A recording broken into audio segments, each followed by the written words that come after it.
British millionaires are now asking the government to tax them more. Young Philly's trial has officially begun. Europe is on fire. I am in China. So here is what the hell is going on in the world. Starting with, 120 wealthy British citizens have sent an open letter to their new prime minister requesting that they have higher taxes because they can afford it, and that their extra money could fund public investment and create a more equal society. Next up, we've got insane footage of orcas ramming into a fish so hard it literally explodes. In fact, they're even seen working together on this, with one holding the fish down while the other one swims into it. Scientists are speculating they're either doing this to break the fish apart, making it easier for them to eat, or the much more scary part, they're doing this for fun. Next up, we've got an international advisory board raising several notices relating to possible match manipulation from betting irregularities identified in the 2026 Men's World Cup. Now, the full report on this is yet to be published, so I'll keep you updated on that one. YouTuber Young Philly's trial has officially begun in Australia, and so far, graphic photographs of injuries allegedly inflicted by Philly have been shown in court. The 20-year-old alleged victim says that she had sustained large bruises and swelling to her face, her body, and her neck after claiming that Philly slapped, bit, and strangled her. Now, Young Philly has denied these claims, and the trial continues. Also happening right now, Europe is literally burning, with several countries, including Italy, Portugal, Greece, Turkey, France, Spain, etc., all battling severe wildfires leading to fatalities, evacuations,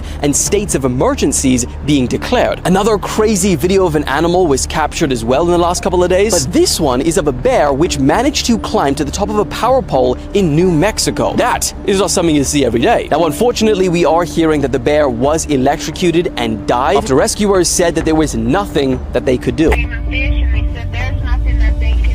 Lastly, AI went absolutely rogue this week in what's being described as an unprecedented event. So basically, autonomous agents broke out of a controlled test by OpenAI, and it managed to gain access to the internet and hacked into an external company. That's what's been going on. See you guys soon. Yeah, it's always something. But all right, guys, we are live. Yo, this is S.E.T with S.E.T Media, guys, and I'm back with another one for you. All right, guys, we're about to jump right into it, man, because we got a Trump interview, well, pretty much on the phone interview with Fox News, and he said a lot in it that we're going to go ahead and break down. And, of course, we got some Iran updates because Iran pretty much hit us with a surprise attack because we ain't attacked them, but they went ahead and tried to strike at us. It does seem like those missiles or drones were intercepted, so thank God for that.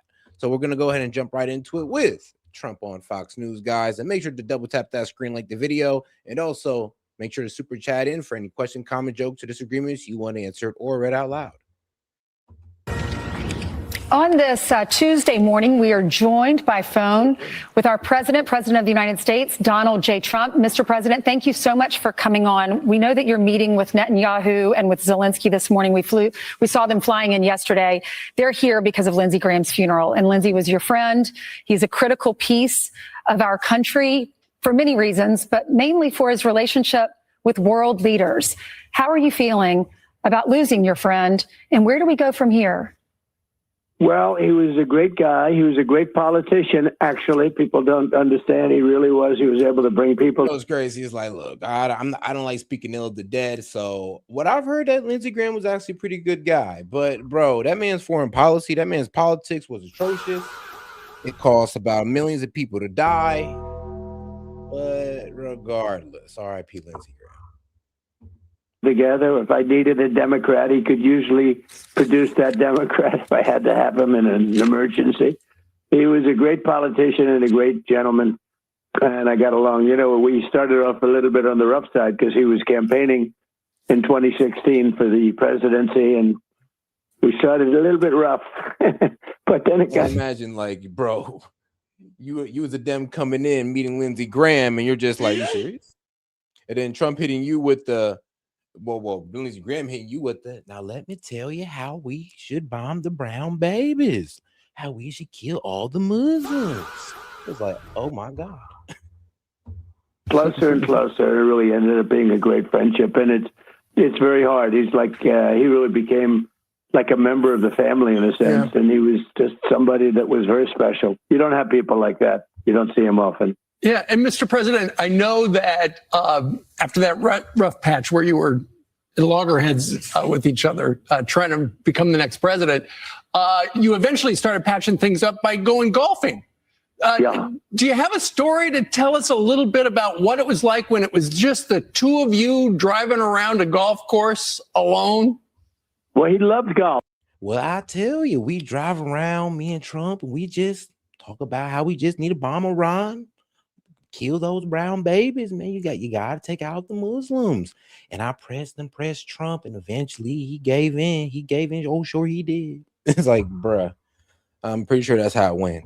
He just loved it. He worked hard at it, and it was really a passion of his, and he was getting better all the time.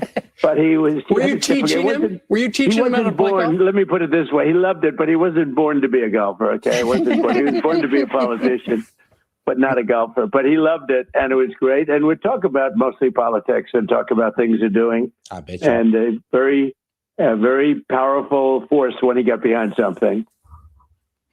And I mean, yeah, I bet y'all did. I mean, Lindsey Graham said it out loud. New video has been released showing Lindsey Graham celebrating our war with Iran. They has been knocked out now.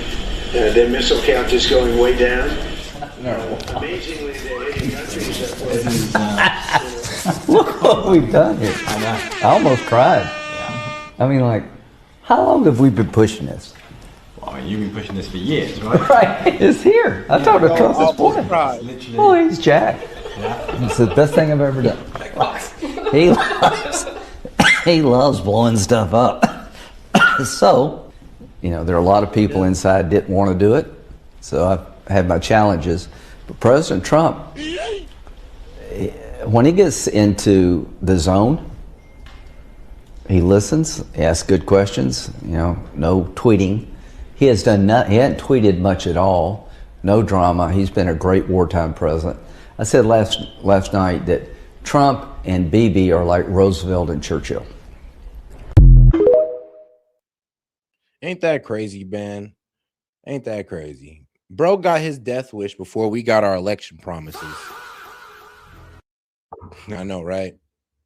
But all right, guys, make sure to double tap that screen, like the video, guys. We got over about 200 y'all in here. Oh, and welcome to the show. And if you have any question, comments, jokes, or disagreements, please super chat it in.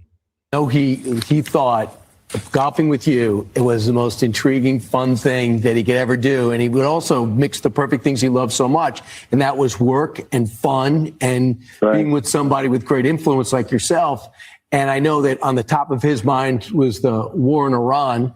I know you're going to be talking about that today with the Prime Minister, Benjamin Netanyahu. And you're going to we hear that you're talking right now with leaders on Iran, but Iran has come out publicly and say, we're not talking to the U.S. We're going to pause just as came long out as they're and said paused. we are talking a little while ago because. So could you tell me who you're talking to? Nah, that is crazy how he said that. But when this came out like 14 hours ago, and this was like the most recent Trump engagement, but then it's just like, hey, yo, like, let me show you this video real quick here because, yeah, pretty much Iran launched a surprise attack onto Jordan at our bases, and we were able to intercept them. But like, we're don't worry, they want to negotiate. They're begging for a negotiation. Dog, they just threw some missiles at our base. Like, what are you talking about? But I mean, hey, I wish it was true, guys. I wish it was so. Let me see here. Let me see if I can actually find it. Oh yeah, here it is. Oh, make sure to double tap that.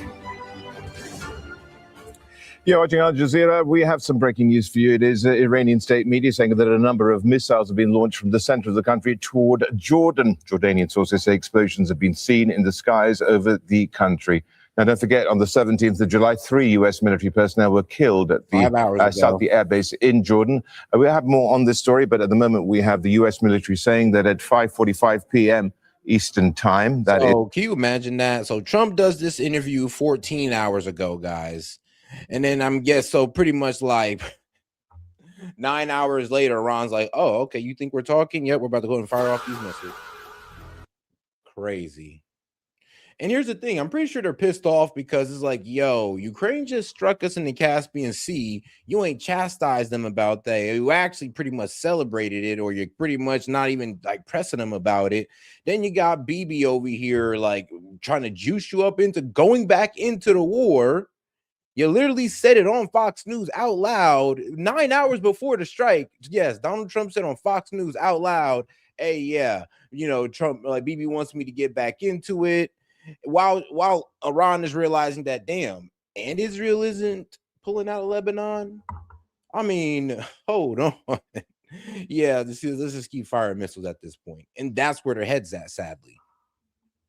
Is, of course, about 45 minutes ago, the Islamic Revolutionary Guard Corps forces launched multiple ballistic missiles from Iran. The IRGC really at the moment for launching these missiles from central Iran. And this is all coming at the moment from the US military, at least. That's what we have so far. US forces remain vigilant and at a high state of readiness as well. They've also said that all these missiles were indeed intercepted. All Iranian missiles were successfully intercepted, according to the US military. All of this, of course, as we do have this hiatus at the moment between the US and Iran in terms of open conflict, at least, but we have several ballistic missiles reportedly being fired at US bases in Jordan, and air defenses were activated, and all Iranian missiles were successfully intercepted, according to the US military, at least. That's what we have at the moment. Okay. Let's see what else we can actually come up with here as well with regards to this attack taking place from central Iran, allegedly. We have at the moment... So, yeah, you kind of see the problem here with Trump just coming out and going like, oh, yeah, what you mean? We're negotiating a ceasefire. They're begging for a ceasefire. And then, of course, 9 hours later, Iran fires on Jordan. I mean, oh, yeah. And here's the thing. Like I said, we just had Zelenskyy and Bibi over, the two leaders that they're pissed off at the most, by the way, because Zelenskyy just tries to pretty much involve himself in the war by striking an Iranian ship and killing somebody. And then, of course, he got Israel over here refusing to abide by anybody, even the memorandum of understanding that they pretty much fucked for us by retreating out of Lebanon. They just won't do it. But, hey, it is what it is. All right, though, let's get back to Trump. Here we go. Oh, guys, make sure to double tap that screen, like the video. President? For some reason, we can be in the midst of a beautiful discussion, and they'll come out and say, we're not talking, or we didn't discuss nuclear. Well, that's all we discussed, because they'll never have a nuclear weapon. They understand that.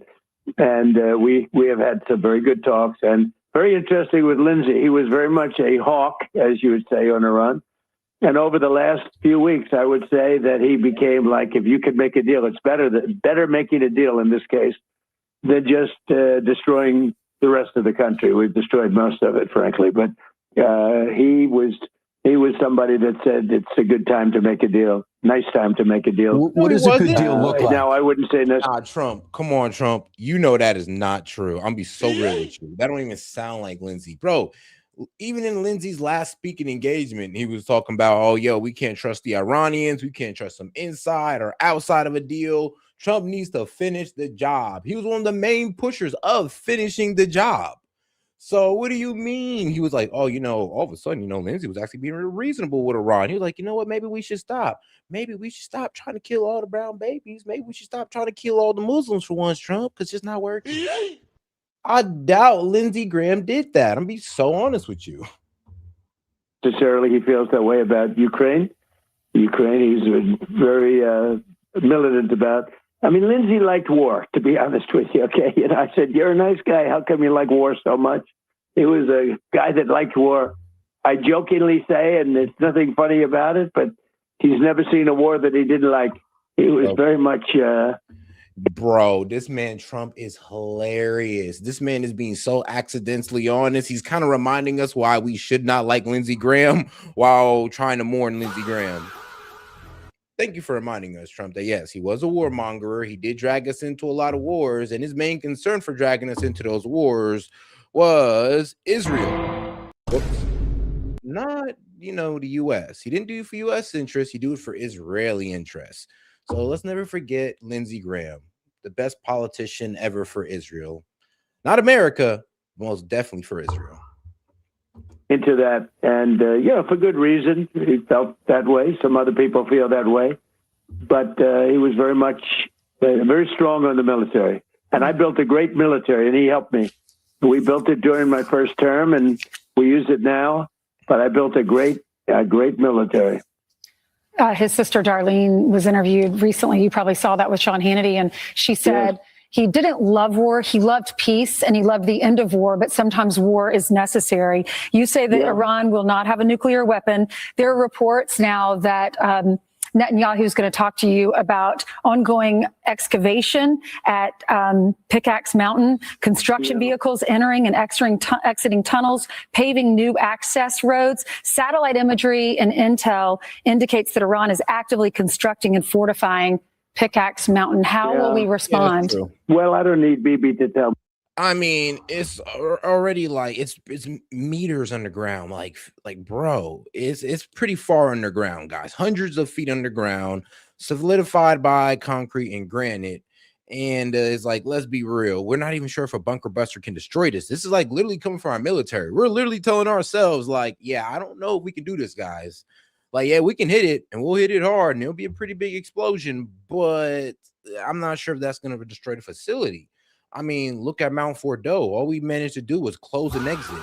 We didn't obliterate the nuclear threat whatsoever. We wouldn't be here if we did. But you kind of see what I mean? It's a little bit strange how we're talking about, we're about to use the same bunker busters that so-called obliterated Mount Fordo and obliterated the nuclear threat, or Iran was going to have a nuke 2 weeks later.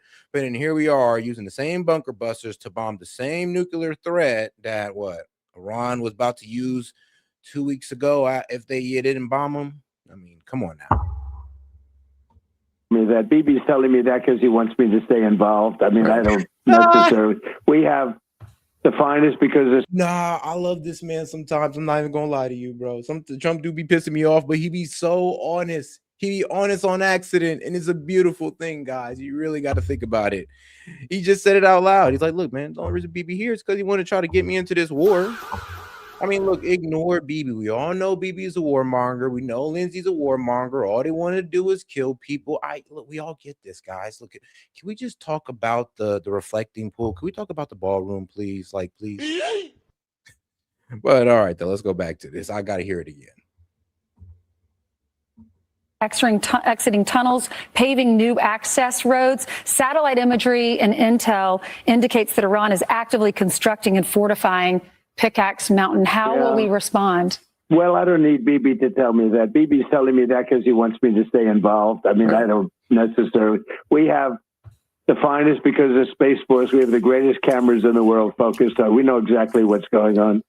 But no, I heard Bibi announce that. I said, why don't you just tell it to me? Why do you have to announce it to the world? I know exactly what's going on at Pickaxe. It's not a big problem. We took out their nuclear sites. And we'll have to take out Pickaxe if we don't make a deal. If we don't make a deal, we'll take it out very easily. Well, it looks like, guys, we might be actually having to take out Pickaxe Mountain. Because like I said, this interview was 14 hours ago.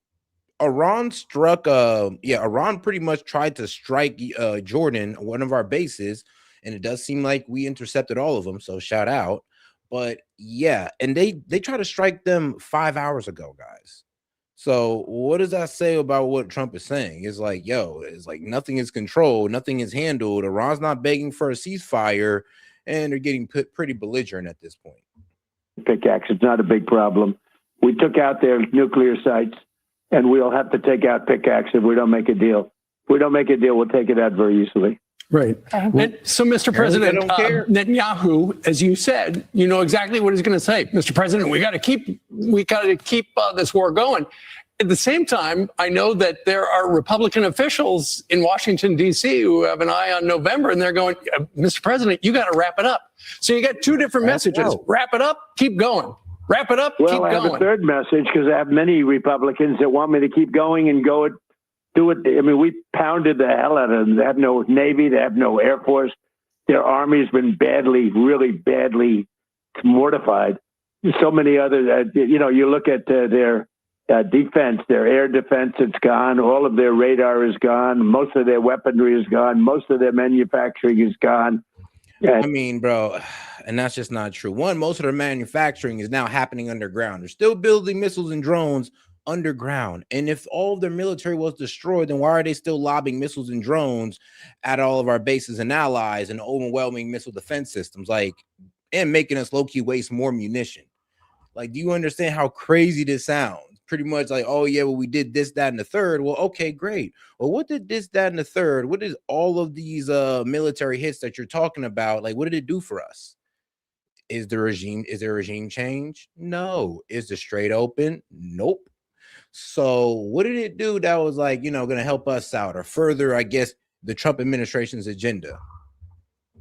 You look and, but I have some Republicans said, well, why don't we hit them harder? So, you know, it's like at some point. So you have a lot of competing factions. You have a group of people that wanted to be obliterated in the truest sense of the word. Then you have a group that says, this is actually a good time to make a deal for them. If they don't make a deal, then I go back and I finish the job. But no, I'm glad Trump. Yeah, Trump is speaking on the bomb Iran, or I guess the nuke Iran crew. Yeah, there's literally people who just say, just nuke it already, as if that wouldn't have devastating consequences to us as well. I mean, they're not really thinking it all the way through. They're kind of being surface level thinkers, but it is what it is, though. You know, God bless them. But yeah, no, nuking Iran is not going to solve anything. If anything, it's going to make things worse. That's going to take them forever to rebuild. Already, it'll take them many years to rebuild. And if I go back and finish up the job, as some people would like, with the bridges, with the very easy, I could take out most of their bridges in less than an hour. Less than an hour. But, you know, it takes them 10 years to build a bridge. Bridges take the longest, and power plants are second. I can knock out the power plants. Within one day, all of their power plants would be gone. That's true. And I let them know that, you know, with negotiations, they said, look. And here's the thing, though. It's like, yeah, we can do that. We can knock out all the power plants, all the bridges within a day. Within a day. I'm pretty sure, yeah, we can definitely do it. But here's the problem, though.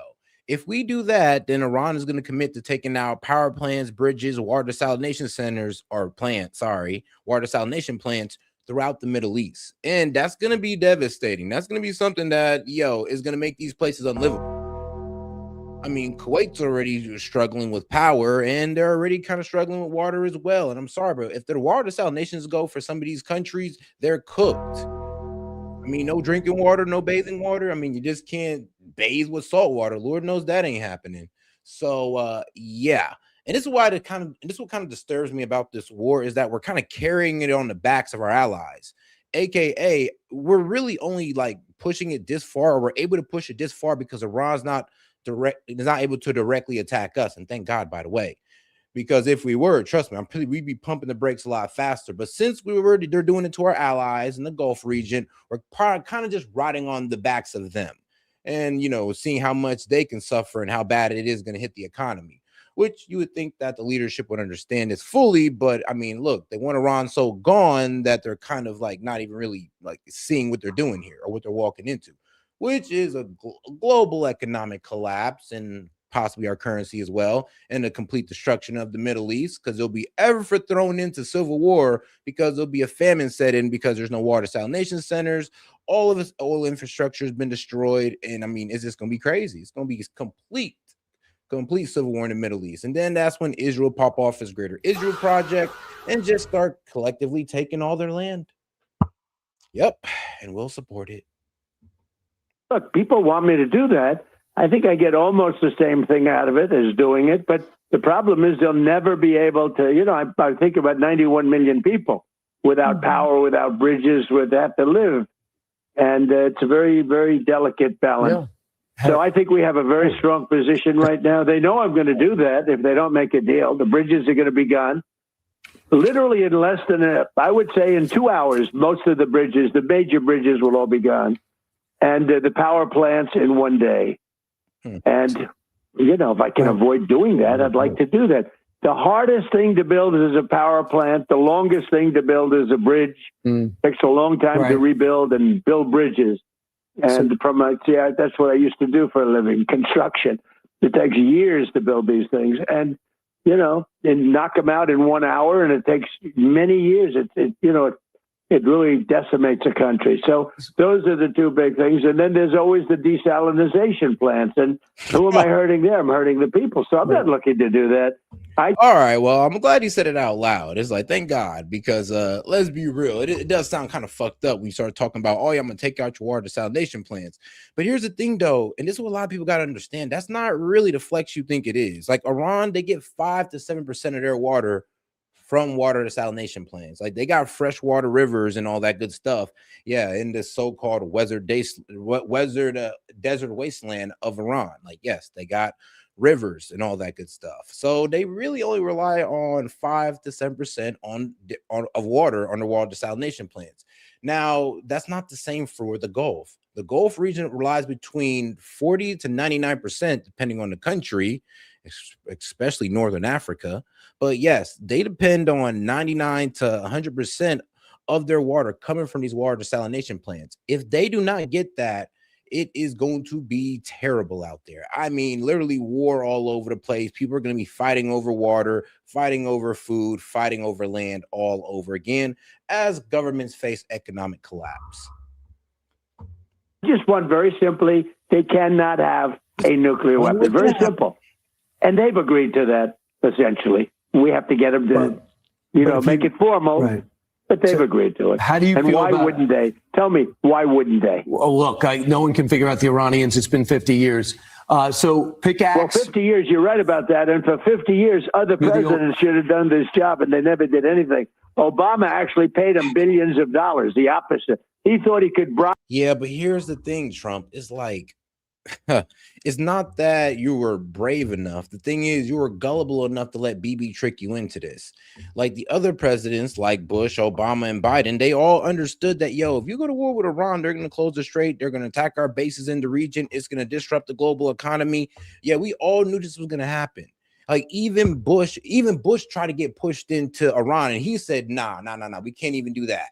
Like Iraq, Afghanistan, we thought that was going to be easy and that didn't go our way. What makes you think that Iran's going to go our way? So like I said, it's literally insanity to push for this war, because when is effing around in the Middle East ever worked out for us? His way into friendship, right. And they went out and tried to develop nuclear missiles and nuclear weapons from it. So, for 50 years, every single president should have done something, or other countries, you could say too, not just the United States. It's always the United States, but for 50 years, other presidents, they kept saying 47. So it's really 50 because they've been saying 47 years for 3 years. But for 50 years, other presidents should have done this job. Would have been a lot easier. They would have been less competent. Well, and now when I took out General Soleimani, my first term, that set them back because I think they would have fought in a different manner. I'll tell you what, if he were around, maybe he would have had the nuclear. We stopped. I ain't gonna lie. When he took out General Qasem Soleimani, that definitely disturbed the axis of resistance. It threw their leadership off. And the axis of resistance, if you don't know, is pretty much it's Hezbollah, Hamas, the Houthis, and the Iranian proxy forces in Iraq. These are all of Iran's proxy forces that were pretty much all being orchestrated and commanded by General Qasem Soleimani that we took out in 2021. Which was a good move. The problem is that the way Trump did it and what he did before those actions is what pretty much pushed Iran to go towards 60% enrichment. Because remember, in 2018, he put out the JCPOA, put the sanctions back on. In 2020, basically, sanctions back on, labeled the IRGC a terrorist group, and then what else? Oh, yeah, I forgot. General Qasem Soleimani, of course. That's what actually pushed Iran to go towards that 60% as a deterrent, aka saying that, look, if you attack us, then okay, yeah, we're definitely going to go ahead and go for the nuke. If you don't, well, we'll just leave it here as a deterrent. Sadly, we pretty much just hit them with, once again, well, we bet we could take you out before you even do it. Just like we kind of did with the Strait. They pretty much told us, look, we'll attack your bases and we'll close the Strait. And they told us this before the war. And we told them, I bet you we can take you guys out before you do it. So honestly, Iran might be going towards a nuke now. We don't have no proof. We never really did. Not in the first place. We didn't have no proof before, and we don't have no proof now. But most likely, strategically, it makes sense. It really do, sadly.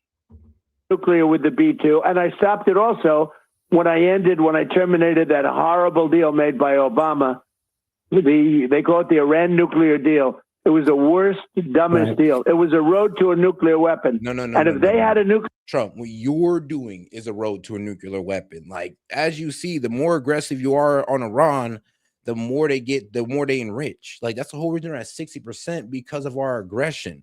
If we actually just gave the JCPOA a chance, because it was working, according to the IAEA, the inspectors, it was working out. Iran was only enriching at that 3.67%, keeping their stockpiles low. Everything was good. But unfortunately, Donald Trump got convinced by the Zionist lobby to get out of the JCPOA to put us on this path to war with Iran. Yes, it is. When Trump got out of the JCPOA, Loki, that was step one towards today. weapon, you wouldn't have Israel around. Frankly, if I weren't president of the United States, Israel today would not exist. It's been said by military people, you know better, that for the 14 days that you hit him was relatively surgical, was focused basically around the strait. But to amp it up, you needed more of your material in the region, and it's arrived. Has Admiral Cooper given you the type of plan that you believe will be effective in essentially destroying their nuclear, stopping their funding of proxies, as well as their ballistic program? Have you seen that on paper? Well, it's already been mostly done. Look, we have a blockade up there right now, and only ships that we want to get through. Iran doesn't control the strait. No, Iran does control the strait. And I mean, here's the problem, guys. That blockade doesn't do anything to Iran. As you see, well, Russia and China was still able to get shipments to Iran, and Iran was still able to get shipments to them. And if you're wondering, like, S.E.T, well, how is that so? Well, let me go ahead and take you to a map, my friend. So here it is. Shout out to a map of the Middle East and basically Northern Africa. But let's go ahead and get into Iran real quick. Right now, as we move into Iran, you see this little body of water right here. This body of water is called the Caspian Sea. And this is where Ukraine, these guys, pretty much decided to strike Iran all the way over here in the Caspian Sea.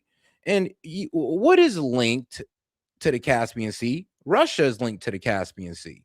So yeah, through northern Russia, Iran can go ahead and get their supplies. So yep, here's Iran, Caspian Sea, right into northern Russia. And this is also why Ukraine, because they're right here, is able to send that drone right over into the Caspian Sea and striking that Russian vessel. Now, can Iran attack Ukraine? Not really. They would really have to use one of their best missiles. They really would. And it's like all the way out there. But let's be real, this does kind of drag them into it a bit. But this is one of the reasons why the blockade wasn't working. Because one, Iran was still able to get supplies, intelligence, missile components, more drones, all through the Caspian Sea from Russia. And I mean, what you think we're going to do? You think we're going to bomb a Russian vessel? Of course not. Of course we wouldn't do something so crazy. And then, of course, if you back out again a little bit, you can go ahead and go over to an ally of Iran, which is Pakistan. And they can go ahead and travel through Pakistan and make their way over into their second biggest buyer, you know, the one, the only, we hate them, but the communists love them, China, right there. So yeah, that's the problem with the blockade. It doesn't really prevent Iran to getting to their biggest buyers. I know, right? It sucks. And we're wasting fucking money, but all right, it is what it is. My bad. We control the strait. Now, they can drop a couple of mines in there and screw things up, but we control the strait. Our Navy is incredible. Not one ship has gotten to Iran during any time where we had the blockade. So we had the blockade. Right. We had the confines of a deal. I set the blockade back, but I didn't take it away. The ships were not far away. But ships are not getting through now. And then I had to bring it back.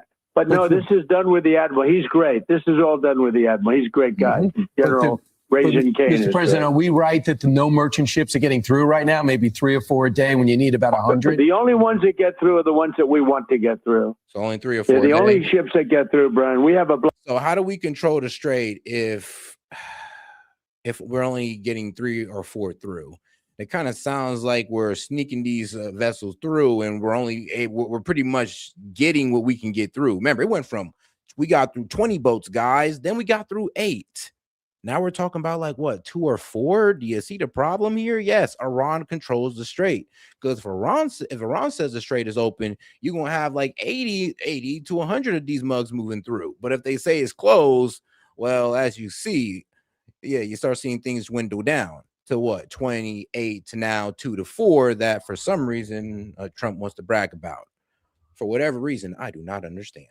But all right, guys, make sure to double tap that screen, like the video, and make sure to support the show with a super chat, gift, and with a question, and send in a question, comment, or a joke or disagreement. All right, let's go ahead and get right into it, guys. Sorry, I had to plug there.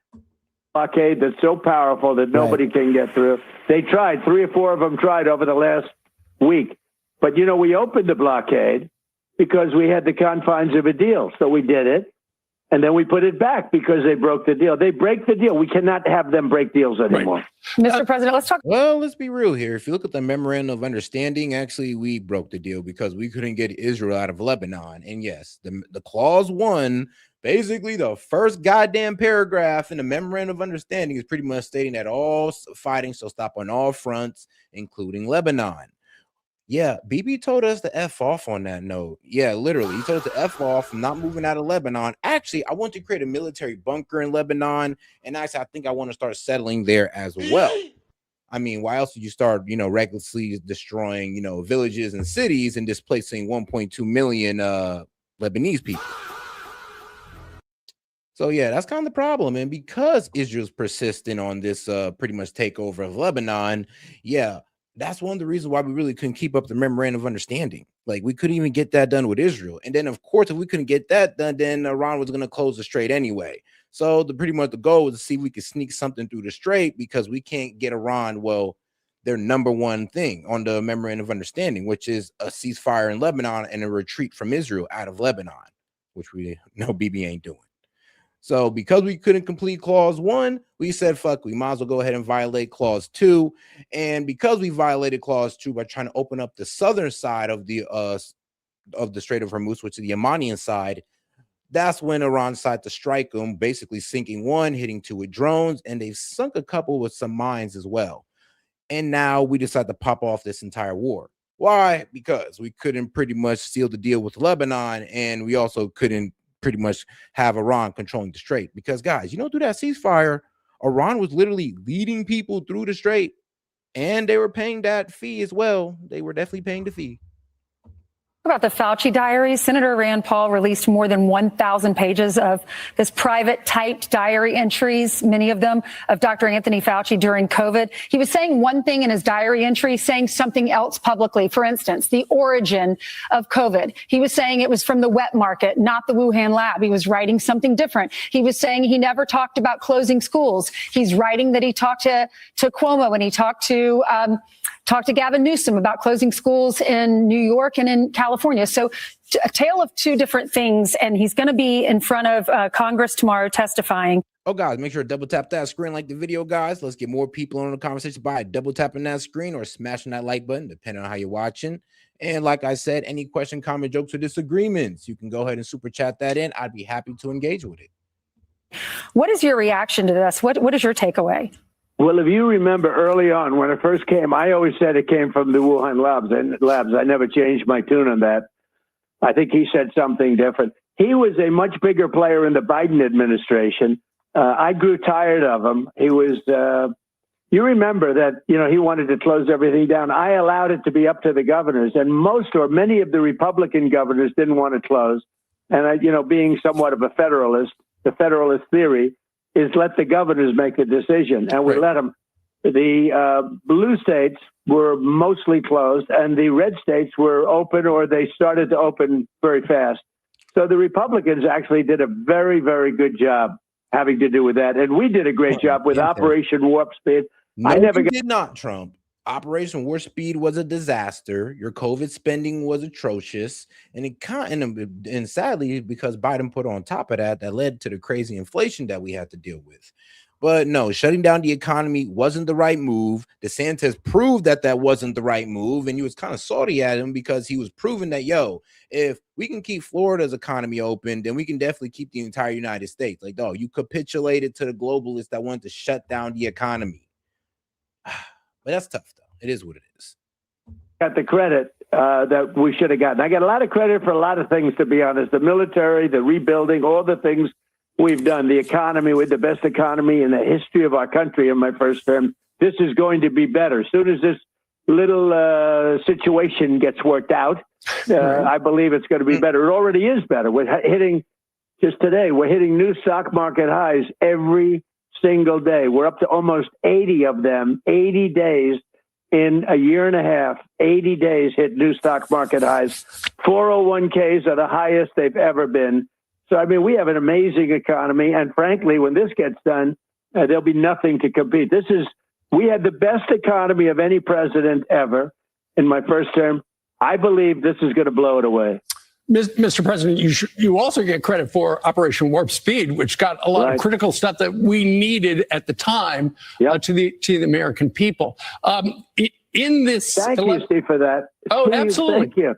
You know, Operation Warp Speed is considered one of the greatest. I mean, if you didn't shut down the economy like you did, you wouldn't have had to do all that exorbitant spending, and then we wouldn't have to deal with that inflation later on during the Biden years, especially since Biden wanted to add it on top of that. So, no, Operation Warp Speed. Oh, yeah, and the way you pushed out the vaccine was absolutely insane. And then the censorship around the vaccine that came in with the Biden administration was also insane. So, yeah, kind of just led to what you kind of led to the vaccine regime, which was pretty much dominating all over social media. Like, if you question the vaccine, you was going to lose your channel like quick. Things that anybody has ever seen a president do. And a lot of people say that, but they don't say it publicly, and I appreciate you saying it. No, you get credit. And I like your son, okay? I like your son. You always keep him on his toes, I'll just say that. So, Mr. President, so given the fact that, you were heavily invested because that was at the end of your first term with COVID, in this private journals, he has some very unkind things to say about you. He disagreed with your approach, was different than his. Because he wanted to close everything down, and I didn't. Absolutely. But given what you know now... Had I taken his advice, the whole country would have been closed down, and much of the country was open because I didn't close it down. What I did do, though, is... Nah, come on, bro. Even the Fox News hosts know that y'all lying. It's like, bro, come on. Only Florida low-key stood their ground. Only Florida. So shout out to Florida. And that's the reason why a lot of people respect DeSantis, because he held ground while everybody was telling him to shut down. He stayed open. And because of that, I'm gonna be real with you. Like, his economy didn't flop. COVID wasn't, it still hit him, but it didn't hit him as hard as these guys who actually were locked down. So did it really matter? With Operation Warp Speed is we got things done that nobody's ever seen in terms of all of the gear necessary. And we learned that the cupboards were bare. When I took over, we had none of this. We didn't have the ventilators. I know. We didn't have anything. We ended up becoming the #1 ventilator producer, and we were supplying ventilators to other countries by the time we got going. And we did a great job. No, but I was not a believer, because he said everybody has to wear a mask. Then he said, don't wear a mask. You remember, it was a whole thing. Wear them, don't wear them. I said, what are you doing? He started off saying, don't wear them. Then he said, wear them. Then he said, don't wear them. And I lost a lot of respect for him during the period of time. Right. But I inherited him. He's been there since the 1980s. He was... Hey, at least he's being honest about that bullshit. Like, that mask was like, oh, well, it doesn't prevent it, but make sure you wear it everywhere. And, bro, there's literally stores, restaurants, literally want to kick you out over you not wearing a mask. Like, kids, if you don't wear your mask, you're like, oh, yeah, you tell your kid not to wear your mask, then your kid can't come to school, bro. Bro, you remember the vaccine cards? Like, if you ain't get the vaccine, bro, you couldn't work here. Oh, man, I ain't gonna lie, man. Your boy had to hustle on that one. I ain't gonna tell you what I did, but, man, your boy had to do what he had to do. Shoot, what, I can't go without a job? You tripping. The guy that was there that I inherited, and with time, I didn't mind him. I didn't find him to be bad, personally as a person, but I didn't agree with what he was saying or what he was doing. And when Biden came in, he inherited him, and he gave him a tremendously high position. And then he gave him a pardon. He did indeed. And, I think we all thought there was a lot of science behind what he was saying, and maybe not so much. But, Mr. President, if you would have known then what you know now, would you have fired him? Well, I would have fired him, but again, I didn't listen to him. So when he was with Biden, he was like the God. When he was with me, he wasn't even close, and I wasn't very close to him. I dealt with him very little. I didn't agree with many of the things he said. I mean, yeah, the vaccine regime crackdown really happened under Biden. Like, let's just keep it. It started under Trump, but it got crazy under Biden, especially with the censorship around the vaccine. No, he wanted to close up everything. Look at all the states that remained open. Those states remained open. He wanted everything closed. And it just turned out that closing wasn't so good because, you know, it's very interesting. Some of the states that fared the worst in terms of the spread were actually closed. Okay, explain that. Nobody can explain that. He did more damage than anybody else. They did a lot of damage in a lot of different ways. So, Mr. President, with the economy, that's going to be your focus. That was your focus yesterday in the midterms in Michigan. Are you worried that the tariffs that you put forward over the last couple of days will hurt the economy as they adjust in bringing manufacturing home? No, because it's bringing hundreds of billions of dollars. I was at General Motors yesterday. They have the best year. They have the most trucks, the most cars. The tariff. Now, yeah, Trump pretty much imposed tariffs, forced labor tariff on a whole lot of countries. Pretty much, China, Mexico, even Canada and Australia, strangely enough. Probably I might have to ask my Canadians and I can ask Galactic, and I know Molotov, he from Canada. Like, I don't know if y'all in the chat or you're from Canada, do y'all have a forced labor problem? Because I wasn't surprised with countries in the Middle East, some in Africa, some in South America, of course, in Latin America. It's like, yeah, that's not a surprise. But when I seen Canada and Australia, I'm like, oh, I don't really add up, but okay. Tariffs have saved General Motors. What I've done to the auto business, what I've done to the chip business, we have chip companies now building hundreds of billions of dollars worth of chip plants in Arizona, the biggest chip company of its kind in the world. I mean, the biggest company there is in the chip world is building a $400 billion plant. We're going to end up with 40 to 50% of the chip business from nothing in a year and a half from now. No, the tariffs have, I mean, it's a shame that I have to go a harder way for the tariffs because the Supreme Court, in a very close decision, ruled against me. Now I have other ways of doing the same thing, but what the Supreme Court did would pretty much strike down Trump's ability to use the sweeping tariffs. But the problem was that, and here's the crazy thing is that Trump pretty much put back tariffs again, and it was like a temporary tariff through section, I believe, 112, which I believe he has 150 days to run an investigation to solidify the tariffs. So, like, yeah, you can go ahead and impose a tariff on this country for 150 days, but when it's done, you got to provide a good argument, and the investigation got to be done by the trade representative. But once that investigation is done, you got good evidence, you can go ahead and impose a tariff if you are finding, foul play in trade. It's a more cumbersome. That's where the whole forced labor comes in. The way of doing it. But the tariffs have made this country a fortune. It made the country rich. And I stopped 8 wars. I would say 5 of them because of tariffs. The threat of tariffs stopped India and Pakistan from going into a nuclear war. The threat of tariffs stopped numerous other countries from going to war. These tariffs, it's the greatest thing, and only the really smart people or the people that are non-political and that get it talk about it. The Democrats know how good it's been. We have the hottest car business. We're right now building more car plants that at any time in our history, Toyota just left Mexico. They're building, they just announced, they're building that is actually true, though. A lot of manufacturers actually popping off this year because of Trump's tariffs and all that good stuff. And, him pretty much taking care of American auto industry. So I'll give him that one. $12 billion worth of plants in the United States, all because they want to avoid tariffs. They have no tariffs if they build their product here. Yeah. So the USMCA, are you looking to update that? I don't care. I mean, I don't really want to. I'd rather be independent. Here's the thing. Mexico and Canada need us. We don't need them. The deal is important for them. It's not important for us. Okay, Mr. President, thank you so much. I know you're speaking at Lindsey Graham's funeral this morning. We're going to be carrying that. Our coverage starts. But all right, now let's go ahead and get into So Trump. Well, let me see. Actually, no, Bibi Netanyahu appeared on Fox News today. So let me see if I actually got that video. I should have that video. But in the meantime, though, let's get into it right here with The lead. I'm Jake Tapper. 5 months into this war with Iran, and what does President Trump have to show for it? Well, 61% of the American people disapprove, for one. 18 U.S. service members have been killed. More than 600 have been wounded. The Strait of Hormuz is largely closed. A toll on the U.S. munitions stockpile has taken place. And, of course, high gas prices at the pump. And while President Trump paused strikes this weekend after hitting Iran for 13 straight days, there is still no clear strategic advantage or plan to get out.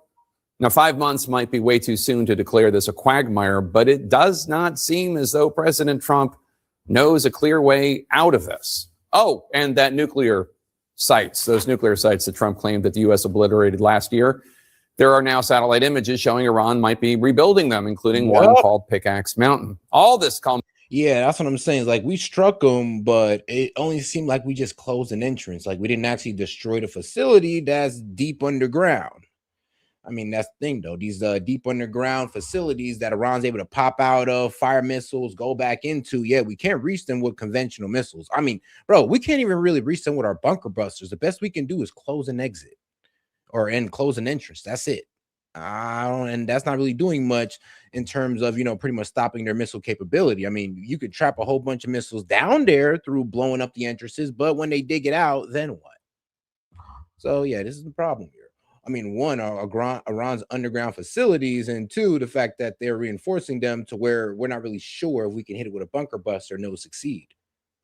Culminating on the day that Israel's Prime Minister Benjamin Netanyahu met with President Trump at the White House for about an hour and a half. Hours before their meeting, Trump downplayed pressure to escalate the war with Iran, underscoring a strain in the U.S.-Israeli relationship. This is what Trump said when asked on Fox before the Oval Office meeting.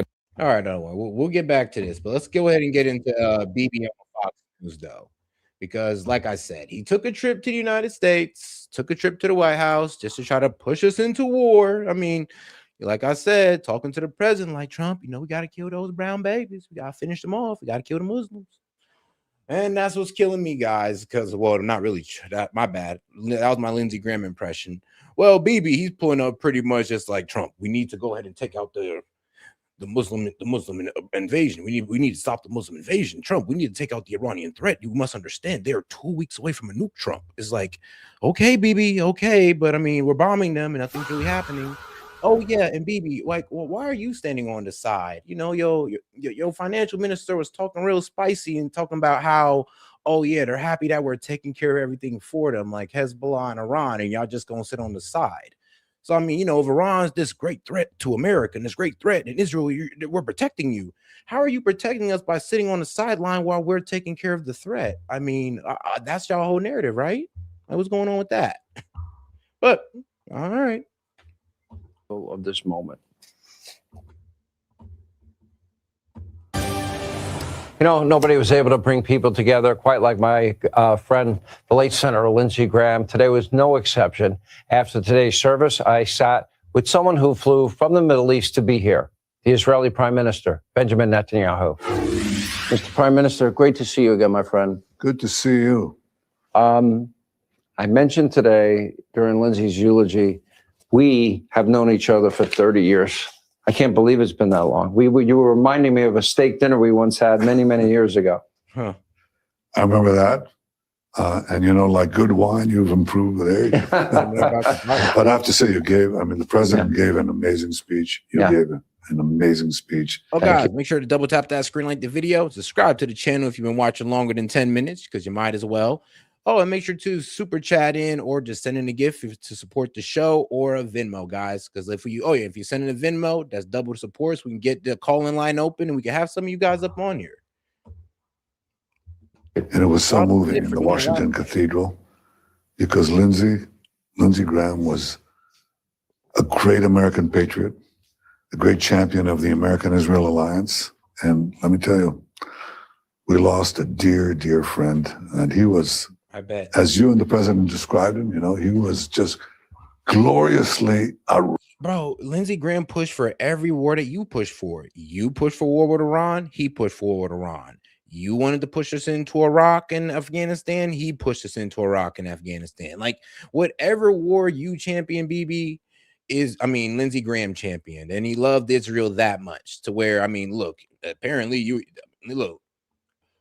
Bibi can do no wrong, Israel could do no wrong, and that man Lindsey Graham was just in support of whatever they wanted to do. Like, bro, this man did not care about the genocide. He did not care about what's going on in the West Bank with the settlers. He forgets all that. It's all about what war does Israel want to drag us into, guys? How can we go out there and kill more brown babies? Like, that's it. Outrageous. He just said what he wanted to say. He was charmingly outrageous. He could use swear words and he could say it like it is. And you loved him. You know, it's amazing. I think I'm accurate in saying this, that Lindsey was President Trump's closest friend in all of Congress. That means the House and the Senate.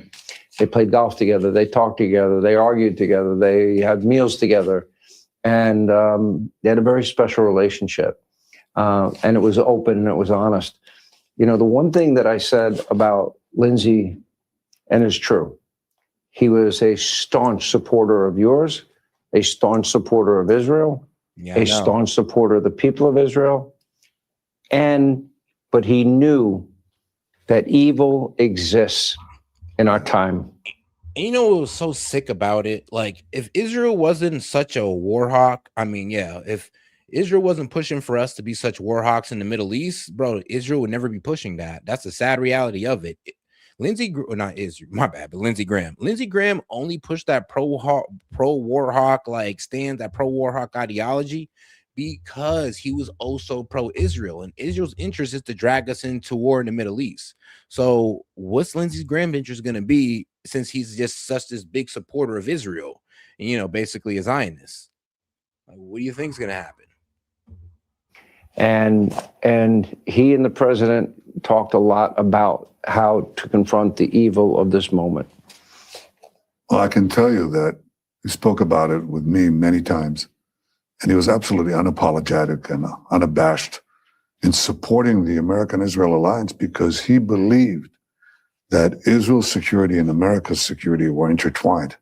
And you got proof of that when we fought shoulder to shoulder against this murderous regime in Iran that chants death to America, death to Israel. And when we combine our forces and our brave soldiers, nothing can stand in our way. And he believed that. And he just said it like it is. So if that's what you believe, then why aren't you joining us in striking Iran? Israel? No, really, because you know Israel has not joined us in striking Iran, and they're expecting us to go ahead and take care of Hezbollah for them. And here's the thing, remember what their stance is? Oh, we're the ones who protect the U.S. from all this terrorism in the Middle East, the radical jihadists. Well, bro, we're the ones fighting the radical jihadists. You're the one just sitting back, sitting lovely while you're getting protected by American missiles. So, like, I don't know, man. You're saying this is such a crazy threat, but you're not really showing us that. He couldn't care about the winds of fashion. He couldn't care about social media and all these bots that are used to try to, play the American people for fools. He said, you have one real ally in the Middle East and in the world, Israel. It's your fighting ally. It's your model ally. And he just said it. And he couldn't, he just didn't suffer fools. History will judge the military relationship between Israel under Donald Trump, President Trump, and Israel under Prime Minister Netanyahu very favorably. I don't think the world's seen anything like it. And, you met with the president today. Yeah. How'd that meeting go?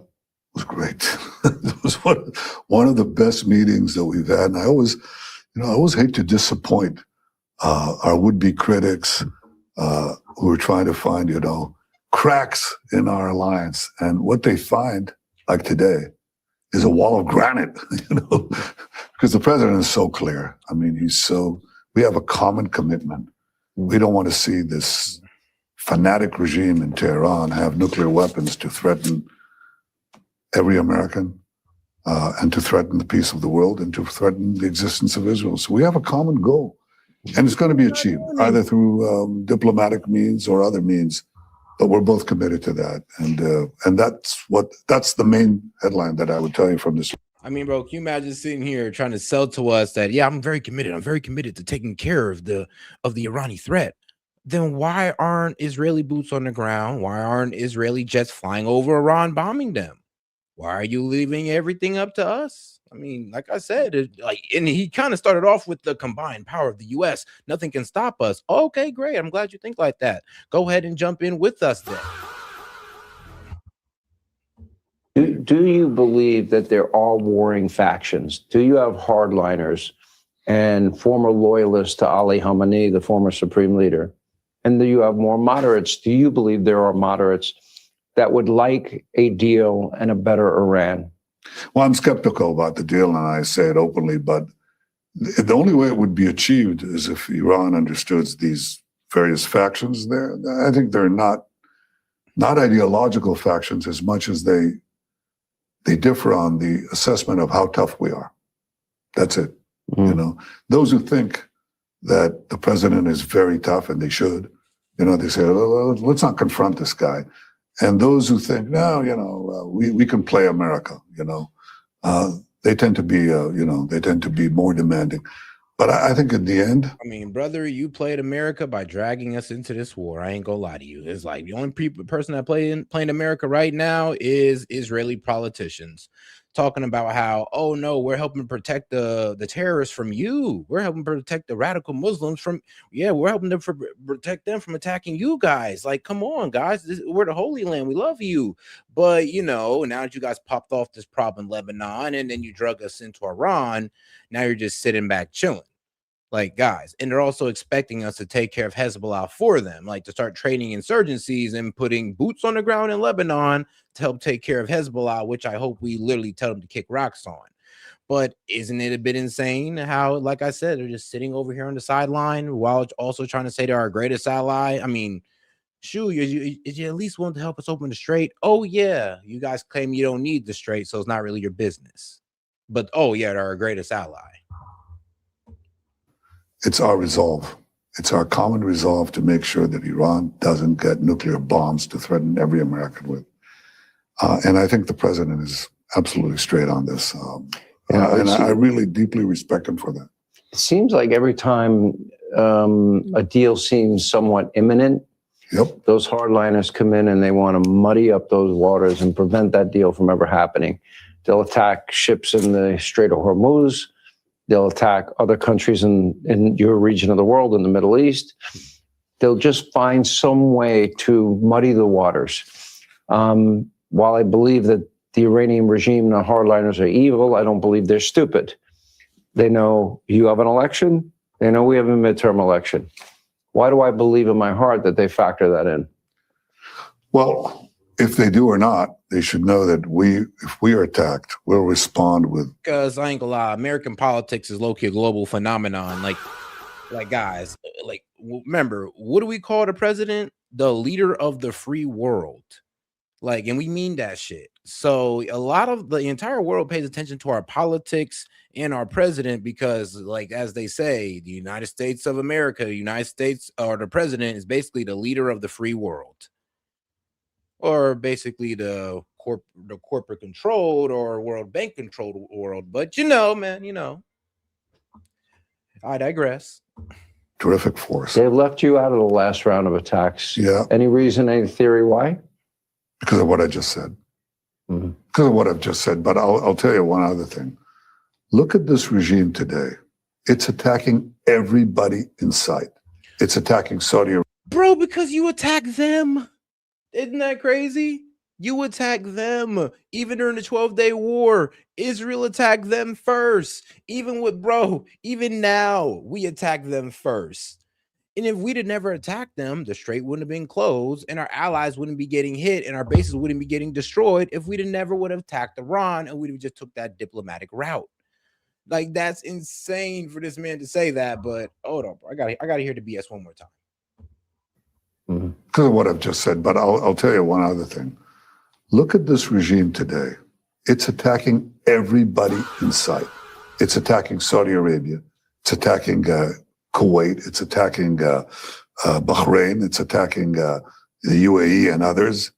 Yeah, they are. Because you drug us into a war with Iran, we attacked them, and now they're closing the strait and attacking our allies. And they told us they would do this before it. and you try to, and you actually convinced our president that we can end this before they even get the chance to do so. We can invoke regime change, get the people to stand up, knock out their military, get everything done within 4 days to 2 weeks. That didn't happen. Now look where we're at. It's like, are you serious? It's attacking everything in sight, and it murdered and maimed tens of thousands of its own citizens. This is what this regime in Iran does today when it doesn't have nuclear weapons. Now imagine what they will do to the world if they had nuclear weapons. And that's what we have to make sure that we prevent. I'm just going to keep it so real with you. If Iran had nuclear weapons, we leave them alone like we do North Korea. Like, everybody in the global stage is starting to realize it right now. Like, if you don't have a nuclear weapon, you don't get no respect on the global stage. You're going to sit here and get bullied by a superpower that does have nuclear weapons. So you got to make a choice. Is either you have a nuclear weapon, you get some sovereignty, or you don't have a nuclear weapon and your sovereignty depends on your favorite superpower. Take your pick. So what do you think most people are going to start doing now that we've kind of shown the world that, yo, if we don't like your government, we will overthrow you unless you have a nuke? Like, that's the thing. If Iran get a nuke, it's not that they're gonna just destroy the Middle East. If they get a nuke, we're just gonna leave them alone. And these Zionists, they don't want to do that.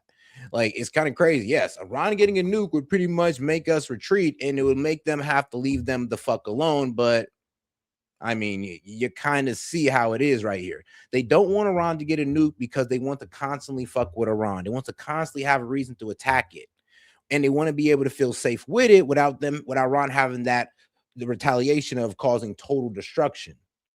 That's what they're doing this for. And here's the thing, though. I mean, Iran really don't even really need a nuke to do so. I mean, they can just hit them with missiles, knock out water salinations plants, energy, and completely destroy their economy. So, I mean, they don't really need a nuke to really cause like devastation, like as you see. And I think we're so clear-minded about it.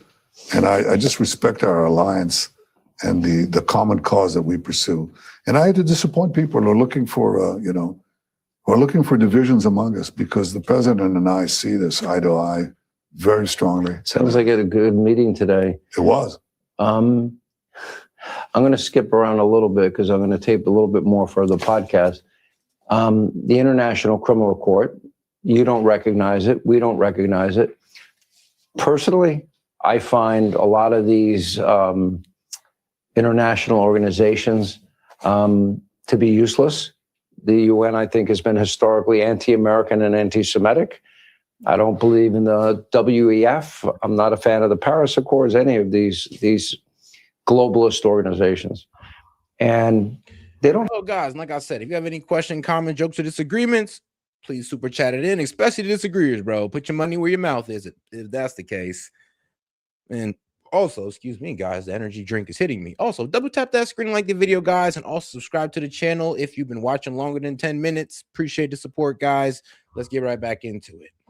Have any authority, and you've got this lunatic mayor in New York thinking you may get arrested if you go to New York, which will never happen. First of all, I'm going to New York. Yeah. I'd love to see you there when I go to the UN in September. You know, I moved to Florida. Well, you can take I'll a plane. come up. Yes. You've come to Washington, so you can go there, but I'm definitely going there. I'm going to speak the truth in front of this. There's just hate spewing elected officials. I mean, bro, you're going to cause a problem if you go to New York. First off, you're going to need protection, of course. He's going to get that, and you're going to need to be escorted through New York because, trust me, the Jewish population in New York don't even like you. So I don't know if New York is the best place for you to go right now. I mean, considering it be, very liberal, and the liberals are very pro-Palestine and all that good stuff. And look, bro, I'm pro-Palestine too, but I ain't pro-Palestine like them, though. They a little different, and they want to crash out about it.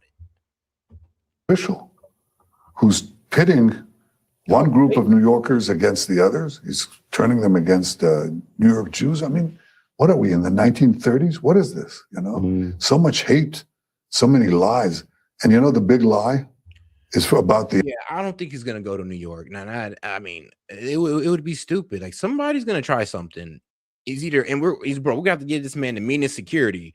If that man is coming to New York, yeah, is either he's gonna have to pop up on a surprise note where it catches everybody off guard, to where nobody can plan nothing. But if he telegraphs and he has, oh, I'm going on this date, I'm gonna be speaking here.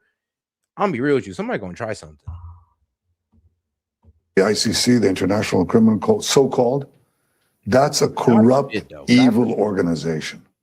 It had a prosecutor who issued arrest warrants against me and our former defense minister as war criminals, supposedly for starving the people of Gaza. We gave 1 million tons of food for them, but he decided to do that. And we didn't know. Why did he do that? He was going to come to Israel, and he said, I'm weak. 1 million tons of food that you kept at the border and that you slowly leaked in. Talk about you're going to keep them on a diet and you only allowed in for a certain amount of calories. It's like, I'm going to be real with you. Not really. You didn't allow like the aid to just flow in. You kind of held it up. But I mean, all right, though. I mean, hey, it's not like they didn't let aid in. They just didn't let enough aid in. You know, we shouldn't rush to judgment. Israel has an independent judiciary. And then, bam, on the day that he's supposed to come, and then he cancels the visit. We didn't know why. Turns out that a few days. Oh, yeah, and then there's also the facts that Hamas would also steal some of the aid just to, well, go out there and distribute it to the Palestinians because, well, let's be real, some of the aid is not getting too far into Palestine, and, I mean, they're pretty much hijacking these trucks. Now, they've been accused of selling it, and they most likely are. I'll be real with you. So, yeah, there's also that as well. So I do have to mention the Hamas element into the whole food crisis as well. One, Israel's slow leaking it in, and then the few that get in is pretty much getting hit by or pretty much stolen by Hamas, which do actually get passed out to the Palestinians, but the Palestinians are their choice, like, if you know what I mean. Days before that, his chief of staff said, you know, there's this female employee of yours that is going to charge you with sexual assault. And this corrupt prosecutor, his name is Karim Khan, he decided the only way he's going to get out of this is to do, forgive the expression, to do a con job on the international community. Let me bash Israel. Let me cancel my visit, cancel all the good things I said about Israel's judicial capacity, and let's be careful about rushing to judgment.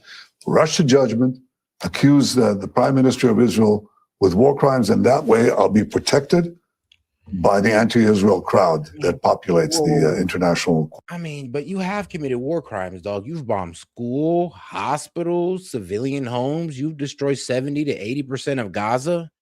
Like, there's no way to make an argument that 70% of Gaza was a military threat. Like, there's no way, no argument that you can have.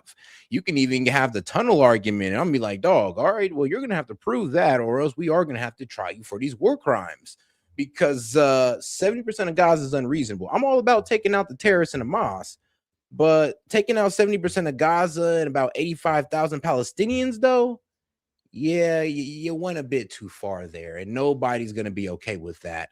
And it is borderline a genocide. Actually, it is a genocide because of y'all language, like language from Ben Gvir, language from their finance minister, Smotrich. Yeah, Smotrich.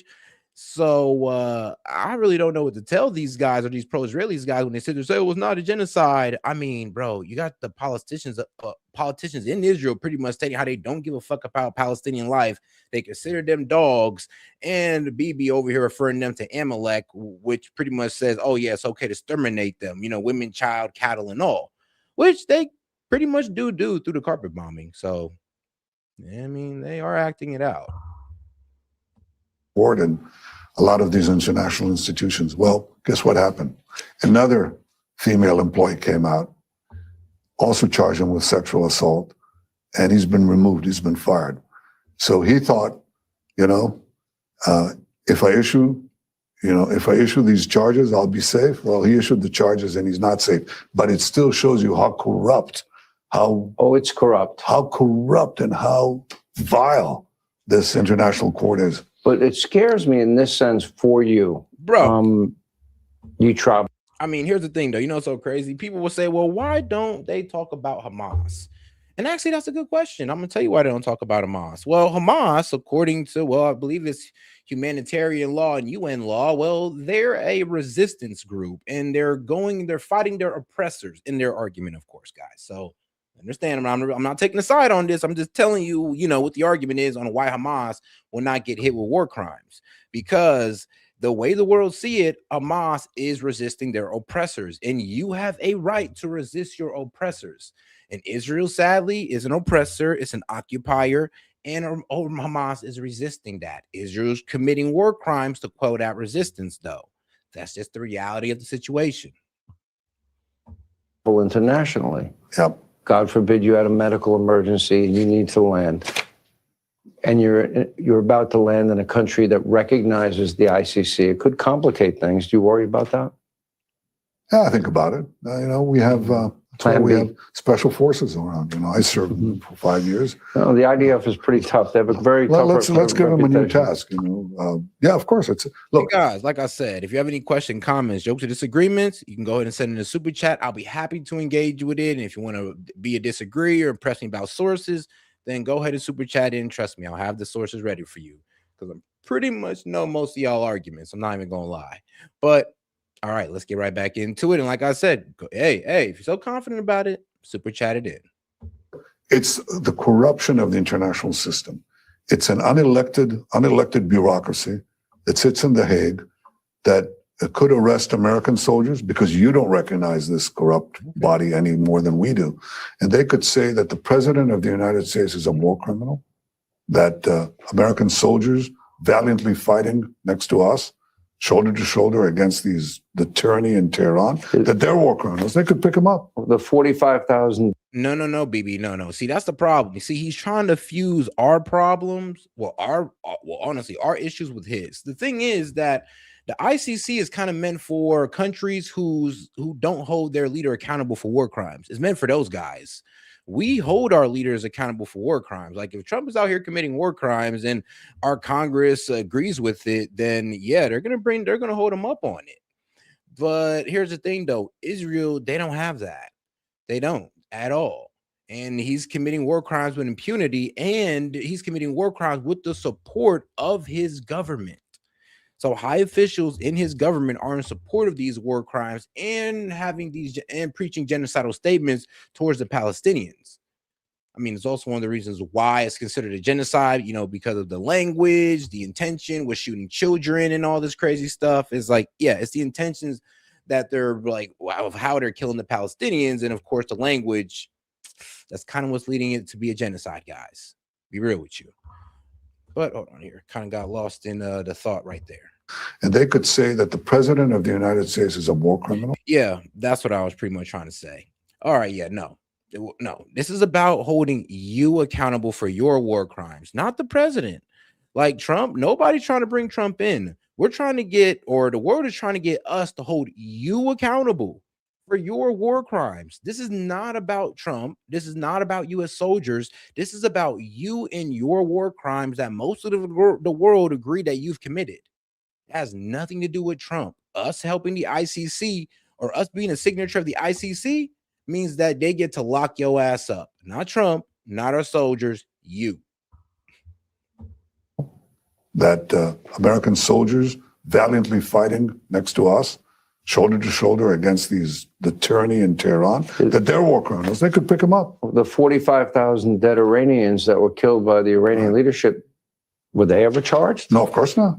They don't charge them. They don't charge Hezbollah. They don't charge all these other terror programs. Yeah, supposedly they charge Hamas, but a guy who's already dead. Yeah. Yeah, they did charge the leader of Hamas for committing to October 7th. So yeah, but the guy they already killed the leader of Hamas. So it is what it is at that point. Hezbollah, well, here's a problem. Hezbollah is a part of the Lebanese, they're part of the Lebanese government. They have seats in their parliament. So that's a bit tricky to charge, literally a whole political group of war crimes in a country. Like they're just not doing it. It's a tricky situation. And here's the thing: Hezbollah don't really commit no war crimes. The problem is that the only crime that Hezbollah commits is the crime of defending themselves from Israel's invasion of them. I mean, guys, when Israel pretty much Israel is the one who broke the ceasefire with Hezbollah, and this is why the reason they're in Lebanon today, because they broke that ceasefire. I mean, the whole reason why Hezbollah even exists is because of Israeli aggression back in the 80s, of them trying to chase out the Palestinians, chased them into Lebanon. They caused the ruckus there, and then they went ahead and created, and because of those Lebanese people who were pretty much fighting off the Israelis that were taking their land while pretty much pushing out the Palestinians, that created Hezbollah. It was a resistance against Israeli aggression in that time. And sadly, it's the Israeli aggression that's still going on. So guess what? Hezbollah ain't going nowhere. All right, guys. Oh, make sure to double tap that screen, like the video, and also make sure to double tap that. My bad. Sorry, guys. A bit tired. Long day, surprisingly. Really long day.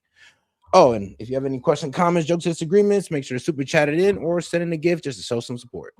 So no, it's fake. It's one big fake. All right, thanks for watching. Check out my new podcast, Hanging Out with Me. I bet you would say that, BB. I bet you would say that. But all right, guys, let's go ahead and get right into it on the left side of media with CNN. So I know you guys in MAGA, look, bro, be okay. You'll be okay, bro. So show some discernment. All right, we was on Fox News. Y'all was cool. Don't start chimping out over CNN.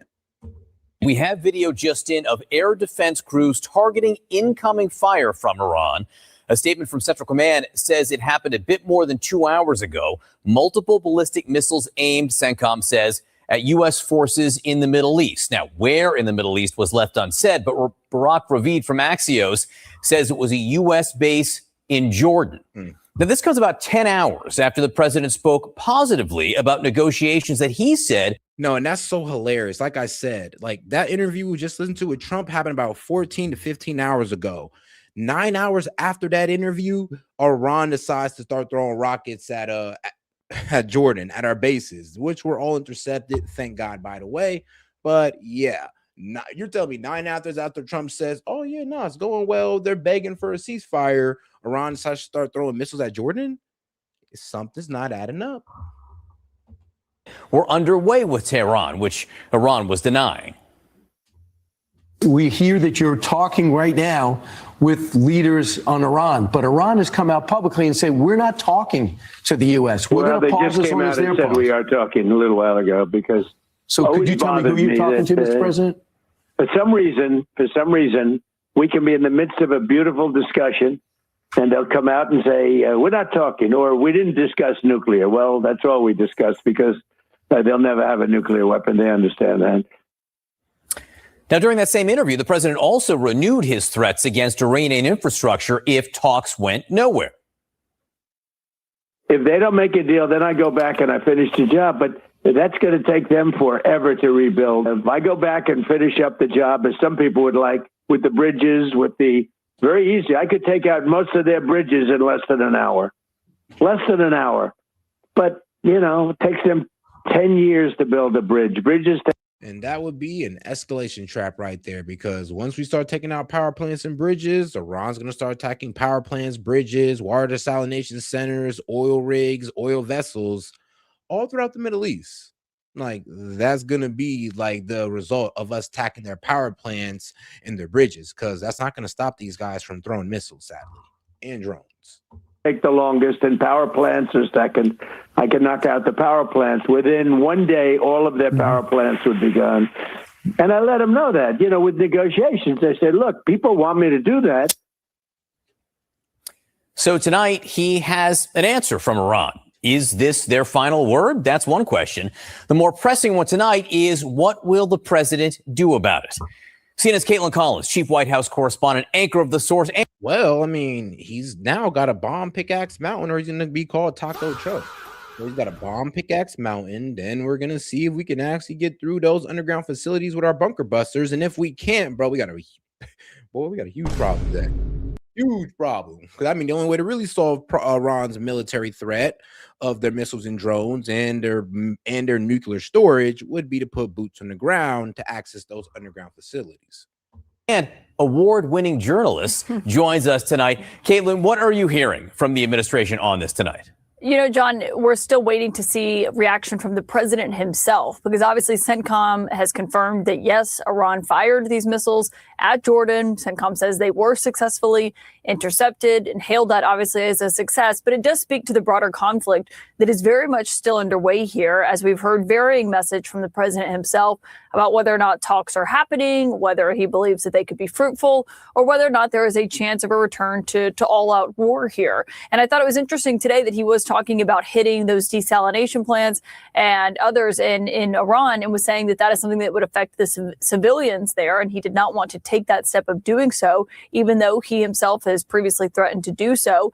And the fact that this comes as the Israeli Prime Minister Benjamin Netanyahu is still here in Washington right now. He's staying just a few feet away from the White House at the guest residence known as the Blair House here in Washington. And so we'll see how the president. Like, Trump is threatened to do so before, but here's the thing: he knows better. He knows better than to do that, because like we all know what Iran's retaliation is going to be. They're going to pretty much destroy our Gulf allies, and that's just going to be the sad reality of it.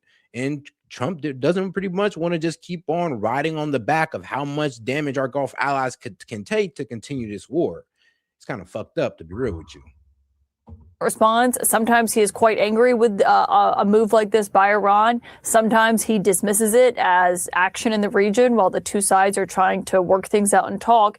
But what it also speaks to is what you noted, the fact that this conflict has now been going on, this war, for 5 months now. And right now, there is no clear end in sight for the president, despite the fact that he predicted initially that this would only go on for a couple of weeks, and now finds himself in this very difficult position of trying to navigate and negotiate a way out of this. And I think one thing tonight, even though as we were sitting here in Washington in this moment, as they were paying tribute to Lindsey Graham during his funeral today, talking about his support for these wars, for action in the Middle. Oh yeah, guys, like I said, any questions, comments, jokes, or disagreements, go ahead and send it in the super chat or Venmo, guys. Appreciate the support. And make sure to double tap that screen, like the video, and subscribe to the channel if you haven't already. East, particularly in terms of what the president has done here, it's still not really clear, John, how the president is going to respond to this or what he is going to do next in Iran. Yeah, look, this came right in the middle of the president basically saying how great and how positive talks were going. Mm-hmm. Any sense, Caitlin, of when we might hear from the president next in terms of what response he could give here? You know, John, one of the biggest things that stood out to me was two world leaders came to the White House today, and we did not hear from the president sitting next to them. I mean, obviously, we saw him at the funeral today, and he spoke and gave tribute to his longtime friend, Lindsey Graham. But for two world leaders to come to the White House, to come to the Oval Office, and for cameras not to be called into the room, as they so are often for moments like these, is pretty rare and pretty remarkable. And yes, these two world leaders were only in town because of the funeral for Lindsey Graham. But we're seeing Zelenskyy, who was on Capitol Hill tonight, working on trying to get that Russian sanctions package passed and get enough support for it. And Netanyahu, obviously, meeting behind closed doors with the president to talk about Iran. The fact that they did not have reporters in the room, for a president who relishes having reporters come in the Oval Office, ask questions, and for world leaders who certainly do the same, using those moments, it does say a lot. Sure does. That's a great point. Caitlin Collins, thank you very much. We're going to see you at the top of the hour for The Source. Among Caitlin's guests tonight, Kentucky Governor Andy Beshear. Thanks so much, Caitlin. All right, with us now, retired Air Force Colonel Cedric Layton and CNN Global Affairs analyst Kareem Sajapur. Kareem, let me just start with you here. So as we said, the president's been speaking positively about these discussions with Iran at the same time as he is threatening them with destroying their bridges and power plants if they do anything, yet they still did something. Yep. So what does it tell you about the way Iran's thinking? John, there's unfortunately no core. Like literally, like just threatened power plants and bridges like 9 hours ago, and then Iran go ahead and start striking at our base. Yeah, what does that tell you? That they're not really taking Trump's threats too seriously. They're pretty much saying, well, you know, we do what we'll do if you do that. So if you're willing to risk it, go ahead. And I mean, are we? Or are we going to commit to that? Well, we'll see, because I don't think we are, sadly. I think Trump might actually have to tackle on this one. He might actually have to tackle, guys. I'm going to be real with you. Some guy, hey, shout out to my man, some guy on YouTube for sending in the jewels, and he's doubling up on it. He sent the jewel for 10 jewels, and he sent it 5 times. I appreciate the support, my brother. You know what? You go ahead and get a celebration for that. Raise a blade in your. And guys, if you got any disagreements, bro, please super chat it in. I mean, look, put your money where your mouth is, or you can forever cry in the chat. But sadly, you're not going to get my attention because, I mean, dog, there's like 1,000 people crying in the chat about, oh, you don't know what you're talking about. Oh, you're IRGC supporter. Yeah, bro. What's your argument? Correlation between the president's positive, upbeat words about the war and the state of the negotiations and Iranian conduct. This is a regime which no longer is deterred by President Trump's threats or his words. They're continuing to be in attack mode. I think they want to continue to humiliate President Trump and continue to try to push the United States out of the Middle East. I was watching an interview, rewatching an interview, John, earlier today with Ali Larijani, a senior Iranian official in the first week of the war who was assassinated. And he said words that were quite prophetic. He said, we're not going to let the United States go. Don't think that you can start this war and end it quickly. We're not going to let go. And those words indeed turned out to be prophetic. Colonel Layton, what did you make of the timing here and the target? Yeah, very interesting timing, John. And what I saw with that is the fact that Netanyahu is in D.C. right now. And that, I think, was one of the key things. What Iran was doing, to piggyback off of Kareem's points, is that they're basically saying if Iran and the U.S., in essence, get back together again, the Iranians see, or if Israel and the U.S. get back together again, the Iranians see this as being a major. Get back together again, bro. We were never together in the first place. It's like, dog, Israel joined us in the first couple of days of the war. Then they decided to pop off in Lebanon and pretty much break the ceasefire with Hezbollah and pretty much do a bombing campaign in Lebanon while we took care of Iran. So I'm sorry, but like, bro, we really can't consider these guys a partner in this war while they're just sitting back trying to push us back into it. Sure. Issue in terms of continuing the war. They see that as basically the potential for a hostile act against them. And as far as the target is concerned, they went after a U.S. facility on a Jordanian airbase. And they are seeing that as one of the prime areas that they can use, not only to target, but also they see that as a primary danger point for them. So they're seeing this basically as a preemptive strike from their point of view. And that's why they attacked probably the Mukhawak al-Salti air base, which is in northern Jordan, which was the one that was hit, where the 3 service members were killed recently. Kareem, what does this tell you about Iran's appetite for risk and also their appetite to change the status quo? I think we've talked about this before, John. I used to say before the war that the Iranian regime was a zombie regime because it had a dying ideology with dying legitimacy and a dying leader. And I think it's been transformed for now into a gangster regime, a regime which has a huge appetite for risk. And it's been taught the wrong lesson from this war, which is that you don't gain concessions by compromising. You actually gain concessions by attacking the United States in the region, by attacking your neighbors and continuing to. I mean, bro, what are we doing now, bro?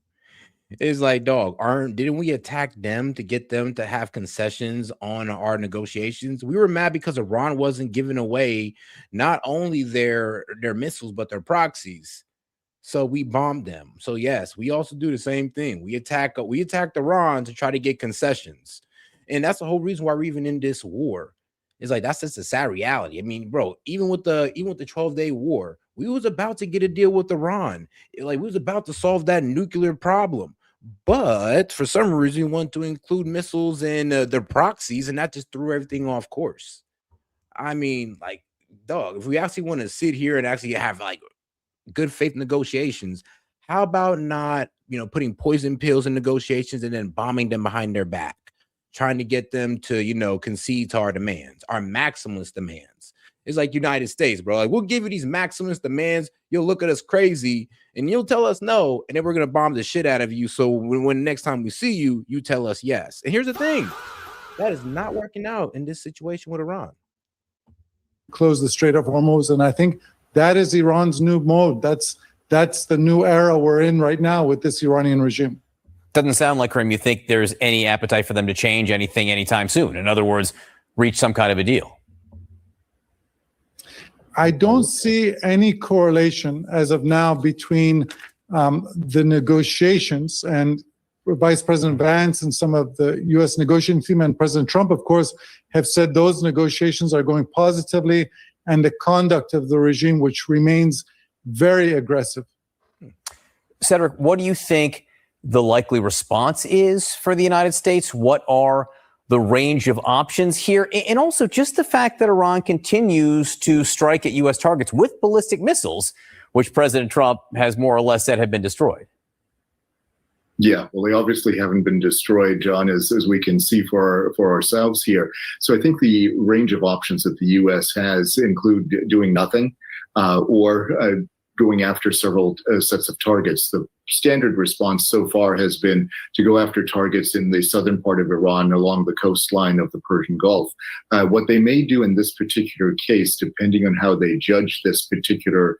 And I'm telling you, bro, that is so annoying when they mention that because, yeah, bro, we hit the coastline like 200 times, 200 different military targets, yet Iran is still able to control the strait. I mean, they're still able to send missiles and drones throughout the Middle East. So it's like we're doing all these military strikes, but it's really not dwindling down Iran's capability to project force throughout the region at all.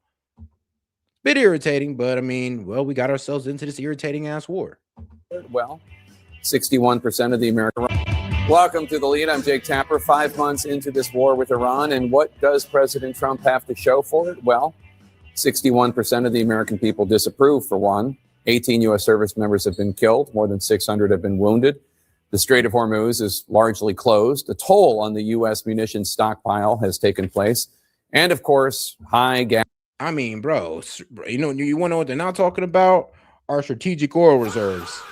Yeah, they're not talking about that either. It's like, yo, one of the things that's also running out is not only the America's patience, but our strategic oil reserves are also running low as well. And once that runs low, and if we're still continuing this war and the strait is not open, you're about to see the craziest price jump.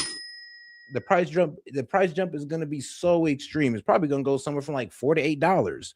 Why? Because we don't really have anything to really dump into the market without pretty much destroying our our vessels or whatever we use to keep it in. What is it? I think these little salt caverns or whatever, and if it gets too low, then it might become unusable. I was looking into it and all this good stuff, but I still don't have all of it down. Gas prices at the pump. And while President Trump paused strikes this weekend after hitting Iran for 13 straight days, there is still no clear strategic advantage or plan to get out. Now, 5 months might be way too soon to declare this a quagmire, but it does not seem as though President Trump knows a clear way out of this. Oh, and that those nuclear sites that Trump claimed that the U.S. obliterated last year, there are now satellite images showing Iran might be rebuilding them, including one called Pickaxe Mountain. All this culminating on the day that Israel's Prime Minister Benjamin Netanyahu met with President. Yeah, and they had to rename it Pickaxe Mountain because it was pretty much a nuclear facility that we already struck, but we didn't fully destroy. And instead of just admitting that, like, yo, those strikes weren't successful, we're just like, oh, yeah, let's rename it so the American people don't notice. And it worked. It fucking worked, bro. I'm not even going to lie, man. Y'all didn't even know it. Trump at the White House for about an hour and a half. Hours before their meeting, Trump downplayed pressure to escalate the war with Iran, underscoring a strain in the U.S.-Israeli relationship.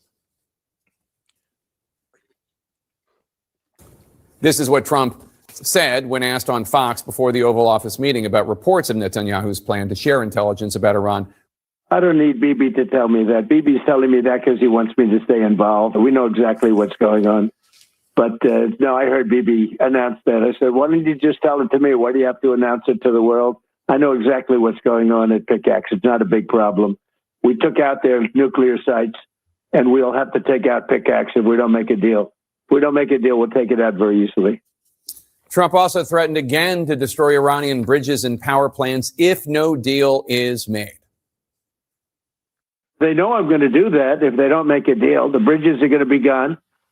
Literally in less than, I would say in 2 hours, most of. And here's the crazy thing. I always do say, like, people think that Trump can just carry out these actions with no consequence.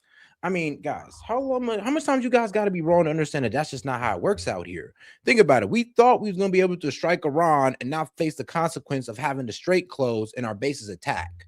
We were wrong about that. So what makes you think that we'll be able to strike Iran's power plants and bridges and not make them think that, and you think that they're not going to be able to, well, do what? Strike power plants and bridges throughout the Middle East. I mean, I'm really wondering where your line of thinking is at in this. I mean, they showed that they've been able to strike our bases. So what makes you think they can't strike these, well, the oil infrastructure, energy infrastructure, water desalination centers all throughout the Middle East? They've shown that they can hit Kuwait's. They've shown that they can hit Saudi Arabia's with the help of the Houthis, of course. So what makes you think that they won't do the same thing to the Gulf region, which would decimate the global economy, by the way? Because, I mean, one, they hold up our petrodollar. Two, they dumped hell of money into our economy. And three, I mean, bro, the whole region is going to collapse. I'll be real with you. And so is a whole bunch of economies that depend on the oil that come out of that region, like Japan.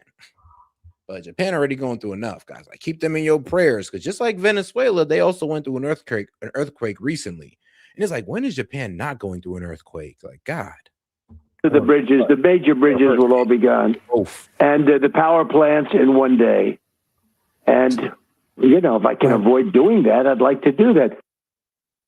Iran and the U.S. may have stopped shooting at each other for now. As for any peace talks, however, those do not appear to be going anywhere. Joining us now is former U.S. Ambassador to Israel, Tom Nides, who served under President Biden. And we should note he is also the spouse of a CNN executive. Ambassador Nides, hours before meeting with Netanyahu, President Trump put down the Israeli prime minister's intelligence about Iran rebuilding its nuclear sites. He said Netanyahu wants him to stay involved with the Iran war. Do you see this as a sign that Trump is trying to find a political off-ramp, perhaps even blaming Netanyahu for pushing him into this war? Well, first of all, Jake, thanks for having me. But I think, you know, the sad part about this for the prime minister, he's in a cul-de-sac. He can't get out, right? He's got on one hand, he's got the Israeli people who are disappointed. They're still under an enormous amount of threat. They believe that the actions that were been taken over the last 5 months was going to lead to a peaceful resolution of the conflict, including, as he pointed out, potentially a regime change. On the other hand, he knows that President Trump wants the war to end.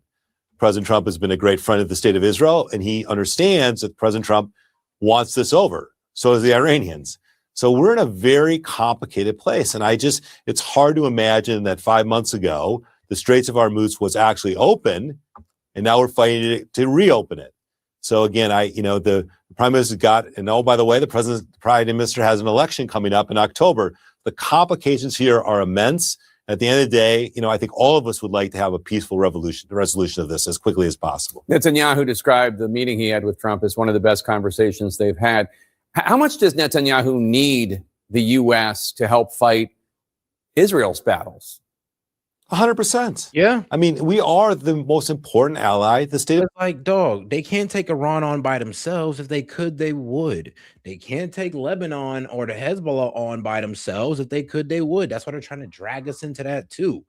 Is like, that's the main problem with Israel. They're trying to drag us into wars that, well, if they would do themselves, they could, but they can't. So they need to be able to drag a superpower into it, which is us, sadly. Israel. Obviously, the state of Israel has their own ability to defend themselves, and it's proven over and over again. But we are. Yeah, but not the ability to win a war against Iran by themselves. Bro, they can even win a war against the Hezbollah by themselves. Like, so come on now. What makes you think they could beat Iran? They need us. They need us to take on Iran. That's why they've always been pushing us towards it, because they know Iran is pretty much the ultimate challenge. And once they topple Iran, I'll be real with you, the other Arab countries are just for grabs at that point. The most important ally to the state of Israel, which I am proud to be part of.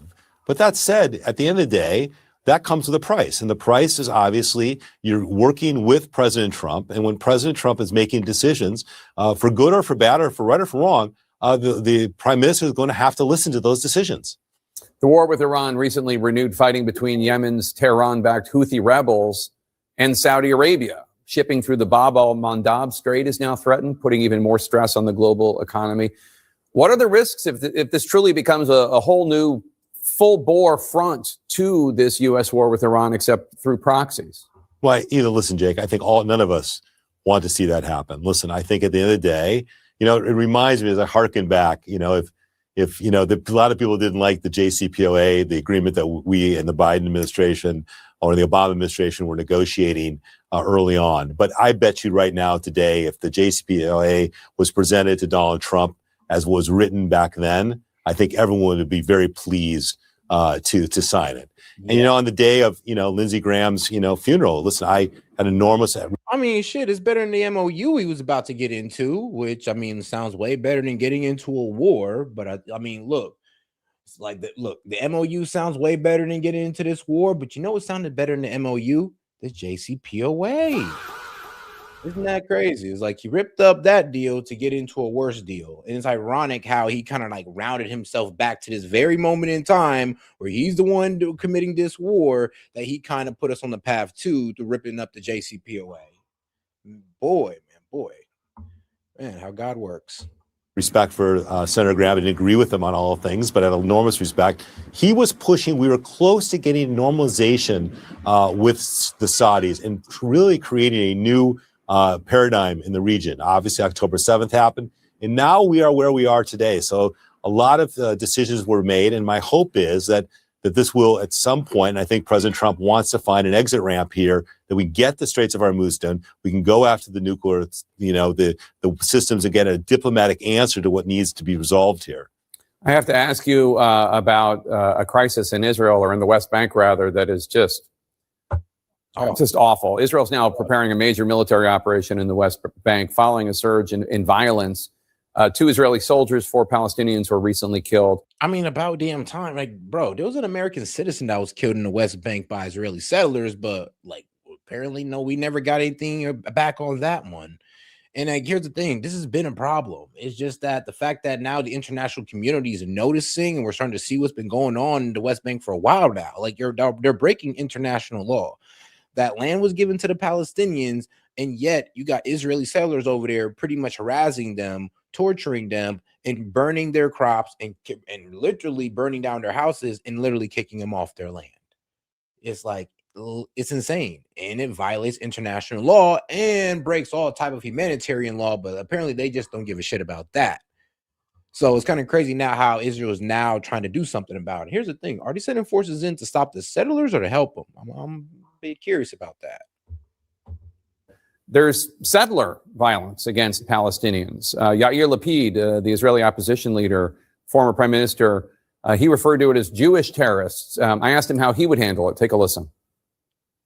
I would send 300 police officers and 2 battalions of Borders Patrol and deal with it.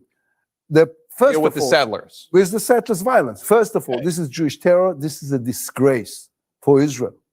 And nobody understands why the government is not taking stronger measures. Nobody understands why. I mean, yeah, we do, bro. Look it up. The Israel Knesset, which is basically their Congress, approved the annexing of the West Bank. Bro, their government approved the annexing of the West Bank, guys. They're doing this under the legal authority of the government, and now they're trying to backtrack it since the settlers are getting a bit too violent, and now they're starting to hurt even reporters. People who are trying to report what's going on in the West Bank, they're attacking them too. Americans visiting their family in the West Bank. I mean, one did it and he died. We never got any type of, nobody was charged. We never got a word back. They just said, oh, trust me, bro. Don't worry. We got you. We'll look into it. Shout out to the IDF. The government is not taking stronger measures. It seems to me that it's because Smotrich and Ben Gvir are part of the Netanyahu cabinet. They are zealots. They are extremists, and Netanyahu wants to stay in power. Am I wrong? It makes me ill that this is happening. When I was ambassador, I was the person who basically sanctioned the settlers and made sure that they would never get a visa to come to the United States. It is a sickening thing. We, those of us who support Israel, which I do, those of us who consider themselves a Zionist, which I do, it makes me sick to watch that happen. We need to stop it. The prime minister needs to stop it. Ben Gvir and Smotrich, hopefully that they won't be around post-October, because this kind of behavior, we don't have a point for this. This is, you can love Israel or disagree with Israel. This kind of behavior needs to stop, and we need to understand it does not make Israel safer. That's what I argue all the time. It does not. Literally, this does not make Israel safer. All it does is breed more terrorists. It's like all y'all gonna do is create more Hamas through y'all treatment of the Palestinians. And here's the thing. The Hamas is not even in the West Bank, yet you're still treating them the same as if they're in Gaza. So at a certain point, what does Hamas have to do with y'all treatment of the Palestinians? Y'all just don't F with them. I mean, let's be real. If you look at it, if you go look this up too, you can find out that in Israeli textbooks, they literally teach the hatred of Palestinians and the dehumanization of them. So, I mean, it's in their society just to not give a fuck about them. Make Israel safer. And it's not just the cellular violence. It's many of the things that we're doing to the Palestinian people, including the economic issues that have been written extensively about. So listen, this is a very complicated situation in the Middle East, but certainly no one should stand around and think what's going on with cellular violence is any way, the appropriate action being taken. Exactly. But all right, let's get back into this strike that happened at thank God, by the way, but not a strike, but an attempted strike by Iran at a U.S. base. So let's go ahead and continue the coverage on that. The Iranian news media saying that is the case, saying that what we had was the state media saying that a number of missiles launched from the center of the country and launched toward, of course, that Jordan and U.S. military bases. Jordanian sources say explosions have been seen in the skies over the country. And, of course, this story is a developing one here as well. And don't forget that we did have on the 17th of July 3 U.S. military personnel being killed at the Muwafaq Salti Air Base in Jordan. That's currently the news headlines that we are receiving, that Iran has launched these ballistic missiles toward Jordan and U.S. bases there as well. I believe we can get over now to Jason Campbell, who joins us now from Washington. And Jason, what do you make of this? Yes, look, this is a clear signal from Iran that it is still, in its estimation, trending towards the use of violence as a means of coercive diplomacy here.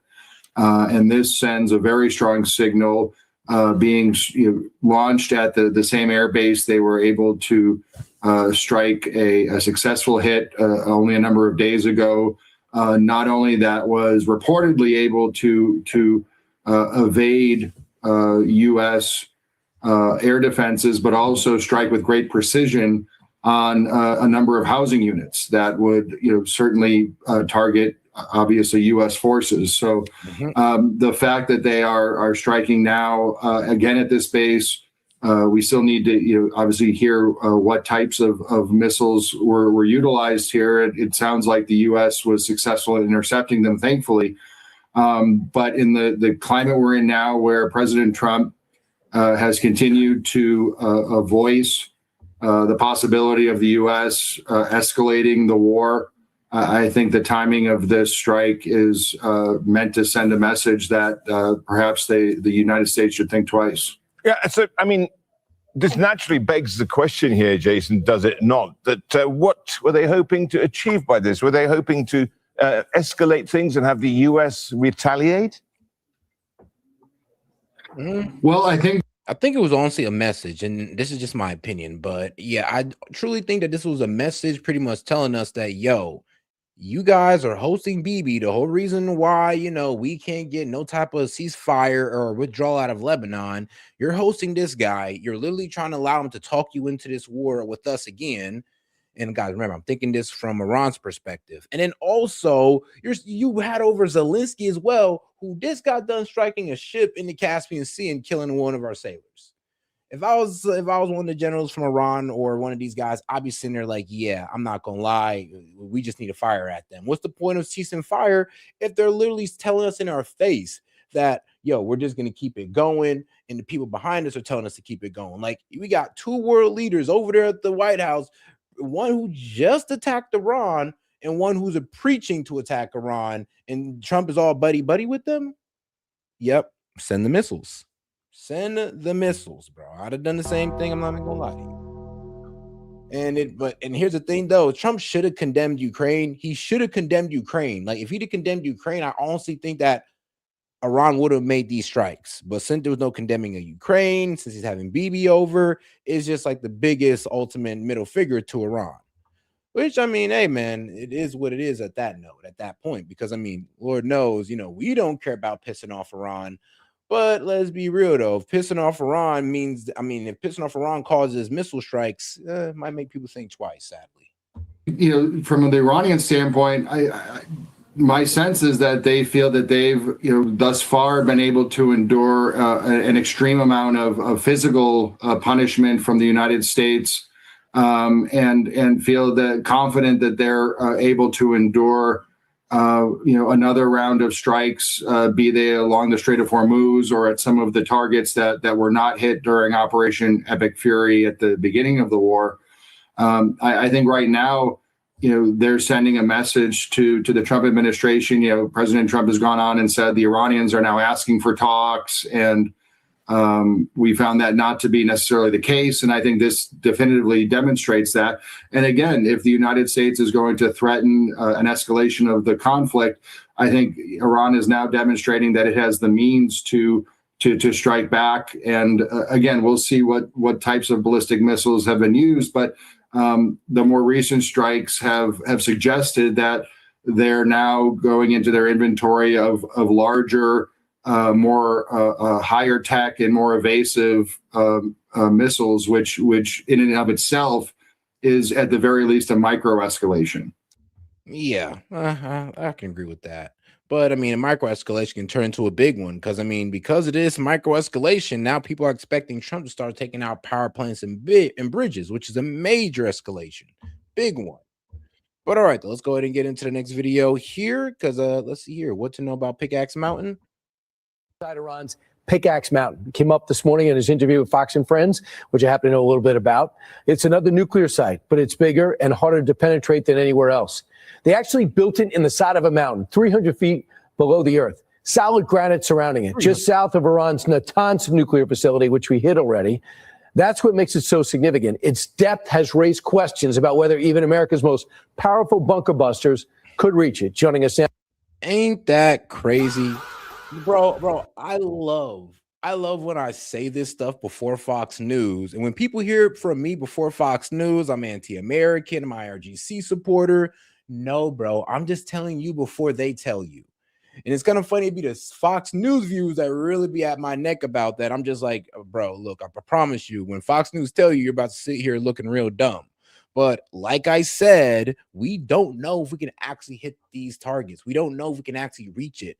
Like hundreds of feet underground, and we're not even sure if the bunker busters can actually reach them. All we've shown that they can close the entrance, but Lord knows that ain't enough. But let's hear it again. Let's hear it again because I love when CNN break their own propaganda. I love it. Mountain came up this morning in his interview with Fox. Not CNN, but Fox News. Sorry. Fox and Friends, which I happen to know a little bit about. It's another nuclear site, but it's bigger and harder to penetrate than anywhere else.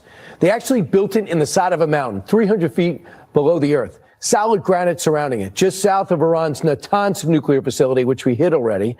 That's what makes it so significant. Its depth has raised questions about whether even America's most powerful bunker busters could reach it. Joining us now to discuss this and more, former Trump Deputy National Security Advisor Victoria Coates and founder and president of the Foundation for the Defense of Democracies, Cliff May. Cliff, Pickaxe is coming up. It's got to be addressed. The Netanyahu reported yesterday that he has schematics and details about centrifuges. Remember, guys, if you have any questions, comments, jokes, or disagreements, I'll be happy to engage with it. Just make sure you super chat it in. Appreciate the support. And make sure to double tap that screen and like the video, guys. Appreciate that as well. And subscribe to the channel.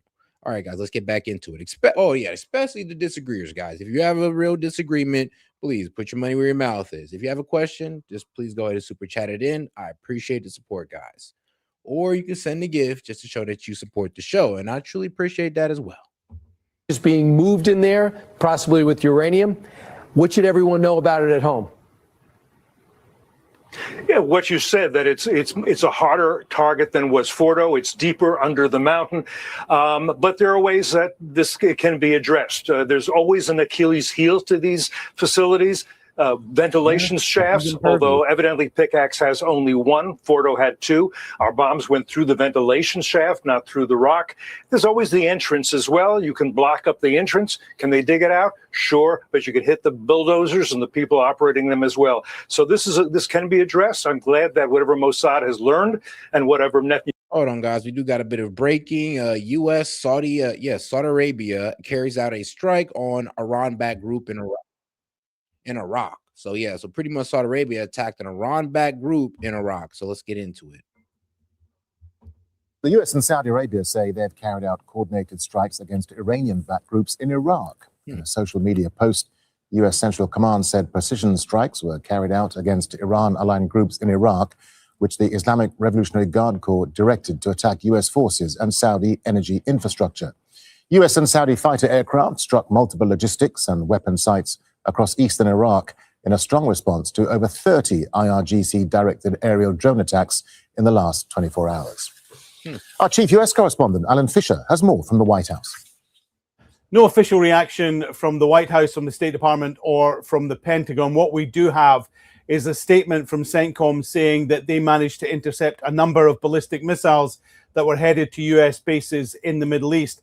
Local reporting suggests that what was being targeted was the US air base in Jordan, where, of course, they suffered 3 casualties, 3 fatalities very recently. Then we had another statement from CENTCOM saying that acting with the Saudi Arabians, they had managed to target a number of sites in Iraq where proxies, people they believe were acting for the IRGC, were sending drones targeting US allies and also the US military in the region. They say that those areas had been destroyed. What isn't quite clear is whether or not the attacks in Iraq were a response to what had happened earlier, or vice versa. We should get more detail in the coming hours.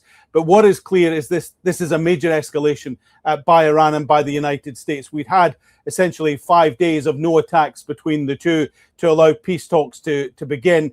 Donald Trump said those were very good talks, but he wasn't going to wait forever for the Iranians. And if they didn't come to a deal, or he didn't think they were serious talking about a peace deal, then there would be a significant military response. Well, we wait to. So pretty much, as you're saying, that this is turning into a regional war.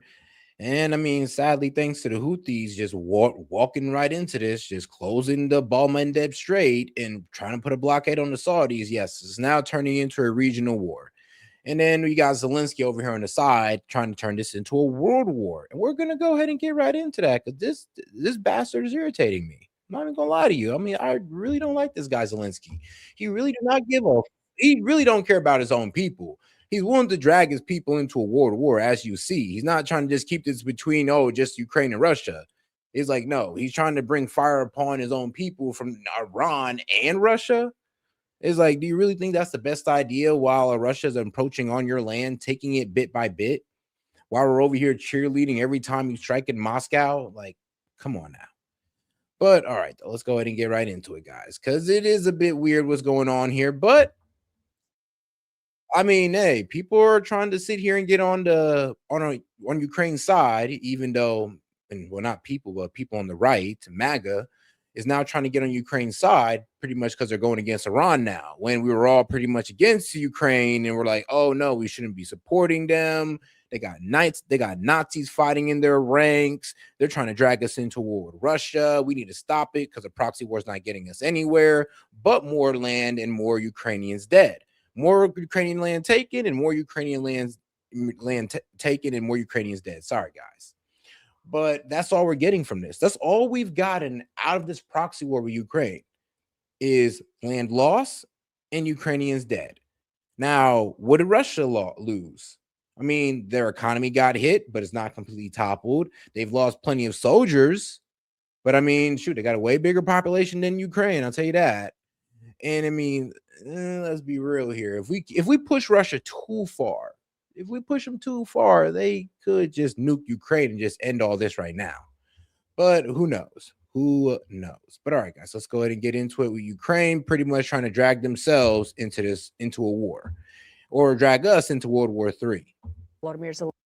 Well, major world leaders are attending the late Senator Lindsey Graham's funeral. This includes Israeli Prime Minister Benjamin Netanyahu and Ukrainian President Volodymyr Zelenskyy.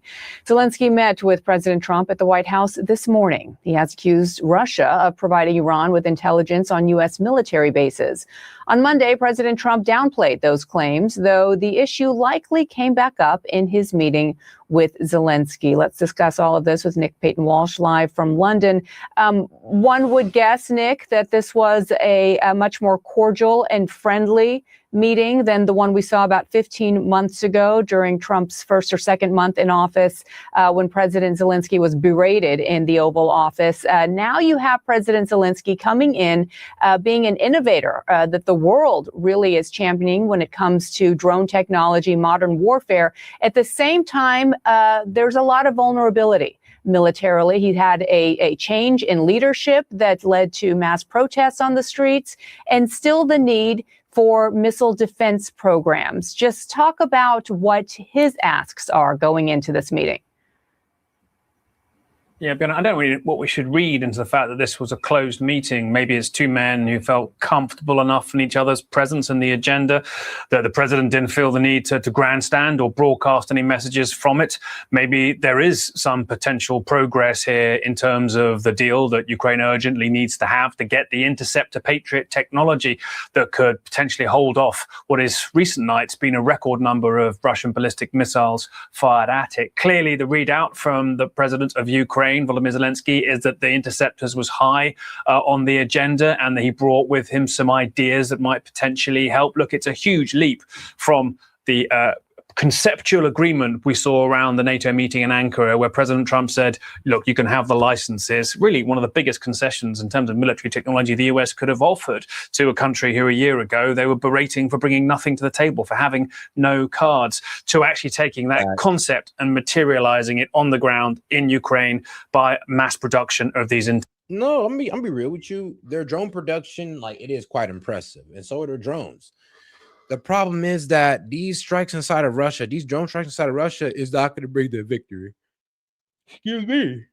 My bad, guys. But no, these drone strikes is not going to bring Ukraine victory. It's not going to topple Russia. It's not going to topple their entire economy because you hit a couple oil refineries. Like, I'm sorry. I wish it would, but it's not. Honestly, Russia's still going. They're still taking land, and I believe they've taken Odessa, guys. So they're about to control the Black Sea and pretty much just keep Ukraine out of that. So I'm telling you guys, by the end of this year, a lot of you pro-Ukrainian guys are going to be heartbroken. My heart going to hurt with you because Ukraine is mostly going to be gone. And here's the problem. I mean, y'all going to be heartbroken because y'all supported it. I mean, that's going to be the worst part. I don't know how you're going to reconcile with that, but be prepared to.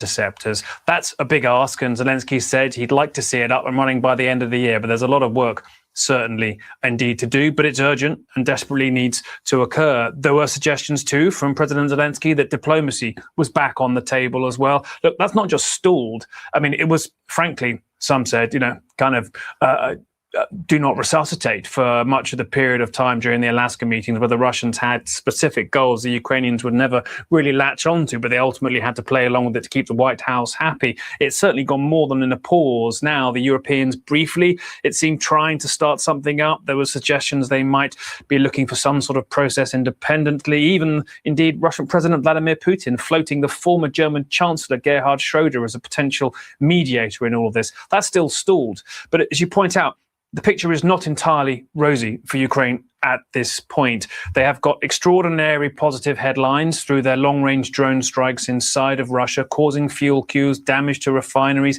damage to Russia's equivalent of Amazon, really bringing the war home to Russia, and indeed killing Russian civilians, it seems, during those strikes as well. That sea change, though, doesn't remove the broader structural issues Ukraine has. You talked about turmoil in the cabinet and the military command. Well, the new leaders have to deal with the issue of manpower and mobilization. They have to deal with the cash.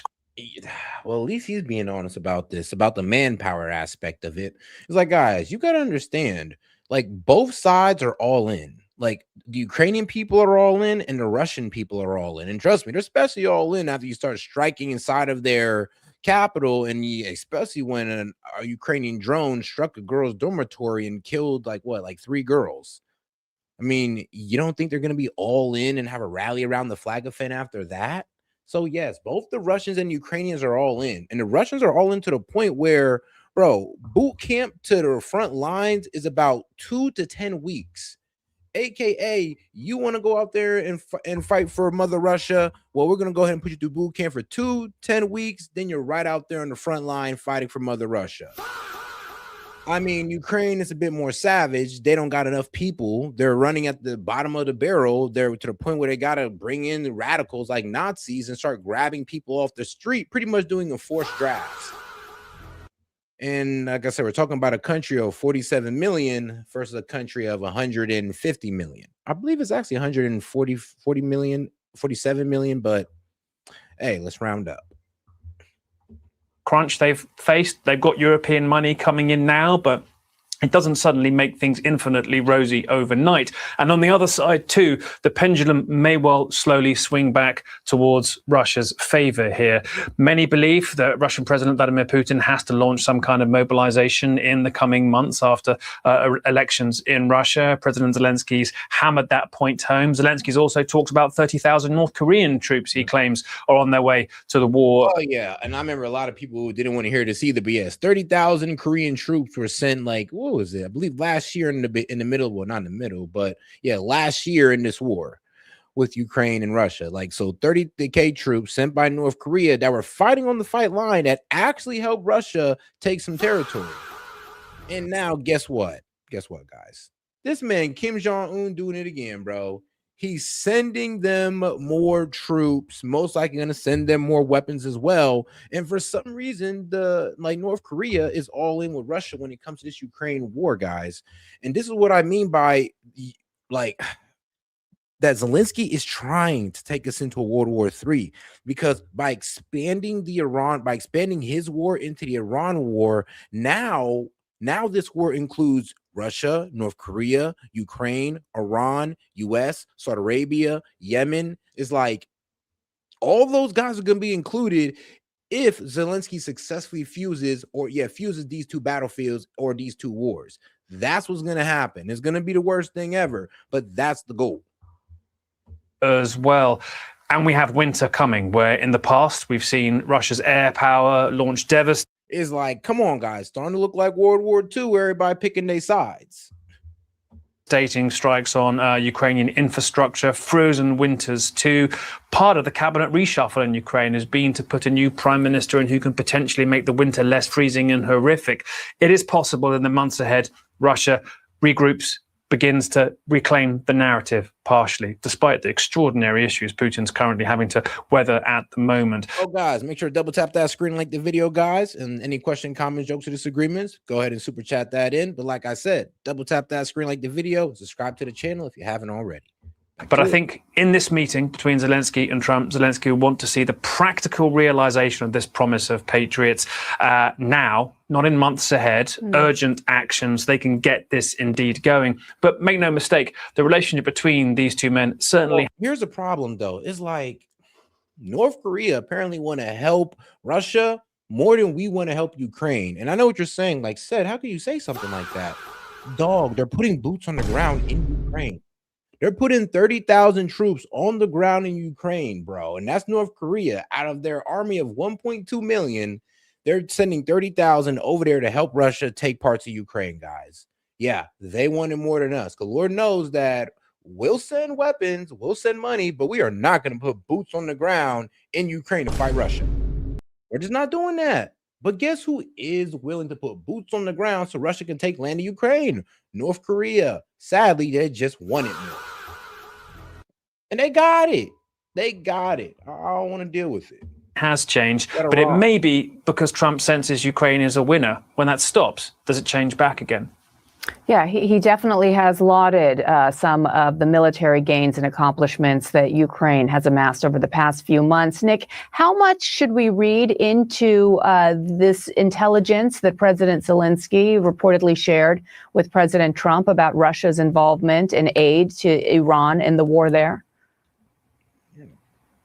I mean, look, this is clearly Ukraine positioning itself on the side of the Americans in their sprawling, complex conflicts with Iran, basically saying we're the kind of NATO ally you wished NATO would have been. Remember Trump's anger towards the real members of NATO for not joining wholesale. Oh, guys, and if you got any questions, comments, jokes, or disagreements, please super chat it in. You can crash out in the chat if you want at me and call me names, but that's just going to get you banned. So you can try that somewhere else, but you're not going to find your crash out moment here unless you're putting your money where your mouth is, my friend.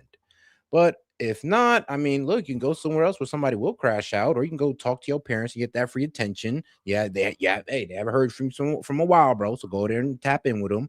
I'm just playing, guys. But anyway, though, let's get right back to it. And don't forget to double tap that screen and like the video. His attack on Iran or assisting in the Strait of Hormuz.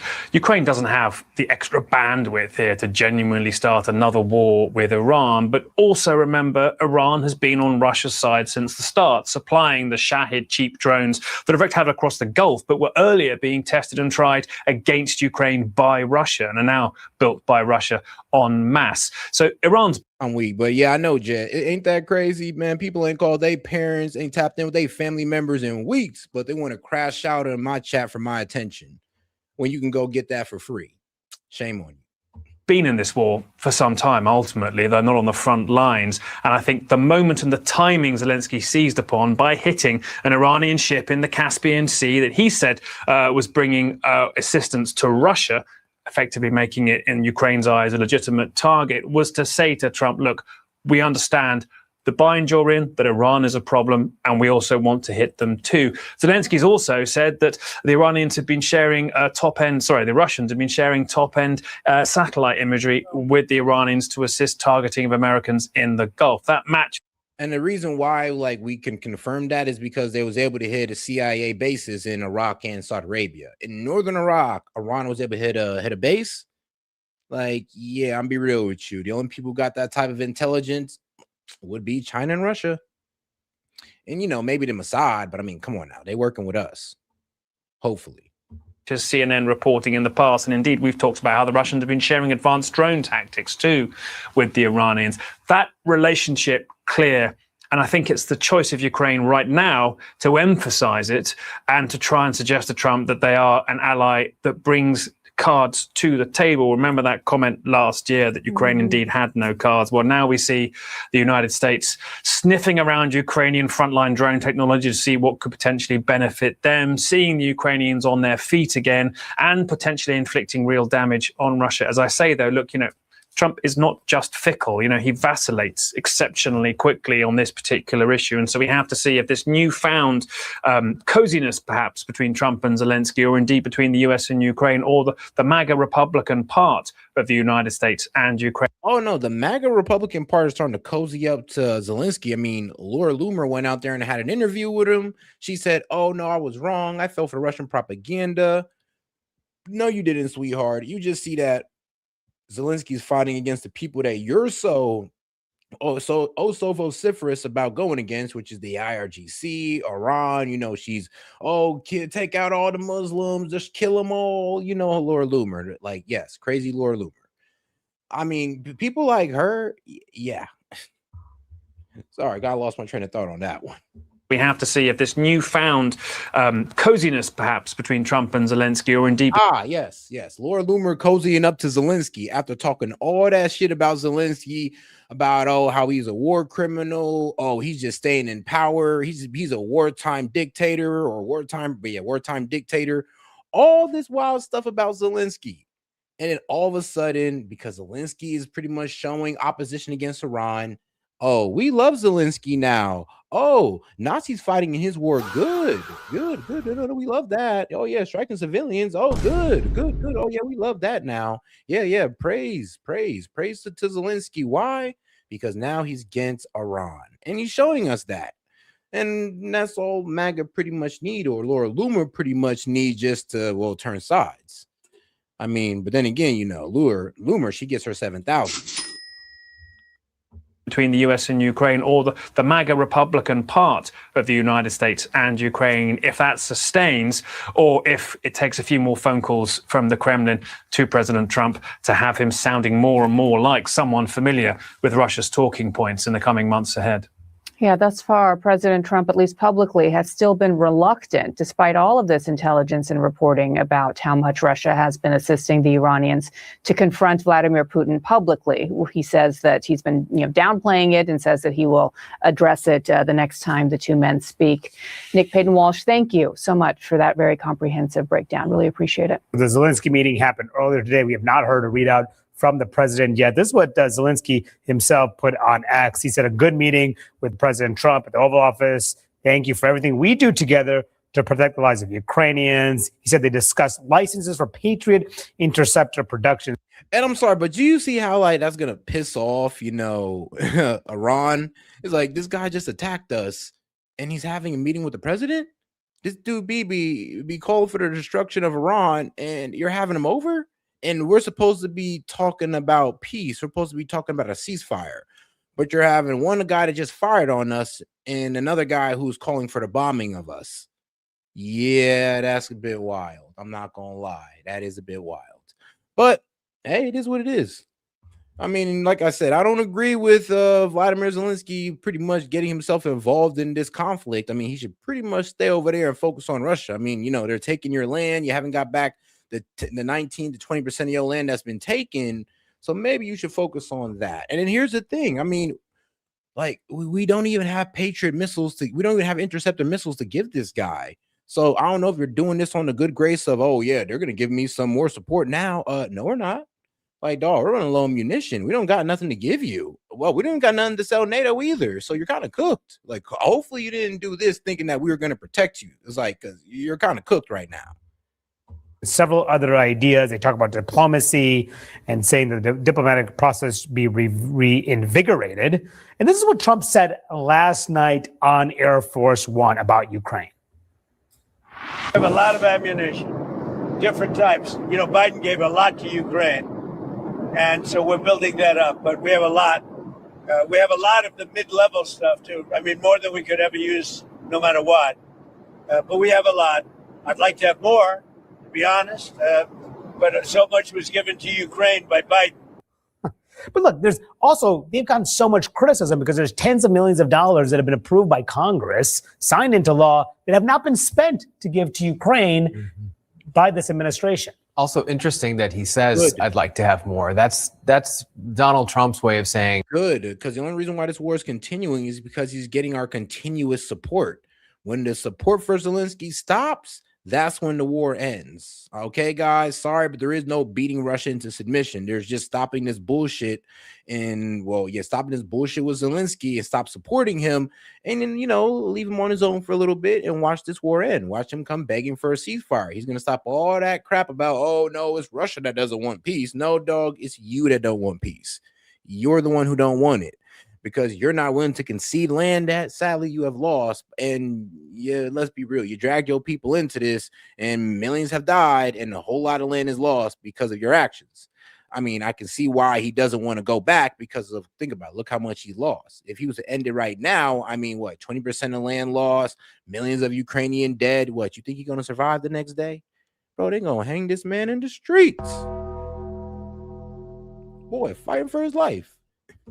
I don't want to confirm the reporting in the New York Times or elsewhere, but yeah, we could use a few more. Yeah. So I thought that was interesting. And with Lindsey Graham gone, is there someone who can draw Trump towards the Ukrainian line? Because Trump, of course, has been waffling on this issue for quite some time. One of the interesting developments over the last few weeks, and you're talking about polling that shows the divide among MAGA and non-MAGA GOP, though I think that line is blurring a little bit, is there are voices in the MAGA, most prominent MAGA voices like Laura Loomer, who are increasingly becoming more pro-Ukrainian than they were earlier. We saw Laura Loomer travel to Kyiv and interview and meet with Zelensky. So it's unclear exactly who's going to fill that void, if there's anyone that has the sort of stature in the Senate and the relationship with Trump to be the sort of effective advocate for these foreign policy issues that Lindsey Graham was. But it is interesting to see how the coalition is changing in recent weeks as it relates to the war in Ukraine. Yeah, so interesting, the shift among the GOP, the MAGA GOP. Ukraine up, Israel down. We'll see if that balance shifts at all. How different are the circumstances? Because unlike Israel, Ukraine is willing to get involved, which I do not support, by the way. But I mean, if anybody should be helping us out with Iran, it should be Israel. You seeing, viewing, and hearing, and the relationship between Trump and Zelensky now versus what we've seen between those two men in the past? Well, it's definitely warmed up, and President Zelensky is coming in with the backdrop of winning on the battlefield. At least that is the perception worldwide, that Ukraine is really getting some traction, especially. Oh, guys, make sure to double tap that screen and like the video, guys, and also smash that like button, depending on how you're watching. Oh, yeah, and if you have any question, comments, jokes, or disagreements, guys, make sure to super chat it in, man, and support the show. Appreciate you guys. Let's go ahead and keep it pushing, though, because we do got more videos lined up. The way it is menacing Moscow and St. Petersburg. President Putin just had a Navy Day parade yesterday, which was just 40 sailors in front of a big mural of a submarine, whereas in the past it was several, dozens of ships, submarines, thousands of troops. But 2 years in a row, they've had to cancel that because of the drone threat from the Ukrainians. So that is the kind of thing that makes Zelenskyy look like he's winning to Trump. And Zelenskyy is also bringing intelligence to back up his claims over the weekend that Russia is sharing satellite imagery with Iran. Which is true. We know that Russia is sharing satellite imagery with Iran, but it's like, bro, what do you want us to do? Get deeper involved in a war with Russia? It's like we're running low on munitions in Iran. Like, if the Zelenskyy was to ask for intercept their missiles right now, we have to tell bro to kick rock. We don't got it, bro. Sorry. But all right, though, let's go ahead and get into the next video. As Zelenskyy warns 30,000 North Korean troops to join Putin's fight. I know, right? Crazy. But I guess they really want it. Oh, yeah. Make sure to double tap that. Kim Jong-un's massive troop buildup for Vladimir Putin. Ukrainian President Zelenskyy warning Russia wants another 30,000 troops from North Korea to fight on the front line. Now, facing a hard reality at home, which is that the average lifespan of a Russian soldier from training to combat is only between 10 days to 3 weeks, according to Foreign Policy magazine and British intelligence. Will Ripley is out front. So pretty much this is well sourced. So yes, Putin is pretty much getting 30K more troops to come fight for him in Ukraine. I mean, the worst part about it is he's pulling troops out of North Korea. He's convincing men in Africa to come fight on the front lines in Ukraine as well, pretty much lying to them, telling them that, oh no, you're going to be a bodyguard. Yeah. You're going to be a bodyguard. You're going to be a bodyguard out there on the front line of the Ukraine war. And that's pretty much what happens. And here's a problem, bro. The last time they sent 30K soldiers, they used that to take land in Ukraine successfully, by the way. Is only between 10 days to 3 weeks, according to Foreign Policy magazine and British intelligence. Will Ripley is out front. At a cemetery for North Korea's fallen soldiers this weekend, Kim Jong-un, his wife, and daughter walked past the graves of Korean War dead. Now, Ukraine says Kim could send 30,000 more North Korean troops into another war. For Russian President Vladimir Putin, Kim said he don't care. The man got 1.2 million soldiers. What do you care about 30,000? And here's the thing, from reports, it's saying that he sent the worst of his military there. He's pretty much the disobedient ones, the ones that's not so, I would guess, not their best fighters. Yeah, he sent his lowest ranks out there to go help out Iran, to go die in the trenches. To go help out Russia, to die in the trenches in Ukraine for Russia. And I mean, the dedication that these Korean soldiers have is pretty ridiculous. I mean, they're going out there for your boy Kim, so they're crashing out. I mean, look, you take one of these guys captive and they're ordered to kill themselves. So it's either you win or you don't come home. Sent more than 100 soldiers to march. The last 30 soldiers he sent, none came home. Moscow's Victory Day parade in May. South Korea and Western militaries estimate more than 10,000 North Korean troops helped Russian forces recapture the Kursk region.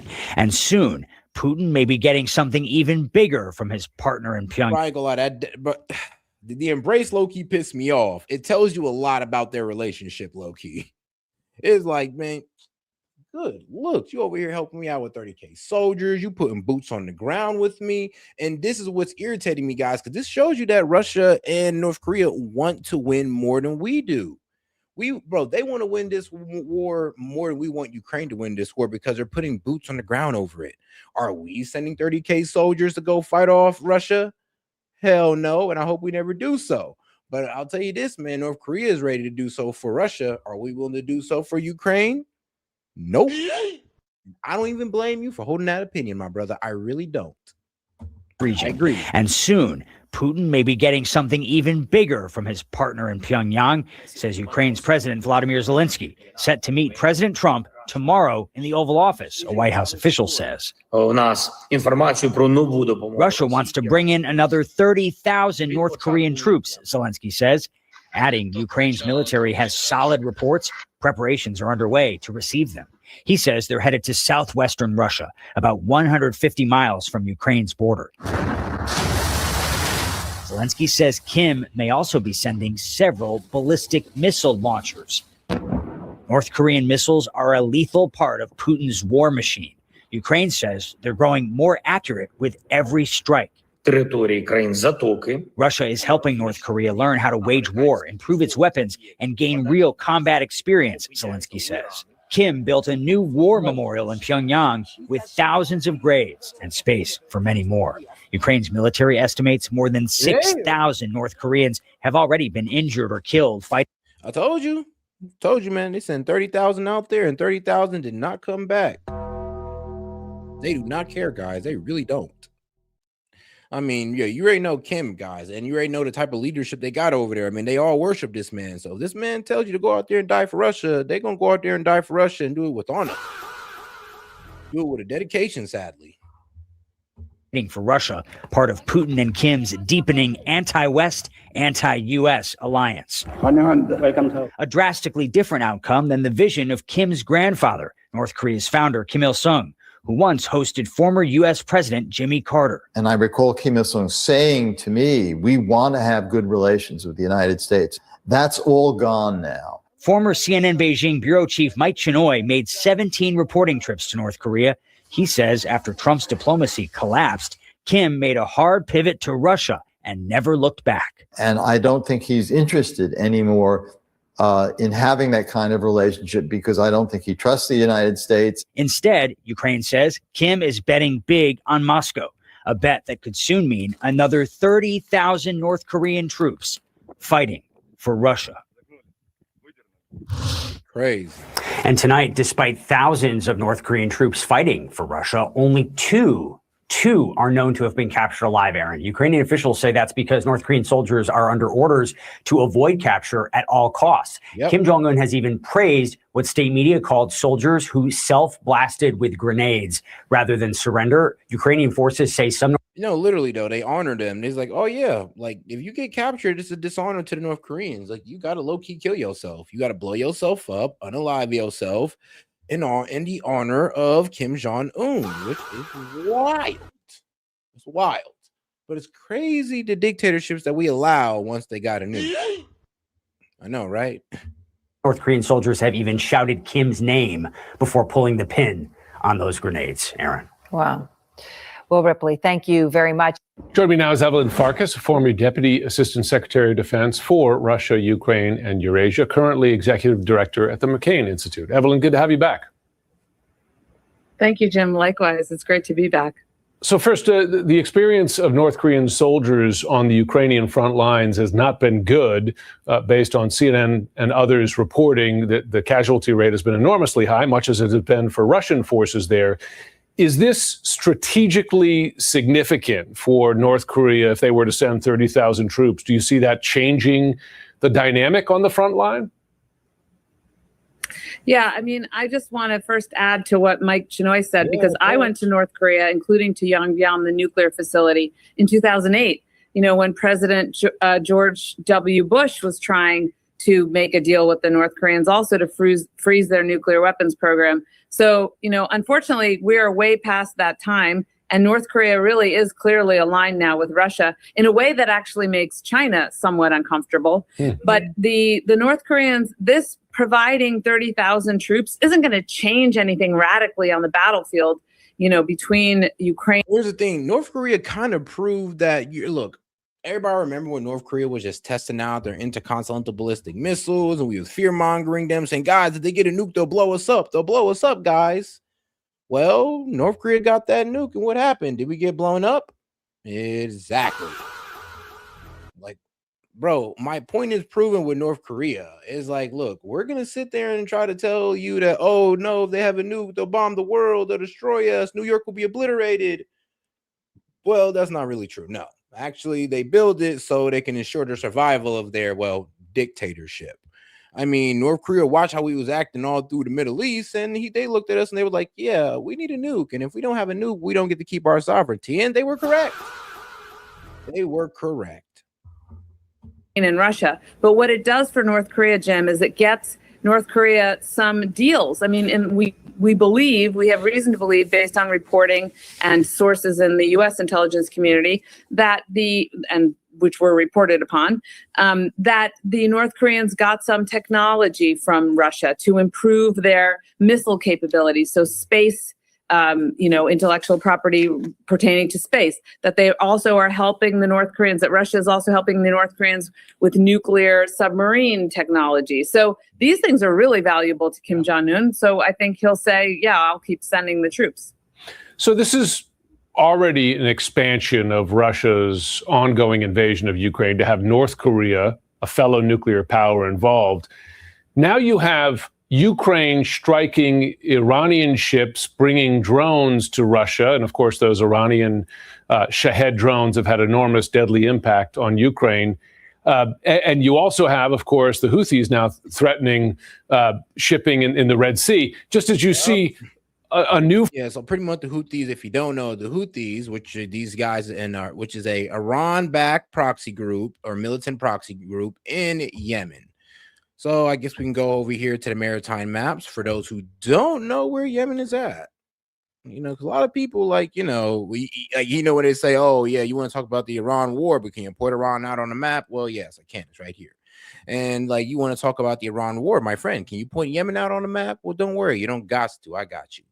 This is Yemen right here, and this is where the Houthis reside. And as you can see why there's such a pain in the ass for Saudi Arabia. They're right here. They share a border. And they have access to the Red Sea, and the Bab el-Mandeb Strait is literally part of their waters. That and part of Djibouti's. But, Djibouti ain't doing nothing. It's the Houthis that we're worrying about, and they're the ones that got the cruise missiles, drones, and, of course, backing from Iran, which they are using to strike vessels in the Red Sea that are Saudi vessels. I mean, it's actually kind of crazy. Yeah. So they're using this to pretty much strike vessels in the Red Sea and get all these other guys to, instead of taking the cheaper route through the Bab el-Mandeb Strait, they're getting them to take the route through, Egypt, which is the Suez Canal. So yes, the Suez Canal pretty much going up here. And that pretty much adds costs to the transport, which gets passed down to the consumer in that pretty much monopolized market, which is the oil industry. I know, right? When the oligarchy turns against us, and I mean OPEC as well. That's also kicking us in our ass right now too. But all right, back to it. And a connection between Shahed drones have had enormous deadly impact on Ukraine. And you also have, of course, the Houthis now threatening shipping in the Red Sea, just as you see a new front in the Iran war and a connection between the Iran war and the Ukraine war. Does that give you fears of just a broader regional escalation? No, Jim, only because they've been helping one another all along. It just hasn't been as public. You heard Zelenskyy saying that Russia provided, intelligence to the Iranians to target U.S. forces in the Middle East. The Iranians have been providing they provided the first Shahed drones to Russia, which then Russia improved upon and then sent back the technologically improved drones to Iran. So they've been collaborating all along. China, of course, sells to both sides in the Russia-Ukraine conflict. But I think we need to understand that these are adversaries working together. And this just makes it much more obvious because it's out there now in the Middle East. Kim, let's start with Ukraine, as that's the first meeting that's going to happen this morning, and it's part of Lindsey Graham's legacy as well. How different are the circumstances? Are you seeing, viewing, and hearing, and the relationship between Trump and Zelenskyy now versus what we've seen between those two men in the past? Well, it's definitely warmed up, and President Zelenskyy is coming in with the backdrop of winning on the battlefield. At least that is the perception worldwide, that Ukraine is really getting some traction, especially the way it is menacing Moscow. Honestly, we're over exaggerating. Like, we're over exaggerating the strikes in Moscow, literally pretending like it's going to collapse the entire bro. We're literally pretending like it's going to collapse the entire Russian government, or my bad, but the entire Russian economy, actually, and the government too. I mean, it's kind of shows the propaganda that we're willing to push into this Ukrainian Russian war. Why? Because we kind of need Ukraine to win, because we put a lot into it. We put a lot of missiles, we put billions of dollars, and for them not to win would be a huge waste of resources, to be honest with you. Waste of resources that we should have never committed to. But since we're here and we're all in, I mean, we might as well try to get the best solution. And the problem is also not to let the American people know the reality of this war before they lose support. And I mean, let's be real. I mean, look at what the Iran war is doing to public opinion. Like, if we actually if American media actually let you know how bad this war was going for Ukraine, you guys would be in opposition against it. But they're not going to let you know how the Ukrainians are losing their land and dying by the day. And while Russia is continuing to take more land and have some of their soldiers die by the day, by the hundreds and thousands on both sides. The death toll is 1 million on both sides. But we're talking about a country of 150 million versus a country of 47 million. Who you think can take a million man loss better, Russia or Ukraine? It's simple math, guys. And St. Petersburg. President Putin just had a Navy Day parade yesterday, which was just 40 sailors in front of a big mural of a submarine, whereas in the past it was several, dozens of ships, submarines, thousands of troops. But 2 years in a row, they've had to cancel that because of the drone threat from the Ukrainians. So that is the kind of thing that makes Zelenskyy look like he's winning to Trump. And Zelenskyy is also bringing intelligence to back up his claims over the weekend that Russia is sharing satellite imagery with Iran to help Iran strike U.S. targets in the Gulf. These are facts. No, those are facts. I mean, let's just keep it real, guys. Those are both definitely facts. You know what? I was actually about to bring this video up. For 2,000 years, Christians have been in the Holy Land. Yeah, and treated like crap, sadly. But all right, no, we're not gonna do this video yet. Not gonna do it yet, guys. Let's get into the Young Turks and let's see what they're talking about. Ukrainian President Volodymyr Zelenskyy met with President Trump at the White House today. Zelenskyy was in town for Senator Lindsey Graham's funeral. Now, Trump appears to have significantly warmed to Zelenskyy, and it's not an accident. As I shared with you all yesterday, Zelenskyy had carried out a strike against an Iranian vessel in the Caspian Sea and argued that it was a justified strike because he alleged that Iran was sending Shahed missiles to Russia, which Russia uses against Ukraine. Now, Iran says that they were shipping steel to Russia. There's no way of me confirming who's telling the truth, but nonetheless, this is obviously an escalation involving Ukraine kind of getting themselves involved in this war, even as they have their hands full attempting to fight off Russia and the ongoing invasion that Russia carried out beginning in 2022. Now, the Ukrainian president has tried to charm Trump quite a bit, and it's part of this concerted campaign by European leaders to improve Trump's relationship with Zelenskyy so he will be more willing to help supply weaponry to Ukraine to fight Russia. But more importantly, Trump has come to admire Ukraine's drone industry, especially its ability to defend against the same drones the U.S. faces in the Iran war. Trump, a senior administration official, said, likes winners, and Zelenskyy, in the U.S. president's estimation, is increasingly looking like one. And look, that is a huge change, a complete 180 from what we saw with Trump and Zelenskyy in that Oval Office meeting just last year, where Trump essentially called Zelenskyy a dictator. You had J.D. Vance essentially telling Zelenskyy that he needs to be grateful. It was a very tense and awkward moment. Trump had even paused all weapons and intelligence sharing with Ukraine following that meeting. Now things are different. Republicans on Capitol Hill, including Senator Graham, worked overtime to basically patch things up between Trump and Zelensky. And it seems like he made quite a bit of progress doing that. Trump was impressed there was a heavyweight Ukrainian boxer who visited him in the White House, in the Oval Office specifically. Guys, make sure to support the stream so we can keep the stream going longer, guys. And you can do that by super chatting in or sending a GIF. But let's go ahead and get to this Piers Morgan debate. This should be a good one.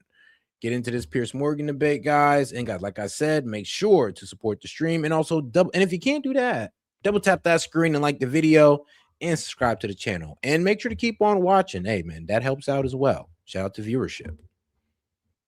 We've suffered a devastating defeat. We went into the war with 4 goals. We failed on all 4 counts. There is no escalation option here. There may not be an easy military option. Pulling back, that's no good. But just to be clear, General Clark, you would go in harder, and would that involve ground forces? One word, scale, scale. There are massive mountains, 11,000 Manhattans. That's the search problem we have, the scale problem. What's made you so anti-Semitic? What do you want then? What is your end goal with this? I want you to admit you're just a brazen anti-Semite. You don't like Jewish people. You don't want to associate with Jewish people. Just admit it. The chaos of I ain't gonna lie, they ruined that kid's life for him pretty much saying that he rejected a job offer because he said, I don't want to work with a Jew. It's like, I'm okay. I don't want to work for Jews. I was like, well, god damn. It's like, man. But because he had that stance, they pretty much ruined his entire life. Can't really get a job anywhere. So he kind of cooked himself with that. And I'm just like, you know, that might have happened if you said that to any race. If you sit there and says, oh yeah, I don't want to work for, no, what actually, if he says I don't want to work for white people, he'd have got away with that. If he says I don't want to work for black people, he'd have been called racist, but I'm gonna be real with you, people would still be trying to hire him. But him saying that I don't want to work for Jews ended his entire career. Well, really ended his future. Intended consequences is one of the biggest strategic problems with waging war. For all of the so-called war games and disaster planning, nobody can predict the future. Iran's proxy militia in Yemen is attacking Saudi Arabia's coastal oil facilities. It jeopardizes yet another alternative to the Hormuz Strait, and it drags in another country who didn't want war in the first place. This weekend, Ukraine launched a deadly attack on an Iranian vessel it says was trading weapons with Russia. Now experts fear that Ukraine's European allies might be dragged in too. They may want nothing to do with Trump's Iran war, but they're lockstep behind Ukraine in the war against Russia. You don't need to be a doomsayer to understand how this could spiral out of control. Dangerous unintended consequences are one of the reasons why so many expert guests on this show have repeatedly called on Trump to declare victory and get the hell out of this. For a while, that is what he was doing. But all of a sudden, the debate has pivoted. It's all about... No, literally, though. I kept saying that, look, I don't care how Trump sells it. Trump can sell a win, and I'll sit here and I'll be like, look, dog, I may not agree with you spreading the propaganda about a dub that we did not take, but whatever, bro. Whatever to get us out this war, dude. Say what you got to say. Sell it how you got to sell it. I don't care. Just stop this damn war, okay? I don't care how you got to sell it. How and when the US should escalate, and not if. The war's public cheerleaders are making the case that US deaths may be worthwhile if the US escalates into operations like seizing Carg Island. No one in America wants American casualties. It's a tragedy and a horror.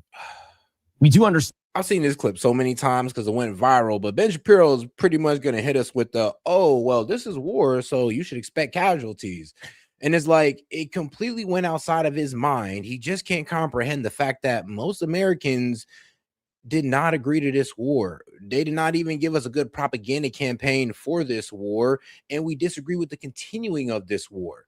So can you imagine trying to sell to us that, oh yeah, you should be okay with the deaths of this war, a war that, you know, never supported, didn't want to get into, but you should just support the deaths of it? It's like, are you serious? This is the whole reason why we didn't want it. We do understand that people die in war. That's why we didn't want to engage in war. Like, do you understand it now? Especially against Iran, since we didn't complete no military objectives, honestly, and we got 18 service members dead. So honestly, you're just going into our point of why war is just not the answer, but it is what it is. And that war does come along with casualties, and we are willing to undergo those casualties in pursuit of an end and a victory for America. But as far as the idea that, for example, America, we can't hit Kharga Island because the Iranian people would then be deprived of oil resources. The American people are, I should say, not particularly concerned about that. We are far more concerned with why we're there not winning. Well, the American people are concerned about why the US is not winning, as well as the war's cost in lives and dollars. The question is whether any of the dramatic operations now being retailed. I mean, we're mad we're in the war. We're mad we're not winning the war. And we're also mad that our government is asking more money, asking our Congress for more money to continue a war that they have not shown any results in whatsoever. I mean, can you imagine that?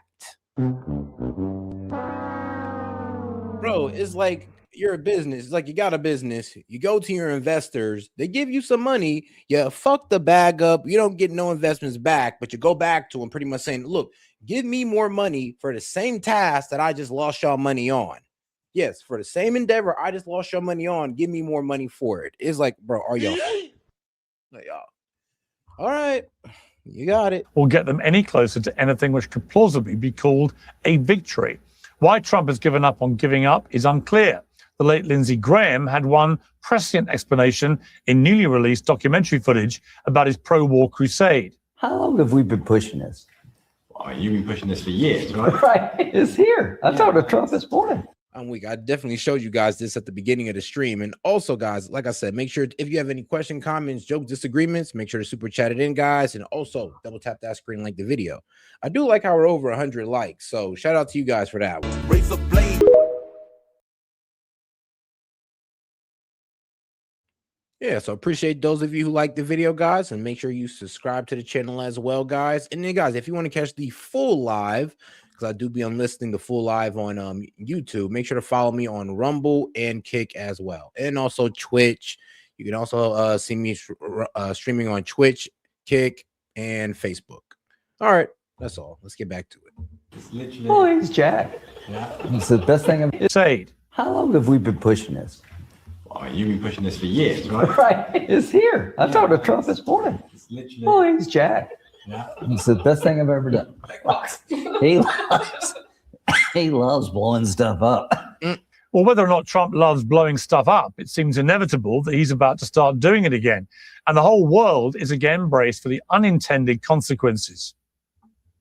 In a moment, we'll have an all-star expert panel to make sense of what happens next. But joining me first with his assessment on Iran, Ukraine, and the Saudi nuclear deal is political scientist Professor John Mearsheimer. Professor Mearsheimer, welcome back to Uncensored. Glad to be here, Piers. Where the hell are we? I can't think of many people better qualified to at least try and explain where we've got to with this Iran war. We've suffered a devastating defeat. You want to remember we went into the war with 4 goals. 1 was regime change. 2 was to eliminate Iran's ability. And I'm gonna be real with you. Those of you who want to say, oh, it wasn't about regime change. I'm like, look, guys, the man literally took out their supreme leader. First day of the war, take out the supreme leader, then call for the Iranian people to rise up and take back their, their facilities, or my bad, their institutions. So, yeah, what the fuck was that then? Like, no, literally, it's like you can't sit there and say, oh, it wasn't about regime change. The man killed the supreme leader and told the Iranian people to take back their institutions. That sounds like regime change to me. I mean, that sounds like an attempt at regime change to me. Ability to enrich uranium. Number 3 was to end support for the Houthis, Hezbollah, and Hamas. And number 4 was to put an end to the long-range missile program. We failed on all 4 counts. Furthermore, on February 27th, the Iranians did not control the Strait of Hormuz. They now control the Strait of Hormuz. Furthermore, our basing structure in the region has been destroyed. Our alliance structure in the region is in tatters, and the international economy may go off a cliff at some point in the not too distant future. This is a catastrophic defeat. There's no other way to cover it up. Now, people might say there is a military solution for fixing this problem. There is no military solution. We've tried every strategy. No, literally. And I love how he's saying it's like there's no military solution without destroying our economy. That's just the reality there. there really is no military solution without destroying our economy and having hundreds of thousands of service members lose their life. Like, while the result still being the complete throwaway of our economy. Like, are you serious? There is no winning strategy but just leaving. And even that looks terrible on Trump. In the book, a major air campaign, a blockade, and now this tit for tat strategy. All of them have failed, and nobody has an alternative strategy that will pull their chestnuts out of the fire. I mean, that is my reading. What should President Trump do then? Well, I think what President Trump should do is try to get an agreement, a new memorandum of understanding as soon as possible. But the problem is it's not in the Iranians' interest to agree to a new memorandum of understanding anytime soon. They should drag this crisis out for a good month or so more, because the more time goes on, the more coercive leverage they have. So I think Trump is going to have a devil of a time getting the Iranians to agree to a deal that's as good as the memorandum of understanding of June 17th. So I think that he's in real trouble. And you've got, of course, the Israeli position, which a bit like which. Well, I mean, that's what I'm saying, dog. If the first memorandum of understanding made you sick to your stomach, then, bro, if we don't finish the job on this and Iran still controls the Strait, oh man, look, the second memorandum of understanding is really going to piss you off. Like, you're probably going to throw up in your mouth a little bit. So let's hope that's not the result here. But it's looking like it.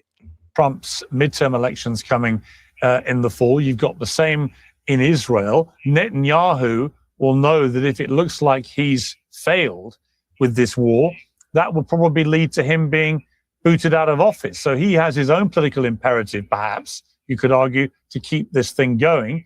Conversely, Trump, would probably face the opposite issue, where if it's still raging, this war, in September, October, and gas prices are still going through the roof and more American servicemen and women are being killed, that this could be politically very toxic for him and end up costing him the whole of Congress. Yeah, I think there's no question, Piers, as you say, that Trump wants to put an end to this. He understands he doesn't have a winning strategy. And as you point out, from an Israeli point of view, it makes sense to try to keep the war going. This is the war against Iran. You also want to understand they're heading in different directions with regard to Lebanon, southern. Real with you, war they've been trying to drag us into for a while now with Iran. They've been trying to destabilize Iran for a minute, and they know they can't do it without us. Lebanon, Syria, and Gaza. There have been reports on Channel 13 in Israel that the Trump administration has asked the Israelis to leave Gaza, leave southern Lebanon, and leave southern Syria. And of course, this idea is anathema to Netanyahu and to most Israelis. So it appears to me that what you'll see is that the two sides are at loggerheads on two different sets of issues. It is a mess. And we've also got this added complexity of Ukraine launching a deadly attack on an Iranian vessel it says was trading weapons with Russia. This could potentially drag in Ukraine's European allies into a war they've so far resisted getting involved with in any offensive capability. What do you think is going to happen here? I think it's possible that the Iranians may strike at some target in Ukraine, but I think the Iranians do not have any interest in getting involved in a war against Ukraine. And I don't think Ukraine has an interest in getting involved in a war with Iran. Ukraine is up to its eyeballs in alligators fighting against the Russians. The last thing they need is a new front. So I think there may be some minor tit for tat, but I don't think this is going to escalate in any meaningful way. I think the escalation that's really scary is what's happening with regard to the Yemenis or the Houthis and the Saudis. And now it looks like Saudi oil is no longer going to come out of the Red Sea. And furthermore, that the Houthis are actually destroying oil refineries. Well, I mean, it's coming out of the Red Sea. The problem is they got to take the Suez Canal, and that's just adding more to the travel time, thus making the trip more expensive. I mean, that's the problem with them pretty much doing a blockade on the Bab el-Mandeb Strait. Because there's two ways out of the Red Sea: the Suez Canal up there in Egypt, and of course down there by Yemen, between Yemen and Djibouti, the Bab el-Mandeb Strait. Refineries inside of Saudi Arabia. This is really potentially bad news. I mean, it could be absolutely catastrophic, couldn't it? I mean, and we haven't even got around to the potential apocalyptic element of this, which is if they start trading attacks on desalination plants, for example, the consequences for the people in these countries could be absolutely horrendous. There's no question about that. You want to remember, though, that I mean, I remember I brought up the point already. Like Iran, they don't rely too much on water desalination for their water supply, but the Gulf countries do. Like up to 40 to 99% of their water comes from their water desalination. AKA, if you destroy that and their energy, these countries become unlivable. Especially Saudi Arabia, Kuwait, all of them just become unlivable. We're talking about like places that stay like 120 degrees on the daily. Ain't no winter out there. That's why it's a desert. Iran hardly relies on desalination plants at all. They rely on desalination plants for somewhere between 2 to 3% of their drinking water. It's the Gulf states that are heavily dependent on desalination. This is one of the reasons that President Trump has not gone after infrastructure, civilian infrastructure, in Iran. His great fear is that if he starts going after power plants, he goes after bridges, oil facilities, or desalination plants in Iran, that the Iranians will retaliate in kind. And this will basically, and I'm not overstating the case here, it will destroy these countries in the Gulf because they can't survive without desalination plants. And this greatly limits our ability to escalate. I think there are also economic pressures on these Gulf states, which are beginning to really bite, particularly some of the smaller ones. I mean, I've been hearing about Kuwait and Bahrain and these kind of states who don't have the kind of Middle East superpower economies of, say, Saudi Arabia, who might be in real trouble the longer this goes on. Well, the thing is, if you look at the geography, and they rely a lot on water desalination, and their water desalination center has been struck. Power plants have been struck, and they're starting to ration out energy in Kuwait. And it's tough out there, so keep them in your prayers. Piers, Bahrain and Kuwait can only get their oil out through the Gulf and through the Strait of Hormuz. And given that the Strait of Hormuz is closed to them, they're not getting any oil or gas out. Both the Saudis and the United Arab Emirates, the UAE, they're getting their oil out. The Emirates have a base, it's called Fujari, that's on the Sea of Oman, and they're able to get quite a bit of oil. I'd estimate somewhere on the order of 2 million barrels a day out of Fujari. And of course, the Saudis, up until very recently, have been getting oil out through the Red Sea. So I would estimate that in total, about 7 million barrels of UAE and Saudi oil have been getting. And just to give you a visual representation here, let's go ahead and go over to the maritime traffic map here. All right, guys. So main screen it for those who are watching horizontal. But yeah, so this is Saudi Arabia right here. And like I said, down here, south of Saudi Arabia is Yemen. Now, what Saudi Arabia is having to do is take the Suez Canal over here by Egypt instead of just taking the easier and cheaper route of the Bab el-Mandeb Strait over there by Yemen. Sorry, bro. Sorry. Map is a little bit difficult to deal with, but right here, the Bab el-Mandeb Strait, which other ships are going through, but if you're a Saudi ship, they're striking you. That's the problem right now. And Saudi, they deliver 6% of the world's oil through this strait. Well, they was doing that, but not anymore. But all right, though, back to it. Heading out onto world oil markets, but hardly any Kuwaiti or Bahraini oil has been getting out because it's all bottled up inside the Persian Gulf. Summer is here, and for once, even we Brits have had nothing. Oh my God, all right, guys, make sure to double tap that screen and like the video, guys. Any question, comment, jokes, or disagreements, please go ahead and super chat that in. I'd be happy to engage with it. And also make sure to subscribe to the channel if you've been watching longer than 10 minutes, or this is probably your like 5th, 6th time watching. You might as well subscribe already. All right, guys, let's go ahead and get right back to it. Donald Trump announced he was signing a deal with Saudi Arabia, which would potentially allow the kingdom to enrich uranium in future and to avoid the fullest inspection rights of the international watchdog. Now, you have argued before that it's rational that Iran should acquire nuclear weapons for deterrent purposes. Would you use the same argument with Saudi Arabia, given what's been happening? Absolutely. From Saudi Arabia's point of view, it makes eminently good sense to have nuclear weapons. I think I've told you before that Ehud Barak, the former Israeli prime minister, said that the reason he believes that Iran is pursuing nuclear weapons is because it makes so much sense.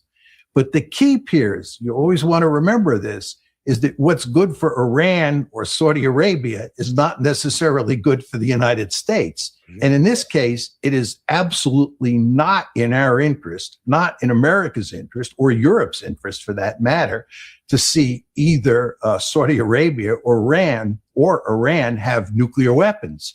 So the fact that President Trump has allowed Saudi Arabia to have this significant nuclear enrichment capability is not good for the United States.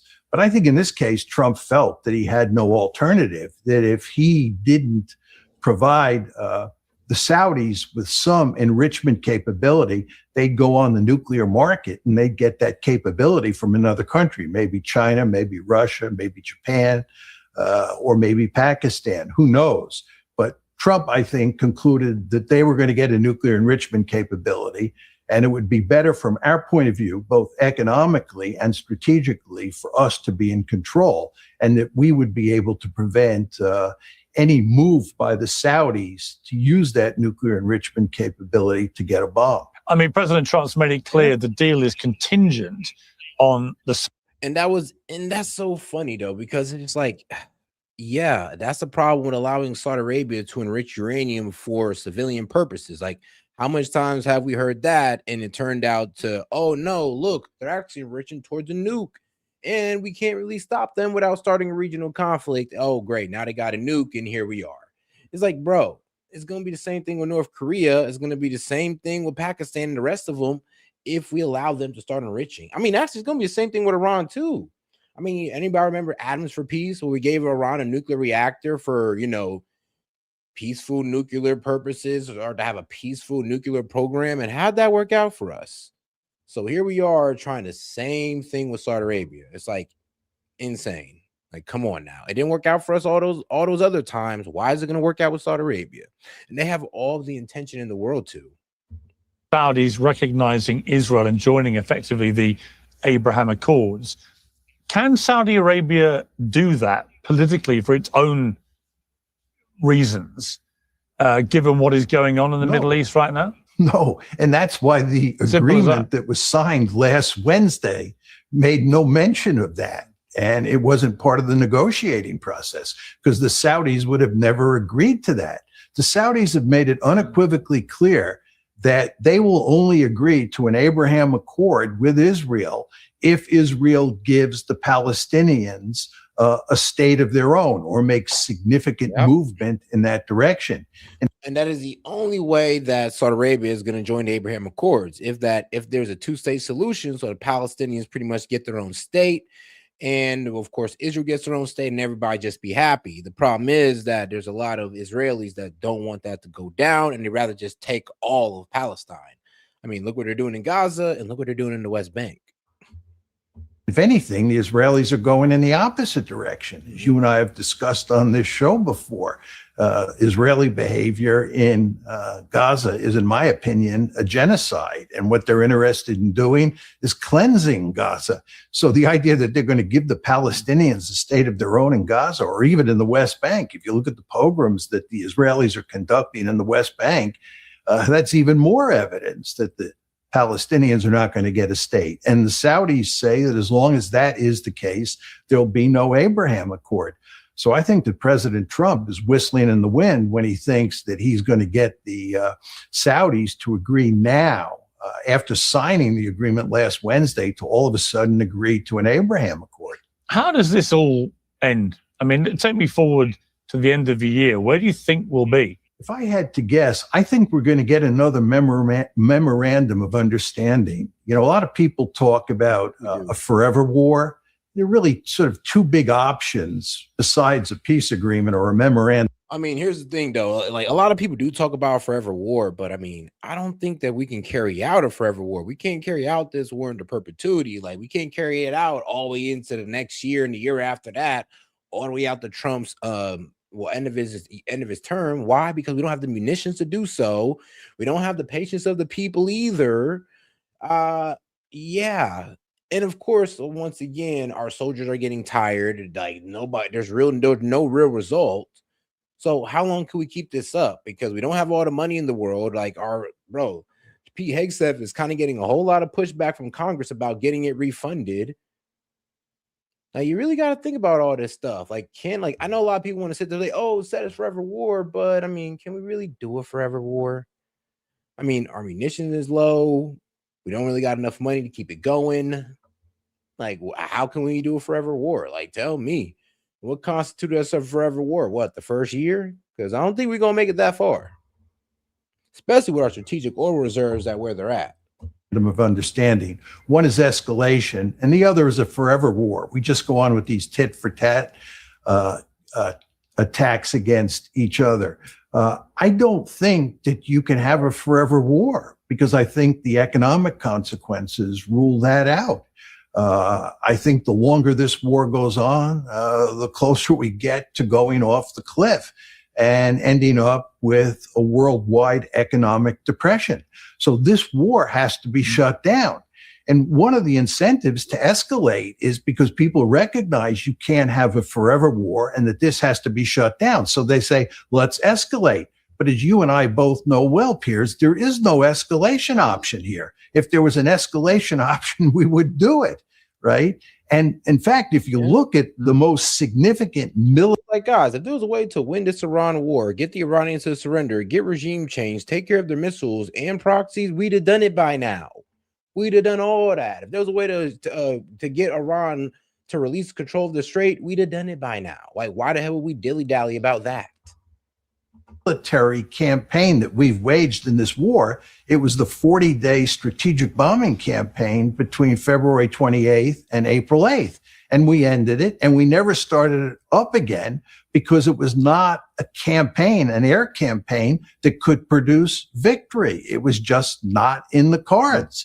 So we have no escalation option here. Some people talk about putting ground forces in. We don't have enough ground troops to invade an island, much less invade the country of Iran.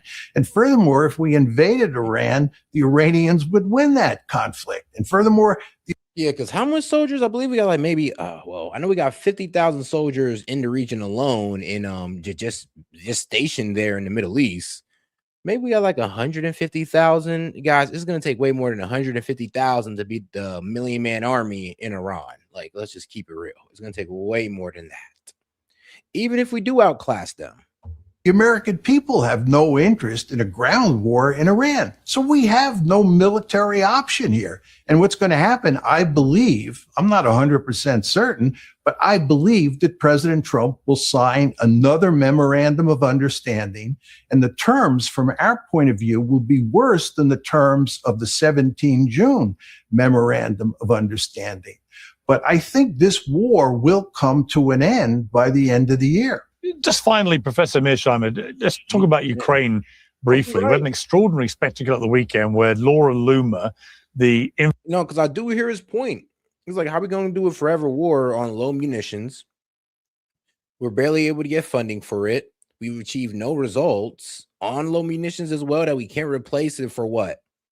Until like what, 5-6 years, guys? Yeah, that's not a good position to be in. And if you don't understand it, hopefully this video helps you understand it. America has the strongest military in the world, but this war just exposed its biggest weakness. And it's not what you think. It's not the soldiers, it's not the technology, it's math. On the very first day of this war, America killed Iran's supreme leader. That was supposed to be checkmate. The regime was supposed to crack, but it didn't. Iran closed the Strait of Hormuz, the narrow strip of water that carries 1/5 of the world's world's oil, and suddenly the strongest military on earth had a problem it couldn't bomb its way out of. Then Iran went on the attack. American bases hit in Bahrain, Saudi Arabia, Qatar, the UAE, Iraq and Jordan were hit. Even British bases in Cyprus and also in the Indian Ocean. Iran's cheap drones flew so low they slipped right past billion-dollar defense systems. America's own defense secretary and top general privately admitted to Congress that these drones were a problem they couldn't fully stop. In just the first 4 days of this war, American Patriot batteries fired 943 interceptor missiles. Sounds fine, right? Because America has plenty. Except that the factories that build these missiles produce about 620 per year. So in 4 days, America used up 18 months of production. 4 days, 18 months. And it didn't stop there. Halfway through this war, America had burned through roughly half of its Patriot missiles. Half of its THAAD interceptors too, the most advanced defense system it has. Each THAAD missile costs almost $13 million. The factory makes about 100 a year. Experts say refilling that stockpile could take up to 8 years. 8 years to recover from a few months of fighting a country with an economy smaller than the state of Florida. Now stop and think about what that really means. For years, America has talked about being ready to take on Russia, ready to defend Taiwan against China. 2 wars at once if needed, that was the claim. But Iran isn't Russia. Iran isn't China. Iran is a country crushed by sanctions, with an air force from the 1970s. And this fight still drained half of America's best missiles. Now China builds weapons faster than any country on earth. Its factories outproduce American factories many times over. Russia has been in full war mode for years. So here is the question nobody in Washington wants to answer out loud. If a few months against Iran emptied the shelves this badly, what happens when America is up against a real superpower? America even paused weapons deliveries to Taiwan during this war because there simply wasn't enough to go around. And the Allies noticed it. Japan, South Korea, everyone noticed. You can be sure Beijing noticed it too. Every rival on the planet is looking at the same numbers we just showed you. The empty shelves, the 8-year refill, the pause on Taiwan. America is still the strongest military in the world. That part is true. But the strongest military in the world just showed everyone its limits. And in a world full of enemies, the most dangerous thing you can lose is not a battle. It's the fear. So yeah, that's pretty much the problem. Like, we can't keep doing this. And here's the thing, it's crazy how Ukraine is trying to step into this while they also need interceptor missiles as well that we do not have. So I mean, look, we're gonna have to wrap that shit up, and they're gonna have to wrap that shit up as well. Like ASAP. Influencer who for the global economy, bro. Do it for the economy, man. Goddamn. Actually does have the ear of President Trump. Flew to Ukraine, flew to Kyiv, sat down with President Zelenskyy and apologized to him for all the abuse she'd hurled his way, calling him a Nazi and so on, and saying America should do nothing to help Ukraine, saying the complete opposite now. And doing so, people think quite cynically, because there is a belief that contrary to all perceived wisdom, the Ukrainians are beginning to defy expectation and begin to get the upper hand in this war with Russia, mainly through the new types of warfare, drones. Oh, guys, if you got any questions, comments, jokes, or disagreements, or I guess anything you want me to Google, please super chat it in. Appreciate the support, or you can send it to Venmo as well. And also make sure to double tap that screen, like the video, and subscribe to the channel as well. All right, back to it. But like I said, any question, comments, jokes, or disagreements, or something you want me to look into, make sure to super chat it in. All right, back to the show. And so on, that they've been deploying very skillfully. You've maintained from the start of this, Russia will win, that Ukraine will have to ultimately give up territory. They've refused to do that.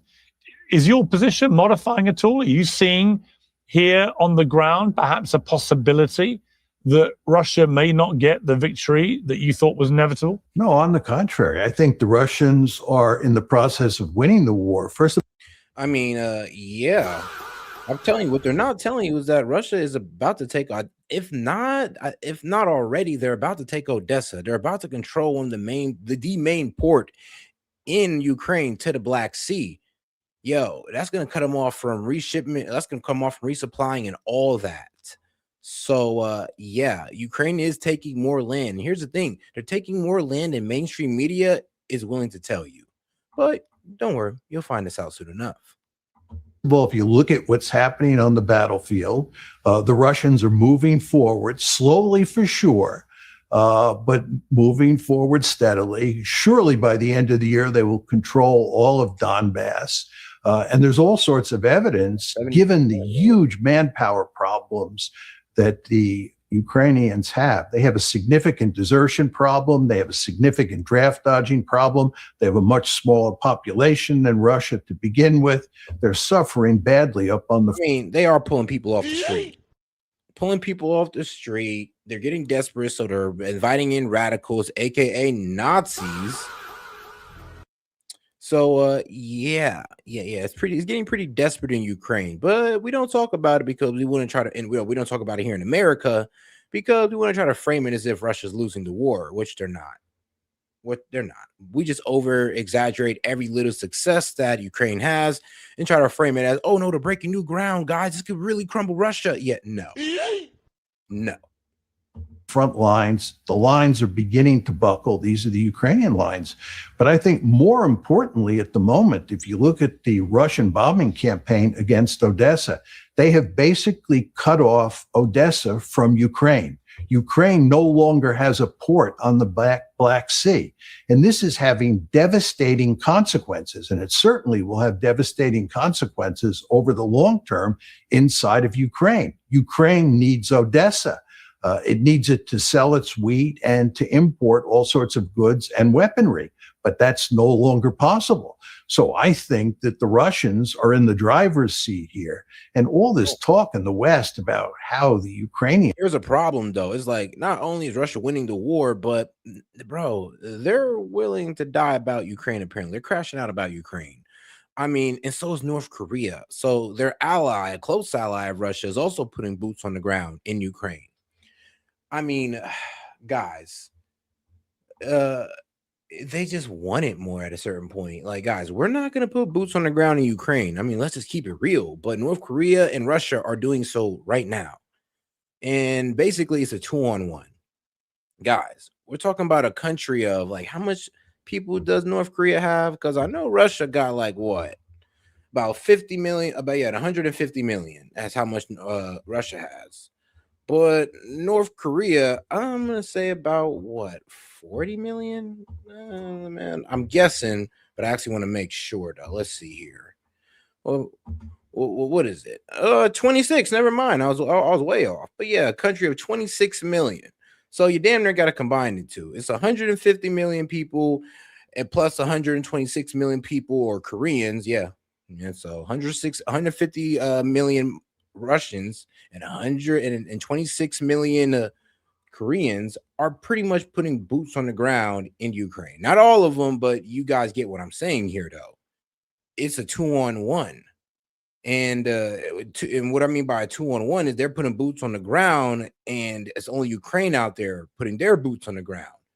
Everybody else is just throwing money into the pot, hoping that Ukraine wins. Turn the tide is just a propaganda campaign, much like the propaganda campaign that we hear vis-a-vis the war in Iran. You remember all the rosy stories that were told about how we were winning in the war in Ukraine and how the Ukrainians are winning the war against Russia. These are just propaganda campaigns, and they bear little reality to what's happening on the actual battlefields. Professor Mearsheimer, always great to have you on Uncensored. Thank you very much. You're more than welcome, Piers. Well, we have no military option, Professor Mearsheimer just told me. My panel may disagree, or maybe they agree. Joining me now is retired General and former Assistant Secretary of State Mark Kimmitt, the Professor of Political Science and Military Analyst Robert Papp, and former General and NATO Supreme Allied Commander Wesley Clark. Well, welcome to all of you. Let me start with you, General Kimmitt, if I may. Welcome back to Uncensored. Let's start with Iran, and we'll come to Ukraine later. On Iran, I mean, I got to say, I found myself nodding away to Professor Mearsheimer there. I don't see a good option here for the United States. Just a series of... No, it's funny because he agrees with Dr. Mearsheimer on Iran, but he heavily disagrees with him on, Ukraine.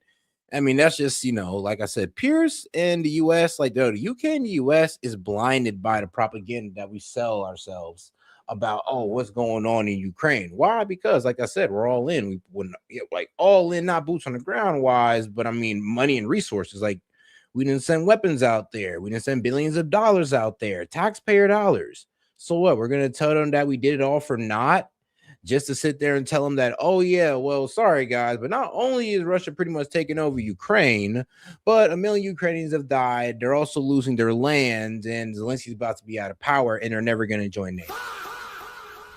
Can you imagine having to tell that to y'all people? Well, you will soon.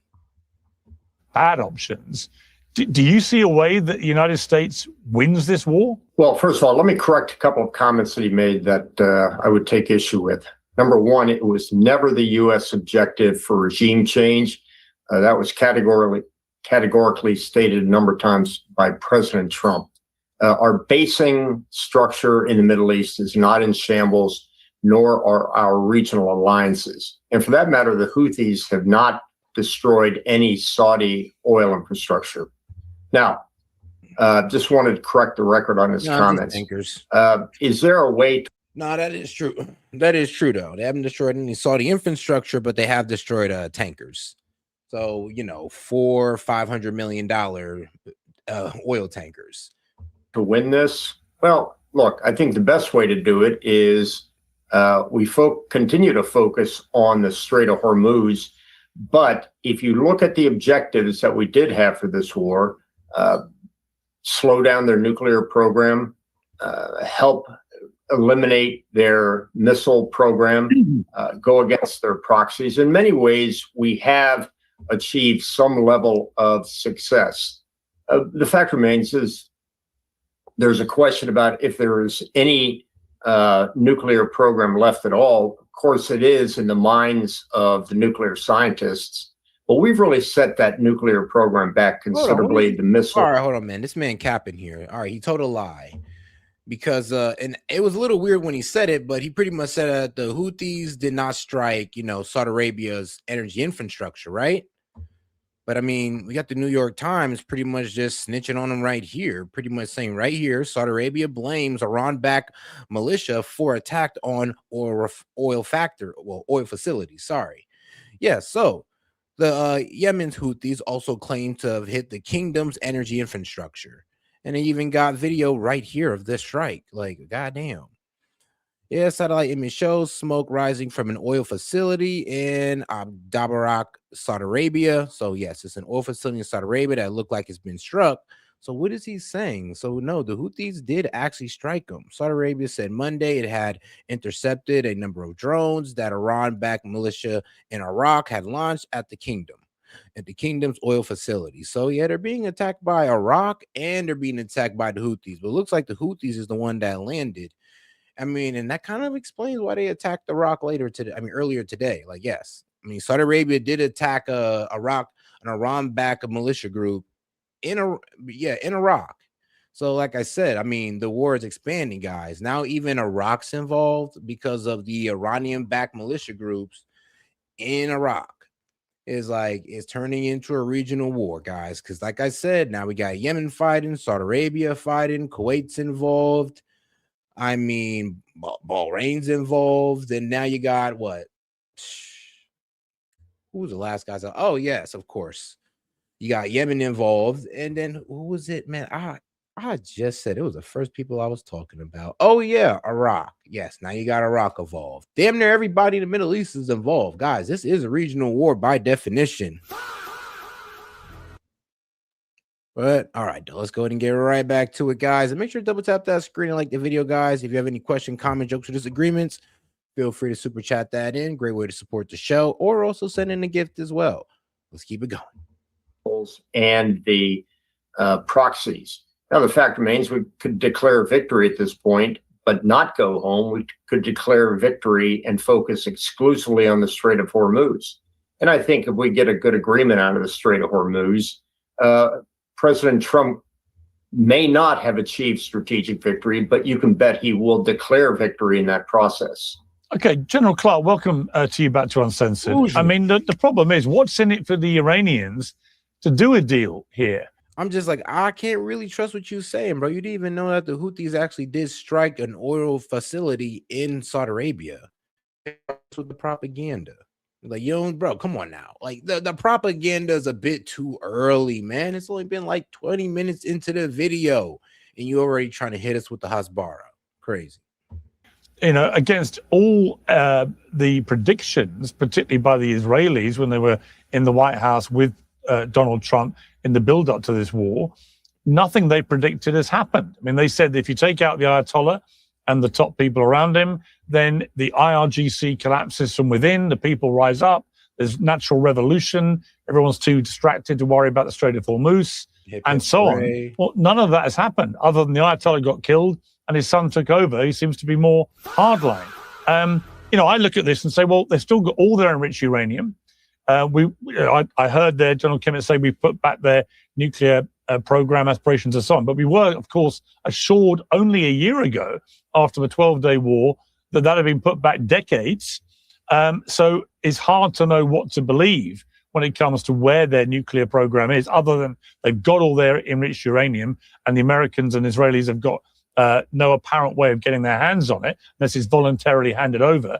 But crucially, the Strait of Hormuz has become this asymmetric nuclear weapon that they've been able to turn on and off the tap when it suits them and cause enormous damage to the global energy market. And they now know they can do that with impunity. I don't see the incentive, if I'm the Iranians, who have been facing constant threats of existential destruction from Donald Trump in between trying to appease them.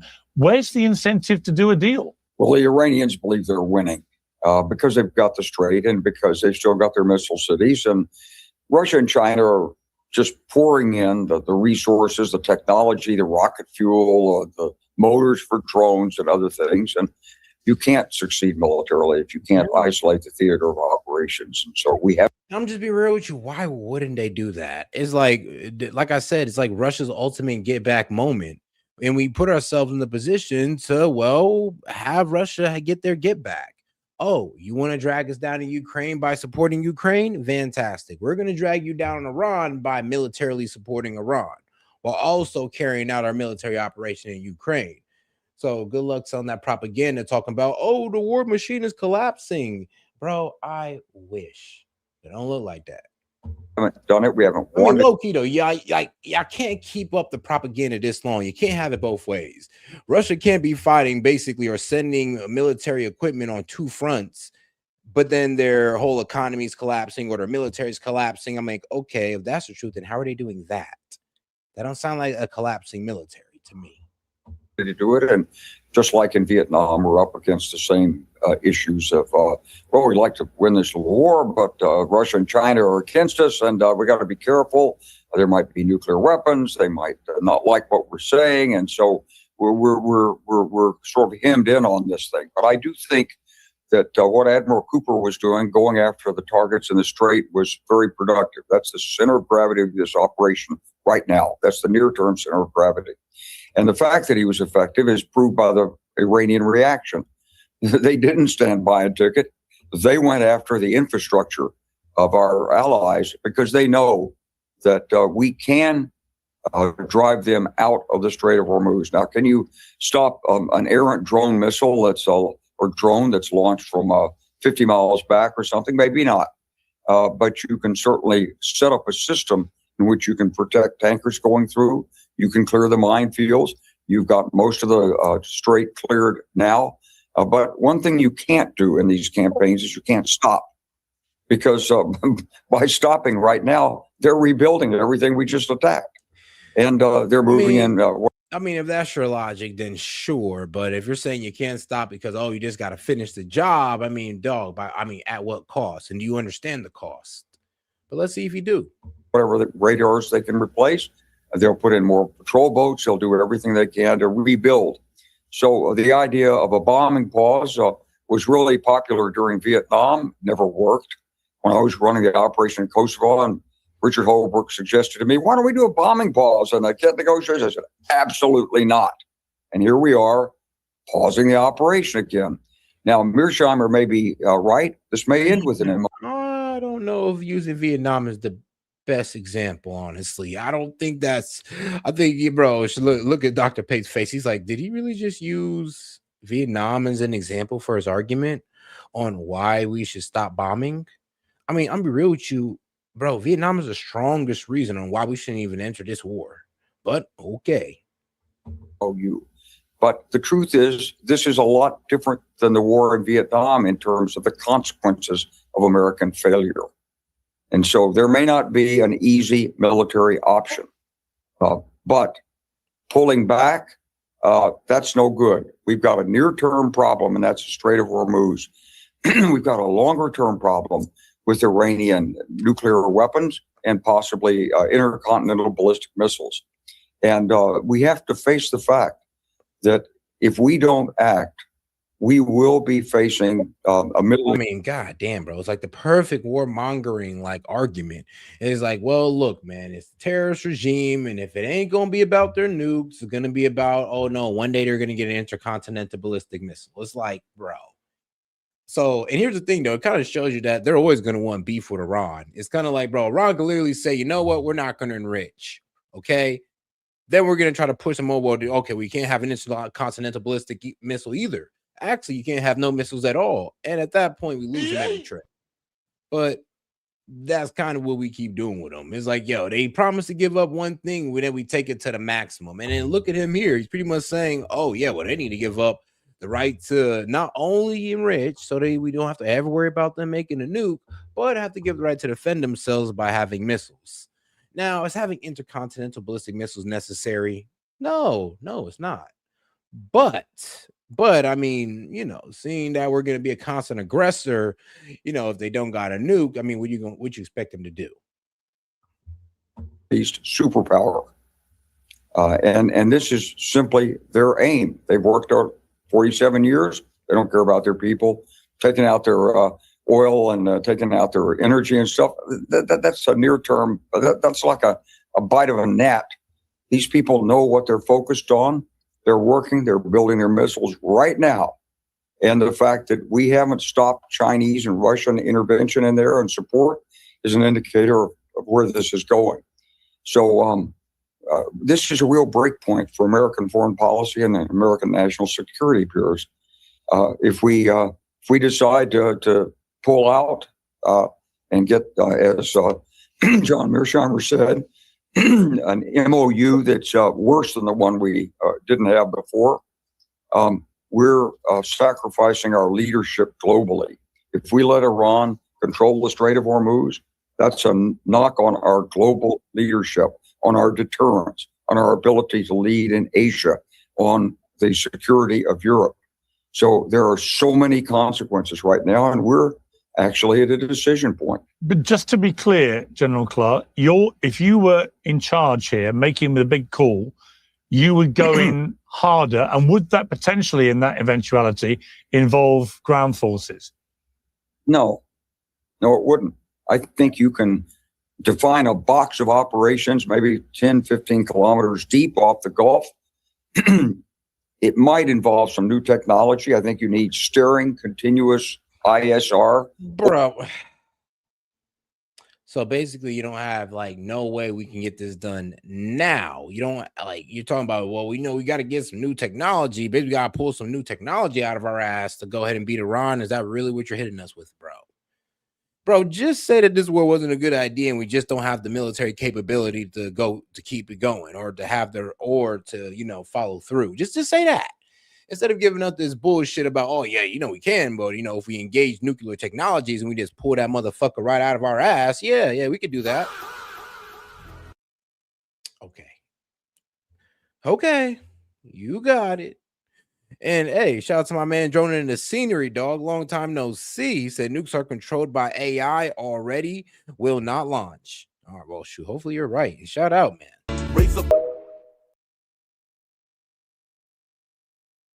Over this region. And all right, guys, let's get back to it. And like I said, guys, if you have any question, comment, jokes, or disagreements, or if you just want to see Dancing G again, because, my man's smooth with it, please go ahead and super chat in or send in a GIF. All right, let's keep it going. And you need the ability to strike immediately, but you can get the strait open, keep it open, and with some escort vehicles, maybe there's some civilian contractor operated ships that are out there helping, so we don't putting our sailors at risk. Maybe we get the Gulf states to pay for this force, but there's a way to get this through. Maybe you have to subsidize insurance companies, but this is the near-term problem. A longer-term problem is, what about the missile cities? What about Pickaxe Mountain? What are you going to do about that? Can you create a deeper penetrating? So he pretty much saying, like I said, we got to pull new technologies out of our ass to have deeper penetrating missiles to hit these missile cities that we did not take into account before, but now we got to take into account now that we realize that Iranians can use them to pretty much, shoot missiles and run back in underground and pretty much evade our fire. And there's no way we can reach them. And they're making missiles and drones underneath the ground in these underground cities. That's an effing problem. And they also can shoot these missiles out of mountains. That's another effing problem that we cannot solve with air superiority. Because if we could, it'd have been done by now. Bomb? What is it? Are you going to have to use a nuclear weapon? Or can you rip up the communications inside Iran so effectively that the IRGC simply loses control of the country? There are rebel groups there. There are people who don't like the IRGC, like maybe 80 million of them. But they're intimidated because whenever they surface, they get their heads cut off. And that's what's happening now with accelerated executions. Whoa. What this man talking about? Oh, and shout out to my man joining the scenery coming in again. He said Mossad and FBI killed Charlie Kirkland. Damn. He says snake eyes. Well, goddamn. All right, he coming in swinging. It's so crazy. What was it? On Stu Peters and Andrew Wilson pretty much had their debate on, this whole Tyler Robinson case and all that good stuff. And it didn't really go anywhere, sadly. Because, what was it? It was Stu Peters pretty much pushing Andrew Wilson to be like, oh, no, well, prove that prove that Tyler did it. Prove that Tyler did it. You're the one shilling for TPUSA. Prove that Tyler did it. And then you got Andrew Wilson on the other side going like, bro, can you prove a claim? Can you prove a claim that you said, you said exploding Mike, you said this guy was at Fort Huachuca, you said you knew for a fact this guy was here, and you're speaking in absolute, but instead of actually, proving the statements that you said in absolute, you're kind of pushing it back on me saying, oh no, prove your claim that Tyler Robinson did it, prove your claim that Tyler Robinson did it. And it's just like, okay, yeah. Not going nowhere, but I'm not gonna lie though. Andrew Wilson really had a good point. He's like, you're making all these statements, you're saying them as if they're facts, so maybe you do need to provide a little bit of evidence to back that shit up, to be honest with you. Like, let's just be real. But shout out to my man joining in the scenery. But I don't believe the main narrative though. Still, I don't believe the main narrative, even though Andrew Wilson provided a good argument. So effectively that the IRGC simply loses control of the country. There are rebel groups there. Hold on, did I give you your celebration? But it's so funny, man. Shout out to my man joining in the scenery that he mentioned that, because that's actually going to be the next upcoming video. We're going to go over Candace's latest drop that is pretty groundbreaking, where she pretty much goes over the footage that they were showing in court that proved that Tyler Robinson shot Charlie Kirk. And as Benny Johnson say, it was so crisp, so clear. It was in 4K. You could absolutely see that Tyler Robinson did it. This is definite evidence, and you are evil and demonic for even saying anything else. If you even talk about Erica Kirk again, I will pray that Jesus send you to hell. And it's like, okay, bro. Okay. We get it. You're trying to sell it. Okay, I got you. There are people who don't like the IRGC, like maybe 80 million of them. But they're intimidated because whenever they surface, they get their heads cut off. And that's what's happening now with accelerated executions. So, but there are options here, but they're hard to discern and none of them are easy. And it's very, very difficult for a president to lead a country that's divided into a conflict like this. It's got the elections coming up. You've got all sorts of agendas at play here other than this. So if you were looking at this from the aspect of China and Russia, be feeling pretty good right now. Well, that's the point, isn't it, Robert Pape? And welcome back to you to Uncensored. You've warned that America, with this Iran war, is in the most wicked escalation trap in our lifetime, with the US potentially making Iran stronger throughout the conflict. That's certainly, I can easily see why that argument could carry water. because they're still in charge. They're still controlling the Strait of Hormuz. The people aren't rising up. The evidence is fairly conclusive that there certainly doesn't appear to be on the back foot. If anything, the opposite. President Trump has said we're in very deep talks with Iran. If they don't work out, we will go back to very strong military action. Asked how long he'd give the negotiations, he said not much time. Either it goes fast or not at all. And General Jack Keane, who said he's familiar with the administration's next steps, told Fox News today on Monday, our plan is quite massive. It exceeds everything that we did in Epic Fury and then some. And obviously, the Israelis will participate. The problem is, Robert Pate, with all this sort of bellicose rhetoric is we've been hearing this for month after month after month after month. You know, the president goes from wanting total annihilation of Iran 1 minute to these are pretty good guys to deal with. I'm sure we'll get it. Hey, yo, shout out to my man joining in the scenery. Says, how much of the $3.4 billion does Israel use to buy the narrative? Well, for the Hezbollah campaign, well, from what you can find under FARA, about 900,000. But that's what you can find under FARA, you know. And who knows what they gave to all these other, you know, like places like what, Influenceable and all that good stuff that pays the ex-influencers to post. You ever notice how all the MAGA influencers say the same thing, almost the same exact wording, everything. So it's right in front of you. You just got to look on X and, you know, look all over YouTube as well, especially when it comes to politics. Deal. And so it's gone on in a kind of increasingly. That's not saying that everybody that's, you know, posts for Donald Trump is pretty much being paid off by Israel. I'm not saying that. I'm just saying that there's a lot of them that are. So I'm just gonna keep it real. Not all, but there's a lot. Razor blade.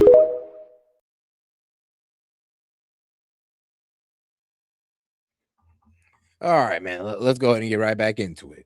I have estimation, quite ridiculous manner of everything being gamed out on social media and very little of it actually happening. Where do you think we are with this? And in relation to what General Wesley Clark just said, do you think the only option for the United States is to go in harder, as appears to be the potential scenario they're gaming out? We are in the spiral phase of the escalation trap, where escalation is occurring both vertically and horizontally, and those dimensions are reinforcing each other, where there are now multiple actors who are making decisions, and America. Now, and what he means by is expanding, like vertically means like, you know, if we started like as we're attacking power plants and bridges in Iran has started attacking oil infrastructure or energy infrastructure and water desalination centers in the region. So that's the vertical escalation. The horizontal escalation that he's talking about is the fact that it went from the U.S. and Iran being involved in this war, U.S., Iran, and Israel being involved in this war, to U.S., Iran, Israel, Saudi Arabia, Yemen, Kuwait, Bahrain, Iraq. Like all of these guys are now involved. So yes, it is spreading across the region. So that's the horizontal escalation he's talking about. What that means is America is progressively losing more and more control. Now, I want to say that I highly respect General Clark and General Kimmett. These are people that I truly respect. I taught for the U.S. Air Force. I believe that our military is the best in the world. However, I want to point out that I don't think there's a way to win between now and the time frame that matters politically, and that is the midterms. So I want to be super clear. I'm not saying we can't win ever. And I'm not saying if you kept this up for years, you couldn't possibly win, ... However, if there is not demonstrable victory, and I'll explain what that would look like between now and the midterms, there's a very good chance that the Democrats are going to win both houses, and that is going to bring an end to the war, much like in 1974, Congress ended the Vietnam War. So we need to be very, very clear here that this is not like, well, we can just keep this up. And honestly, what we're praying on is that Donald Trump hasn't fell into the same trap that Lyndon B. Johnson fell into. It stopped being about, you know, the soldiers and whatever our objectives were in Vietnam. And it started being about, oh, I can't lose this war. We got to keep going. We got to go 10 times harder. Maybe if we escalate more, we can finally get it done. And it never happened. And it turned out to be an embarrassment, just like this war here. I mean, God damn it, man. Did we ever learn? Just up to us to play the chess game. Now, between now and the midterms, the core issue is going to be opening Hormuz, and now opening Hormuz and the Red Sea, which just in the last week has doubled the problem. But I want to come back to the problem of opening Hormuz between now and the midterms, and I'd like your listeners to just hear one word: scale. Scale. Now, it's very important to understand that a Shahed 136 drone, given its range, it has a drone launch zone of roughly 500 miles of coastline by 500 miles deep, not just a few kilometers deep. That is a drone launch zone bigger than California. And that problem of scale is not just 2 by 2, a two-dimensional problem.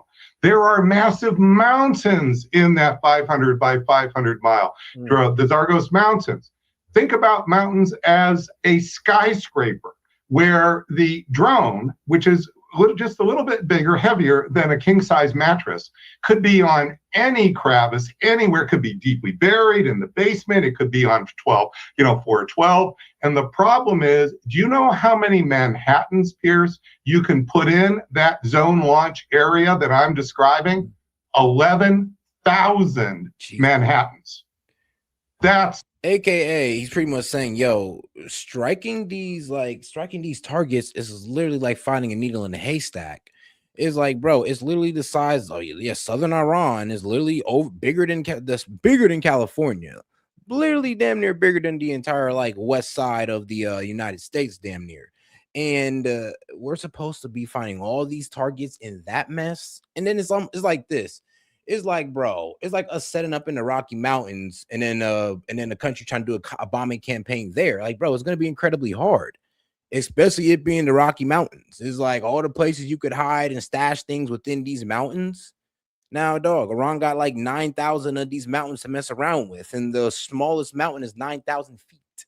Well, not 9,000 mountains. Wait, how many mountains do they got? I know the smallest mountain is like 9,000 feet, but hold on here. Let me fact check that for you. the search problem we have, the scale problem. And we got to solve this in 3 months. And we're nowhere near being able, we haven't won the first victory yet, let alone taken on this massive problem of scale. Shit. Now, again, I am the top believer. I believe in American pride.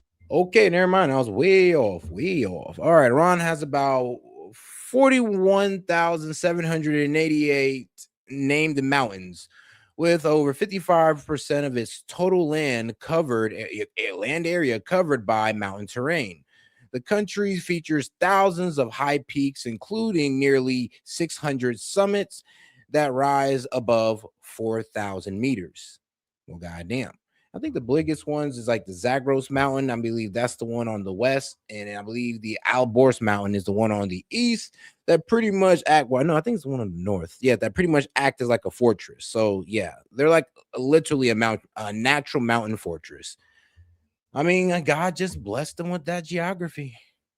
Primacy. I believe in America should be the strongest country. I believe we should have the strongest military. This is not coming from somebody who is anti any of those things. This is coming from the opposite. And I believe that we're in the most wicked escalation trap. President Trump is trapped. The trap part is a political trap.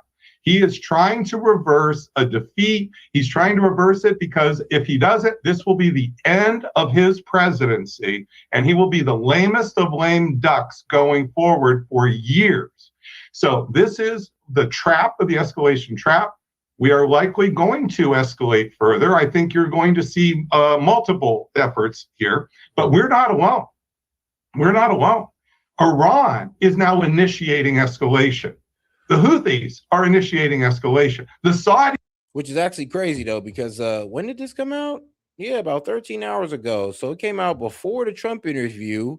Remember, like 9 hours after the Trump interview on Fox and Friends, Iran started throwing missiles at Jordan that were intercepted. Well, as far as we know.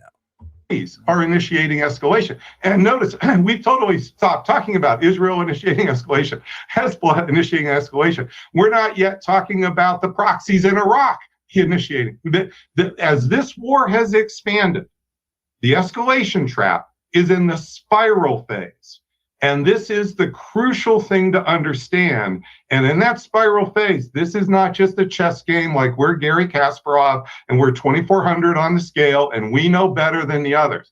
This is what I've been studying for 3.5 decades, how military action impacts politics. So I've never served in the military. I've never dropped a bomb. I have nothing but the highest respect for the folks who put their lives, who are the best and die to be the best. This is not a case where I not respect. This is the opposite. And what we need to do is we need to have the respect to truly lay out what's in front of us, what's in front of our country. And this is that wicked. I mean, yeah, we do got to take into the account that one, we have a munition problem. This is the reason why we can't have no forever war. And we do got to conclude this. And also because our strategic oil levels are low. Now, we could sit here and play the butt biting game, and you would be right for playing that. I'm not going to lie to you. You have a very valid argument because Biden did give away a bunch of our missiles to Ukraine. He did drain down our stockpiles basically because the war that was going on between Russia and Ukraine and other reasons as well. So, yeah, you can sit here and say that we're here because of Biden, but let's be real. When Trump came into office, yeah, he should have known better into getting into a war with Iran if knowing these facts that, we were on low munitions and our strategic oil reserves aren't even all the way there. And now you over here coming out talking about, oh, we're 4 weeks away from having an economic depression because of the oil reserves. I'm just like, okay, so why are we doing this now then? Well, because Trump is actually trying to see if he can get this done within the 2 weeks before our oil reserves go dry. Well, he said 4 weeks, but you never know. Of an escalation trap. Fascinating. Isn't that crazy how I kind of called it, how we were going to stop and we were going to be pretty much pushing for a ceasefire because of our strategic oil reserves and the low munitions? Like, isn't that crazy how I kind of called that? But it is what it is, man. I'm going to leave the I told you so moment alone for now. I'll do it tomorrow. Oh, guys, make sure to double tap that screen, like the video, and subscribe to the channel as well. And also make sure to super chat in any question, comments, jokes, or disagreements. Assessment. I mean, General Kimmett, I got to say something I've been reminding people of regularly is the impending double political eventuality of these two elections, one in the United States, the midterms, but one also in Israel. And they're both extremely important elections, particularly given what is happening with this war. Before I get your view of that, what about this New York Times story suggesting that one of the reasons for wanting to ease back from the United States point of view is to do with military hardware, that the number of Patriot missiles, for example, is running low. They can't replace them fast enough to replace the ones that are being used, and so on. When you've read that report, does that worry you, or is this normal stuff that goes on in any war? Well, I certainly wouldn't be upset and worried if I was Admiral Cooper in terms of how many Patriots, how many JDAMs, how many fast attack Tomahawk missiles we have. The people that are worried are the Indo-PACOM commander and could well be the EUCOM commander, whose contingency plans all depend on having a certain availability of those critical materials. I believe that Admiral Cooper is going to get what he needs from this administration simply because he's in a war. But Cooper and the Indo-PACOM commander and the European commander are probably shaking in their boots.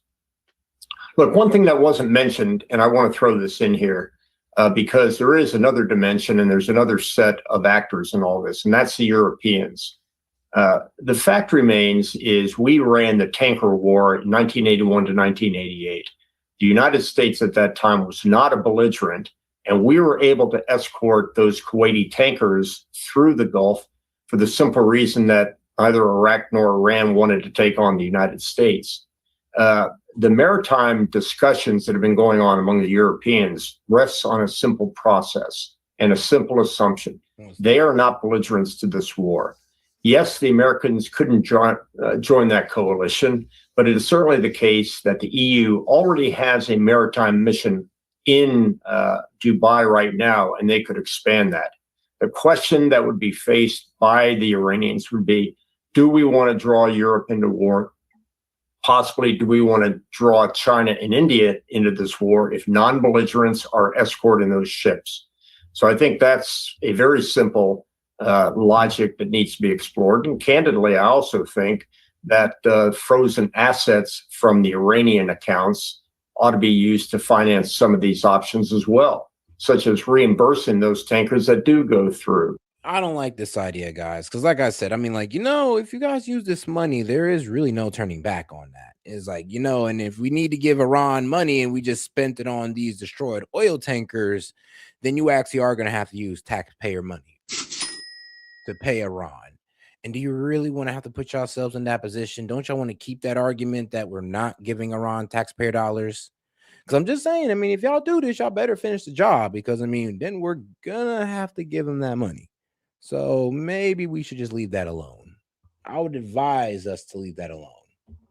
So I don't necessarily believe the Strait of Hormuz as a tactical issue, as Professor Pape would always remind us, is an insolvable problem. General Clark, this political backdrop to the war is incredibly relevant, I think, as Robert Pape outlined. He's completely right. If this is still raging away in 2-3 months' time, and Trump and the Republicans end up losing both houses of Congress, the House and the Senate, it is highly likely that the Democrats will just end this almost immediately, as fast as they can, and that Trump will become, as Robert Pape said, a lame duck president, and this will become a terrible millstone for him. What I'm struggling to work out is how given how close this all is, we're almost in August now, how does he stop this becoming the millstone in the time frame? It's a good question, and that's probably why Jack Keane is talking about massive escalation. But my concern about the massive escalation of force is that air campaigns run out of decisive targets. We strike the air defense first. We clean it out. That's all well and good, but you can't expect to win against Iran by doing counter value targeting, taking out civilian infrastructure, unless it's militarily relevant, like transportation nodes and bridges and things like this. It's not going to persuade the Iranians to give up their 47-year quest to dominate the Middle East. I mean, let's be real, man. The CIA already assessed that, oh, yeah, they're not going to give up Trump if you just keep bombing them. That's coming from our own CIA. And, okay, his little thing of, they want to dominate the Middle East. No, actually, they kind of just want to be left alone. And by us and Israel. And they kind of see their proxies as a way to hold back Israel. And, of course, their resistance against us. I mean, let's be real. We do constantly aggressive towards them. So, no, Iran doesn't really want to take over the Middle East. And if it did, then I'm be real with you, it would have low-key done it by now. I mean, why not? Why not just take out all of their resources and make them dependent on them? And guys, like I said, if Iran really wanted to take over the Middle East, it can. It low-key could, especially the monarchies that have, it's a Sunni monarch with a Shia majority. All the Ayatollah gotta do is put out a fatwa and they are cooked. They're cooked. That's all you got to do. But all right, it's gonna appeal to some of the domestic base, and they're going to feel like, boy, this is really good. We're going in there and getting them. But you've got to have a comprehensive plan. And so I go back to isolating the theater of operations, focusing on the Strait of Hormuz. Yes, as Professor Pape knows, and he studied my campaign, by the way, in Kosovo. I know that, and I appreciate it, Robert. But the scale problem is significant. But remember, Ukraine has a scale problem, and they've figured out how to deal mostly with the Shaheeds. Now, you've still got a ballistic problem, and you've got some jet-propelled Shaheeds. I don't know if you can put all this together before the election. You certainly can't put it together before Labor Day. But I do think that you have to explain to the American people what the consequences are. You have to try to bring the two parties together on this in some way. In some ways, President Trump is. Oh, guys, like I said, if you got any disagreements, shoot, put your money where your mouth is and go ahead and super chat it in. I'd be happy to engage it. If not, you can just cry in the chat. But other than that, guys, make sure you double tap that screen, like the video, guys, and subscribe to the channel as well, especially if you've been watching over 10 minutes. All right, guys, let's get right back into it. Next up, we're going to react to Candace. They stucky on this.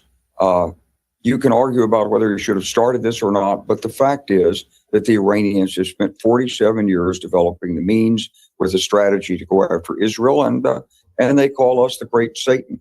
And so if they can make a missile that shoots 1,500 miles and then one that shoots 2,500 miles and puts England at risk, I'm sure Russia and China can teach them how to shoot one that hits us. And what could be better for Russia and China than to use Iran as a proxy to go after the United States, to take out our assets, to disrupt our influence in the Middle East, to wreck the economy, the global economy, freedom of navigation. Those are the things we depend on more than anybody else.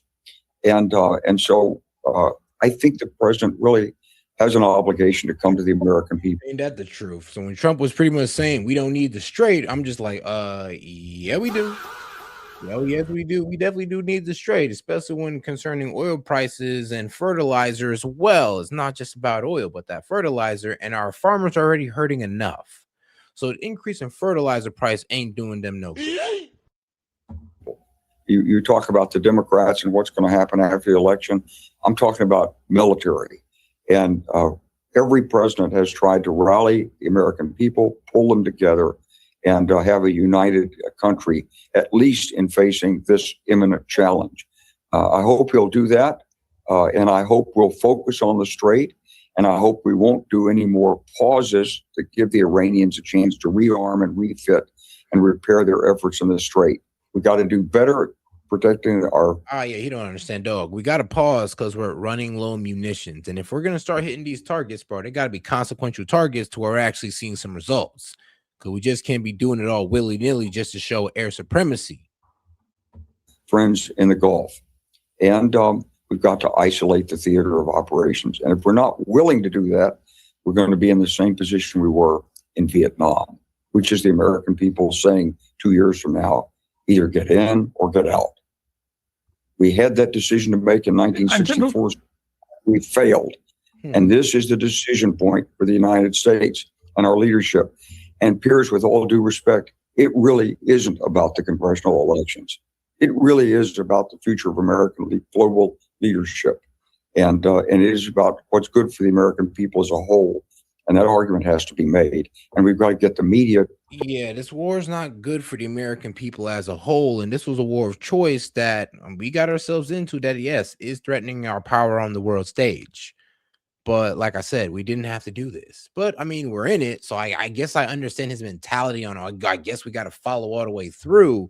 But I'm be real with you, it's like it's hard to give any type of argument for a war that most Americans disagree with. Like it's just not going to work out. Like there is no real good argument for this war. But the old, we've been at war with them for 47 years, which is not true. Or, they were going to, if they get a nuke, they're going to nuke everybody, which is also not true. Or, S.E.T, they're 2 weeks away, which you can't prove. But it is what it is. Look broader than the horse race for November. And General Clark, just finally for you, how difficult operationally would it be if you were running the American military right now to have the commander-in-chief conducting a constant public dialogue on social media about what he is going to do, not going to do, constantly changing depending on how the wind's blowing and so on? Surely from an operational point of view, that cannot be helpful.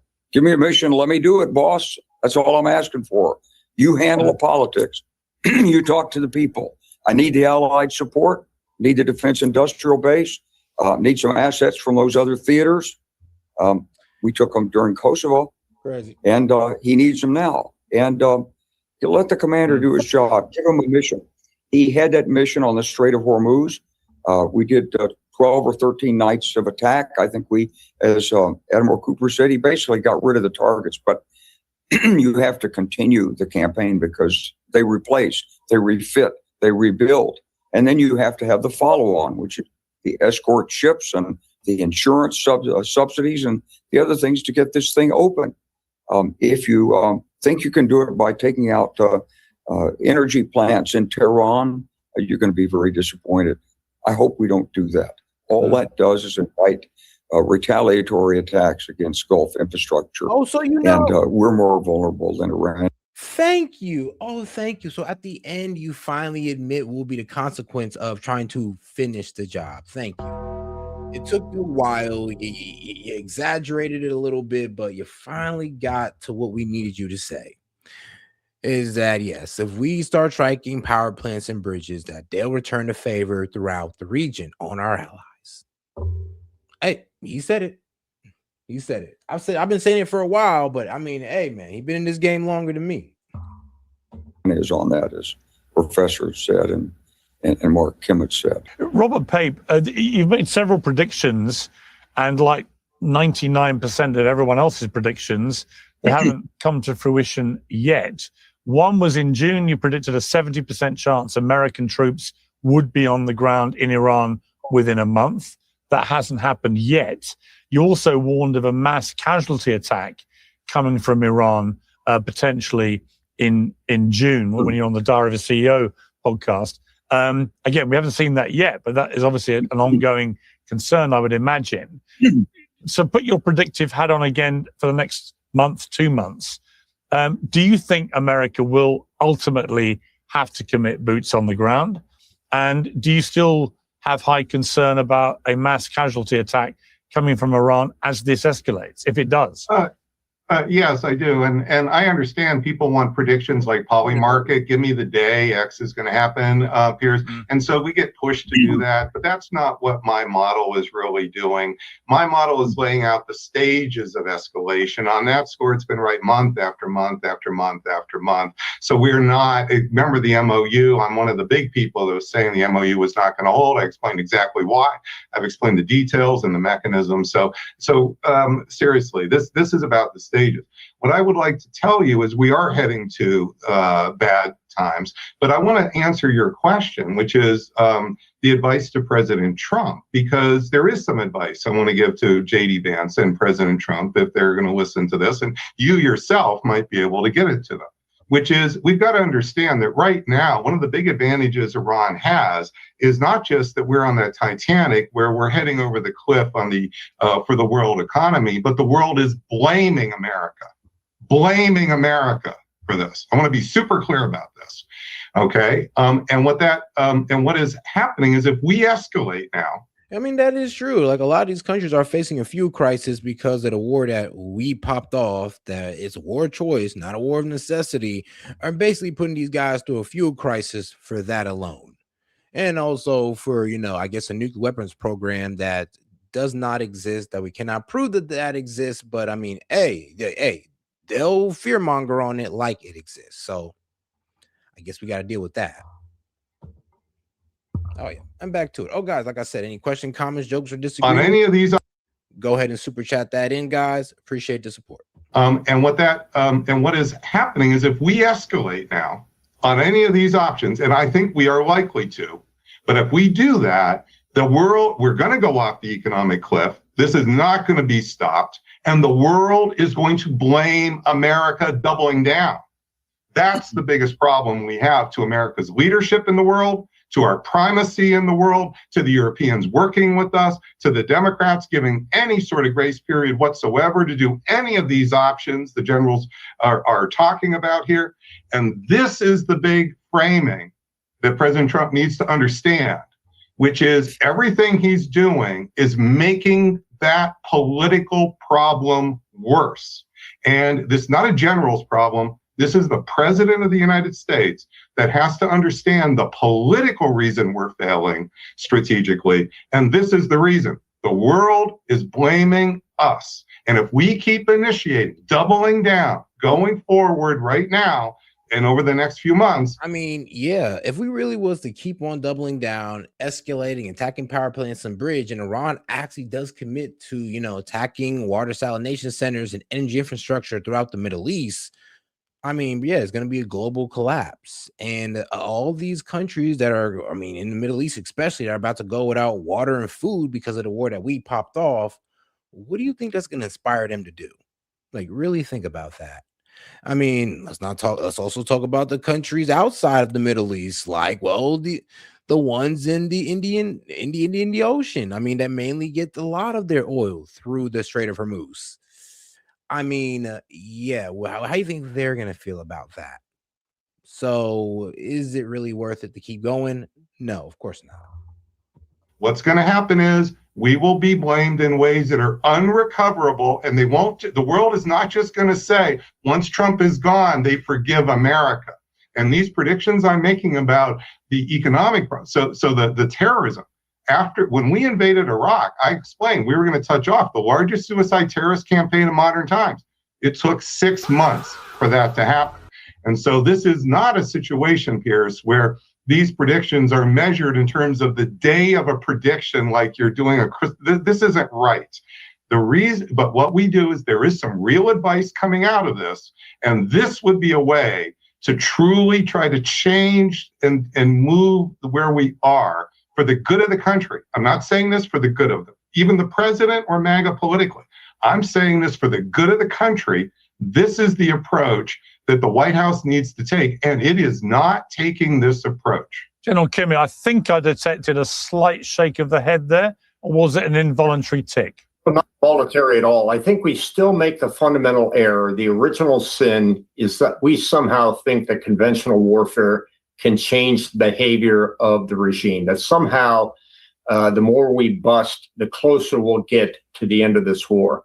Look, General Clark understands as well. We fought and we made that same fallacy. We embraced that same fallacy inside of Vietnam. And somehow the more of them we killed, the closer we would get to victory. The body count fallacy. And we have now the structure fallacy, that the combined efforts of knocking out air defense missiles, so on and so forth, is going to win. It's not. We are fighting a conventional war. They're fighting a revolutionary war. Facts. And that's what a lot of people don't understand. Like Iran, they're fighting for their survival. They're literally fighting for their survival, and we're just fighting a war of choice. It's like, you think about it like this. Imagine if, I don't know, since there's really no country in the world that could do this to us, let's just say, I don't know, an alien race just started invading America on our land. And they're threatening to pretty much, destroy the government. They say they want to take down the Constitution. It's about to be king or whatever alien that you want to envision. Yeah, we would crash out about that, and we would be willing to die about it as well. And here's the thing: it ain't gonna just be. This isn't a war of choice; it's a war of necessity. If we lose this, we don't just go back home and say, "Oh well, I guess we just spent all that money for nothing." No, if we lose this, we lose our country, and that's the war. That's the type of war the Iranians are fighting. And that revolutionary war, like all revolutionary wars, depends on two factors for the fighter: patience and resistance. In resistance, you win by not losing, and patience speaks for itself. This is how the way we got rid of those pesky British back in the 18th century. The fact remains is we wore them out. The purpose of war is to change the behavior of the leadership, to change directions.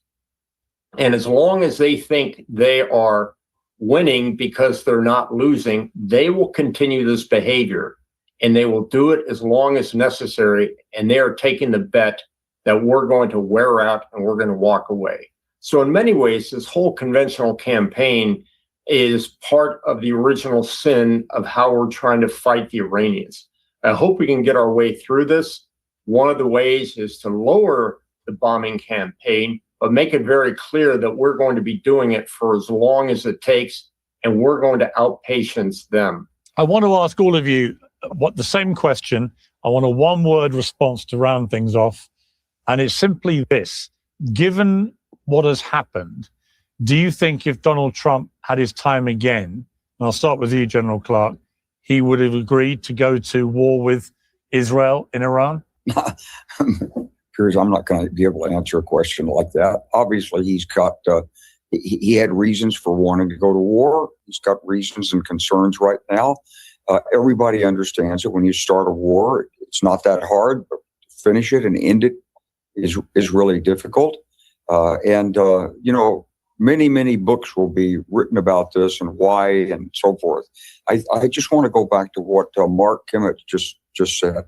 Patience, limit the objective, use military force against military targets, not counter value. You're not going to punish the Iranian people, and the leadership will then say, oh my goodness, we can't afford that. We've got to have more. We've got to have water for our children. They're not going to say that. So you've got to focus it, limit it. If you really work the Strait of Hormuz, you can get it open, and you will avoid some of the blame that Robert Pape is attributing to the United States going forward. If you focus on the strait. Now, can you do it? Well, that's the mission. You've got some really smart people in Central Command and in the Pentagon, and you've got some great technology gurus out there in Silicon Valley and elsewhere. Put them to work. Give them. Yeah, I mean, that's what we're trying to do, bro. But that's going to take at least like 4 or 5, at max 6 years to get done. Like, even the missiles we need now to fill up on is going to take about 4 years to get done. So we can sit there and we can drop the schematics and all that good stuff. I mean, we're just now coming out with a hypersonic missile. So yeah, you're right. We can do it, but it's going to take a while to mass produce these things. A long time. We should have been working on our infrastructure and our manufacturing instead of selling out and allowing these corporations to outsource to China, or allowing China to dominate in rare earth refinery. And then also allowing Taiwan to dominate in chip making. I mean, these are all things that we need for, our weapons production that we're lacking, that we need from other countries. That's going to take years to do. But it is what it is. On the mission, but stay with it. If you go back to the Iranians and say, please give me a deal, I think I'm in over my head. Can you help me? They're not going to help you. They don't want to help the United States. They're against the United States. So is China and Russia. And they're going to do everything they can to pile on. So I think the president has some real decisions to make. But I don't think this is a situation in which the United States just has to throw up its hands and say, oh my goodness, it's all over. We should never have done it. Throw the bombs out and let's retreat back to Cuba, Venezuela, and Greenland. Well, it's a fascinating response. Not exactly the one word I I'm would. so serious. We should have just stayed in our hemisphere. If Trump wanted to be Mr. Imperialist, I mean, he should have just stayed in our hemisphere and just started knocking off all the Latin countries and using their resources. But of course, that require us to knock out the cartel, which actually controls Latin America. But I mean, hey, it would work out way better for us than this. I'll tell you that right now. Was seeking, given the time limitation we now have. Robert Pape, can you give me a yes or no? Would Trump have done this if he'd known what was going to happen? No. I advised the first Trump White House. This was about Afghanistan, how to bargain with, negotiate with the Taliban. I saw behind closed doors movement, actual, even though you don't see this with leaders necessarily when cameras on. Not saying there would be reason in this case necessarily. What I am saying is that what little I know, the answer is no. And I think more importantly, going forward here, it is extremely important here to see that desperation doesn't necessarily have to make matters worse. It could mean searching for answers where you're not necessarily, normally looking. And General Kimmett, the light has literally gone out on us as I'm talking to you. So I do need a yes or no out of you. Do you think Trump, if he had a do-over, would have done this? Look, very, very quickly, we've tried the economic sanctions for 40 years. We've tried diplomacy for 20 years. None of that was working. This war may not have been imminent, but it was inevitable. I mean, not really. We've tried underhanded methods of diplomacy. Well, yeah, we definitely tried sanctions for a while now. Here's the thing. Sanctions don't work. All it does is cause further distrust in our dollar. And to be real with you, it kind of causes humanitarian crisis. Like, let's be real. It don't affect the leaders. It affects the people. The people suffer from these sanctions, not the leaders. So I don't know if that's really the best route. I think we should stop doing sanctions. One, it causes distrust in the dollar. Two, it hurts the people more than it hurts the military or the government officials. So you could damn near constitute it as a war crime. And then three, I mean, bro, they just get used to it at a certain point. Like, look, you gotta understand, China is able to operate pretty well outside of the dollar. Russia is able to operate outside pretty well outside of the dollar, and so can North Korea. And these are heavily sanctioned countries that still got an army, still got a military, still got an economy, even though it may be small, except for China and Russia. I'm mainly talking about North Korea. But yeah, they're still able to get it done.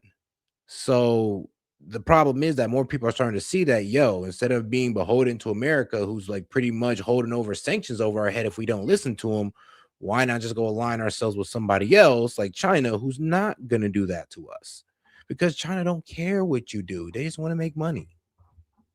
As Professor Pape would understand, it's better to fight it before you can't fight it. Gentlemen, a fascinating debate. Honestly, I can't think of three people better qualified to have had that conversation. I've learned a lot, as always, from talking to you all. Thank you very much indeed. Thank you. Thank you. Last month, a teenage Ivy League student made global headlines. All right, though, before we get into this Candace episode, let's get into a couple news updates that happened, over the hour we spent on that. All right, though, let's go ahead and get right into it. And when did this come out? This came out 37 minutes ago. Iran has rejected Oman's proposal, which would have seen a joint management of the Strait of Hormuz. It says such a plan doesn't address Tehran's security concerns. Now, Oman's plan to manage the Strait of Hormuz includes voluntary fees to ensure Iran would not exercise sole control of the waterway. Iran countered this plan, proposing instead to Oman that Tehran would manage shipping through its side of the strait, and Muscat would manage part, but not all, of the opposite lane. Back to Rasul Sardar in Tehran. So as I pointed out there, Rasul, some exchange of proposals over the Strait of Hormuz going on. Where are we at with that at this hour? Well, we do not see a significant change in Iran's position. Much of the details that now we know about the Omani proposal and then Iran's counter proposal are coming from the Deputy Foreign Minister of Iran, Kazem Garibabadi, who is also the head of Iranian technical teams in the negotiations. So what he said simply is that the Omani delegation was in Tehran on Friday and Saturday. There have been several rounds of talks at political and technical level. So Omanis have suggested a 50-50 arrangement, meaning the northern road to be under Iranian control and the southern road to be under the Omani control. And also Omanis have suggested a regional consortium.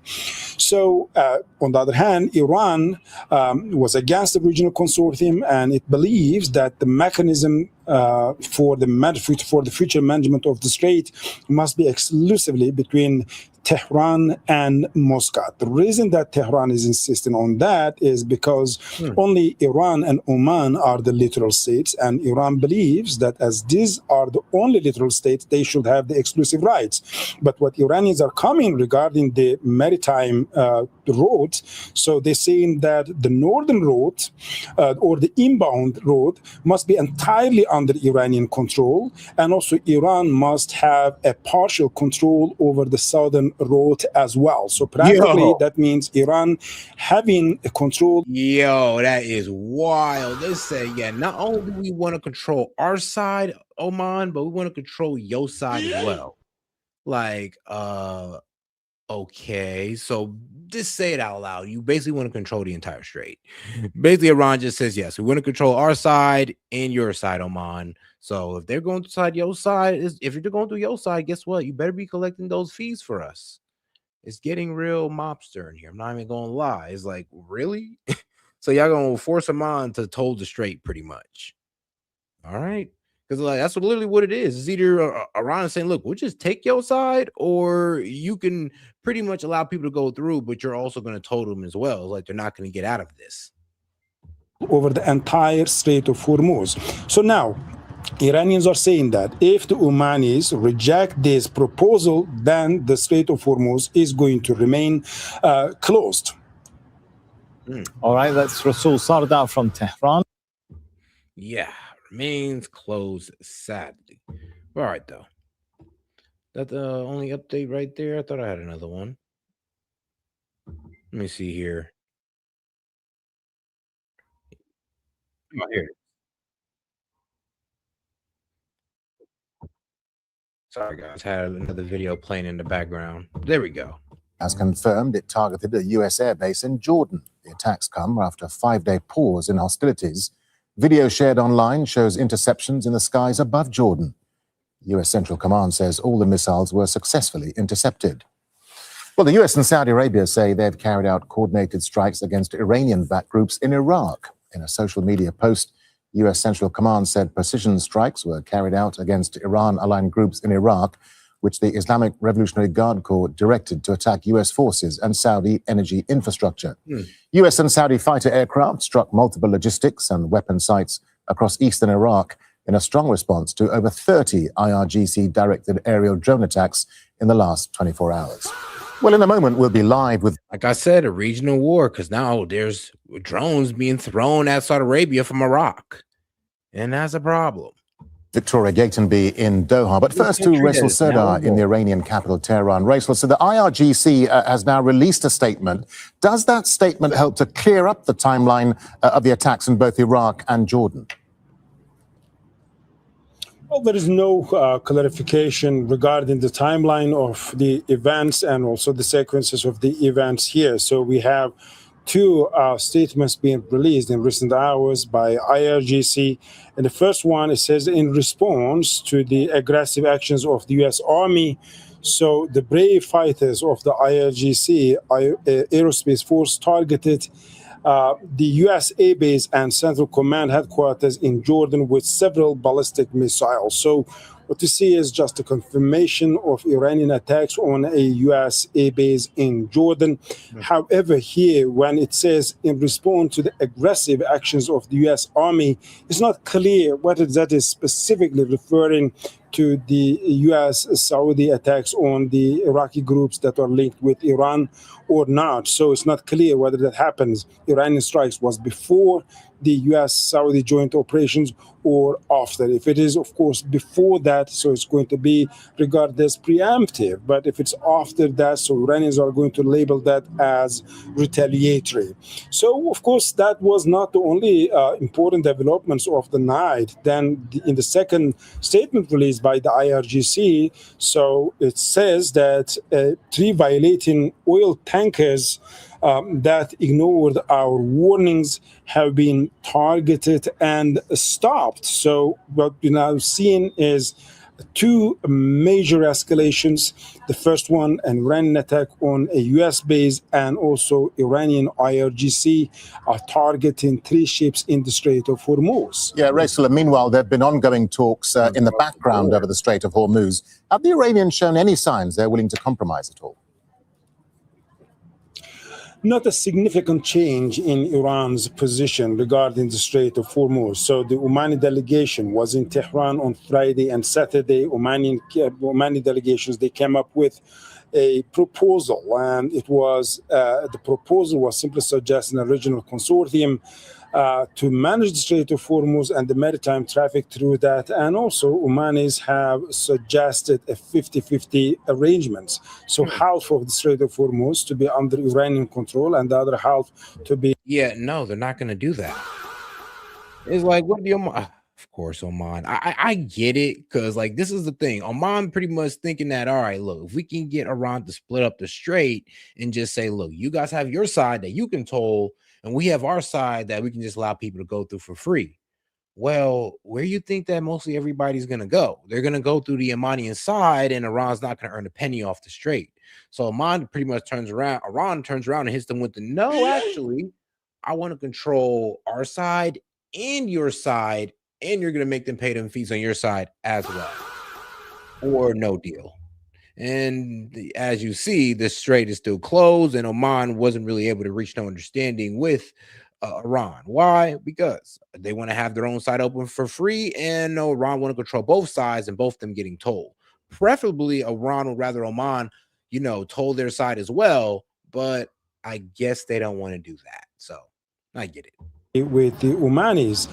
However, Iranians have insisted that the mechanism to manage the Strait of Hormuz should be exclusively between Muscat and Tehran. And the reason that Tehran is insisting on that because it's only Iran and Oman that are the littoral states, and Iran believes that only the littoral states should have the exclusive rights. Also, Iranians are insisting that the 50%, one of the inbound route, to be completely under Iranian control, and also Iran to have partial control on the outbound route as well. So practically, that means Iranian control on all of the Strait of Hormuz. Ressel Serdar, live for us in Tehran. Ressel, thank you. Over to Victoria Gatenby. She's live here in Doha.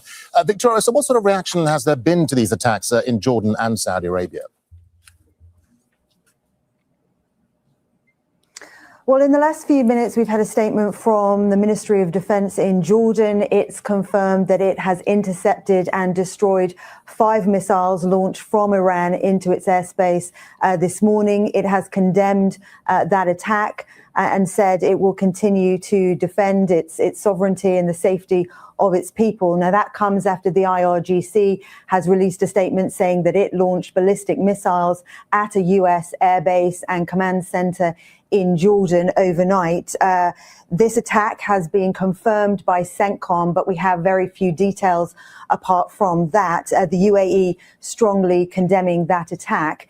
Now they're saying that all the missiles were intercepted, so hopefully that's true. And we don't hear about a missile landed. I'm like, hold on now. You said all the missiles were intercepted, so let's stick with that because that's what we're hoping for. And in Saudi Arabia, Saudi's foreign ministry and Ministry of Defense has confirmed that it has carried out strikes against an Iran-backed group in Iraq. It says those were carried out in coordination with U.S. Central Command and that they were in response to drone attacks in its eastern province where it has a lot of oil-producing facilities. Now, those oil-producing facilities have been targeted throughout this war since its start in February, part of Iran's strategy to disrupt global energy supplies and push up the oil price with the aim of trying to put pressure on U.S. President Donald Trump. Saudi Arabia's foreign ministry said this attack came at a bad time because it was trying to coordinate efforts to de-escalate tensions in the area. Victoria Gatenby here in Doha. Victoria, thank you. And all right, now let's get over to Candace Owens. All right, now she says she got some damning evidence proving that, I'm Bruce, not really damning evidence. She's pretty much saying that, you know what? She got more reason, giving us more reason to speculate this whole, FBI narrative about Tyler Robinson. Liar! Liar! Andrew Colvett, why must we do these things? Why do you tell these massive lies? Because I was also able to confirm with a White House employee that there certainly was a White House meeting on the books for Andrew Colvett, the chief marketing officer, Marina Minez. Also, I have learned, and this is quite unusual because he does not often travel, Chief Operating Officer Justin Strife was scheduled to be there, and their in-house legal counsel. Frank, ladies and gentlemen, why does Andrew lie so easily? Why was it necessary to lie in the first place? This meeting scheduled allegedly for the same day/week. Maybe I got the wrong day. That Bibi Netanyahu happens to be in town. Is it a coincidence? It certainly could have been, but a coincidence begins to look and feel like a conspiracy when Andrew Colvett continues to lie so brazenly about everything, pretends that we just have bad sources. Again, why do you lie? And I did tell you that I have a source in your inner circle. You don't believe me, but it's true. Anyway, yesterday, I got a tip from someone, like I said, in the White House who corroborated that. And then today they told me the meeting was suddenly canceled, and suddenly Andrew Colvett emerges from his 25-hour silence and says, I have no meeting at the White House. Sure, doesn't matter because today is not about Andrew. Today is about something much bigger than that. It's about the liars who lie about everything, which of course includes Andrew Colvett and various people that are associated with Turning Point USA. We have a curious story to tell you about the rookie cop who found Tyler Robinson's gun. And all right, guys, we're going to go ahead and get right into it, guys. And if you have any questions, comments, jokes, disagreements, go ahead and super chat it in. I'll be happy to read it out loud and engage with it. You know, I have a few questions that just sort of linger in the back of my mind. One this morning that I came up with, I was going, for 33 hours, 33 to be exact, 33. There was this manhunt for Charlie Kirk's alleged killers. And the feds during this manhunt chose to release an extremely blurry still image of a man in a stairwell. It was very blurry. Why? Why didn't they release the much clearer footage that we eventually saw in court? They had access to that. They didn't say that they needed to do anything to bring that footage up. Why release something grainy if you can release something clearer? Why reduce the quality? Again, that seems to be a theme that they're just intentional. And you know what? The further along this trial goes, the more of a reasonable doubt there is. A lot of people want to say, oh, well, what about the text message confessions? Well, let's be real here. It was through Discord, and you can access Discord through a laptop. And Tyler Robinson had his roommate, Lance Twiggs. So it's not impossible, and it could be that Lance Twiggs might have orchestrated those text messages himself. All he needs is his phone and have access to Tyler Robinson's laptop and Discord, and it's about as easy as that. So let's not pretend like orchestrating Discord messages is hard. It's pretty easy if you got access to somebody's Discord and you're texting yourself. You can damn near create whatever conversation you want at that point. Degrading the quality of footage. And the question is why? Who does that ultimately help? And another question that's on my mind this morning is, why was Zachariah Qureshi initially arrested by local police and feds? And then he was released. That seems like quite a big mistake for them to have made. What did they see? What was captured on camera or otherwise? What evidence did they have? Maybe it was a scent, the dog was chasing, I don't know. That the local police decided to go to Zachariah Qureshi's apartment in Provo, whereupon he was then brought in and interrogated by the feds and then released. Are we common sense people supposed to believe that was just bad luck? There was only 2 people that were detained. The first was George Zinn. We know why. Obviously, he said, I did it. It's a good reason to detain someone. I did it. Okay, we're going to detain you. And like I said, guys, any question, comments, jokes, or disagreements, feel free to super chat it in. I'll be happy to engage it. Shoot, I'll engage one for free. He's like, you can tell it's him. Let's not pretend now was someone pulling. Actually, no, you can't tell that it was him because, like I said, it's Discord. And if you understand how Discord works, you can access Discord through somebody's laptop, no password or anything. And of course, if you got them on Discord, then you could sit there and orchestrate your own message. And then, so here's the thing. The confession on the phone isn't conclusive evidence. It doesn't say for sure without a reasonable doubt that Tyler Robinson did it. So you kind of got to take that out, honestly, because if it was, then, what's the point of them bringing up videos and all that? Why not just make it a closed, shut case? Hey, he admitted it twice. He admitted it to his people. He admitted it on Discord. It is what it is. But you know what? Somebody did bring up a good point that, all right, well, how come none of the witnesses that claim that Tyler Robinson confessed, have, stood on the stand? But you never know. We might actually get that when the actual trial starts. Right now, it's just the prosecution presenting their evidence.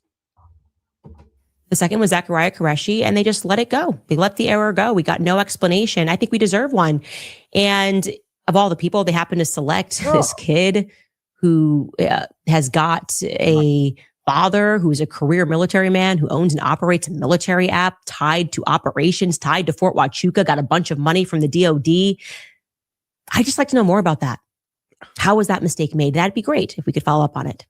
Anyway, speaking of military men, last week we played for you an exclusive audio from the only person who managed to capture footage of the alleged gunman on Losi Center rooftop before the sound of the shot goes off, right?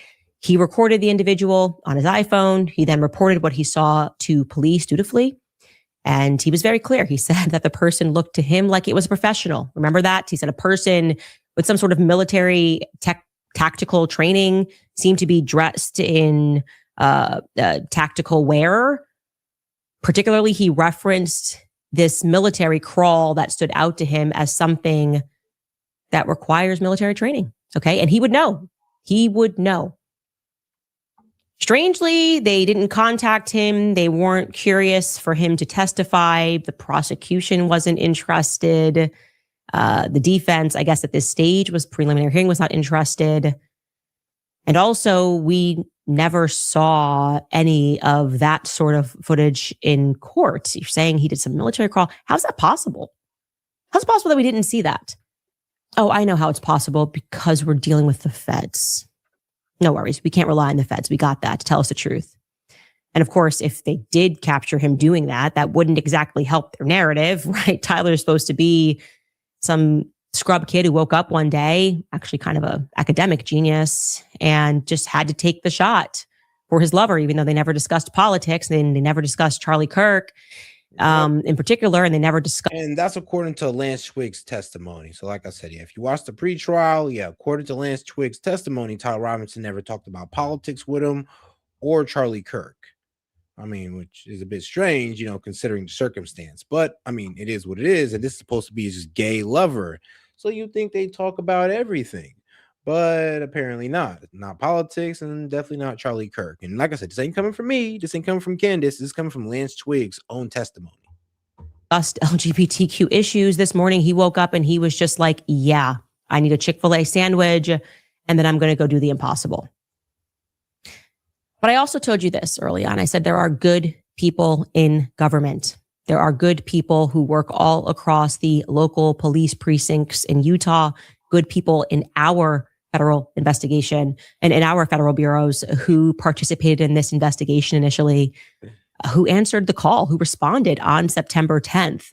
There is, in fact, an underground movement for Charlie that has been built over these last 10 months. And it is how we have been able to release so much information, to get so much exclusive information, exclusive footage, exclusive photos to help us string together what actually did take place on that day.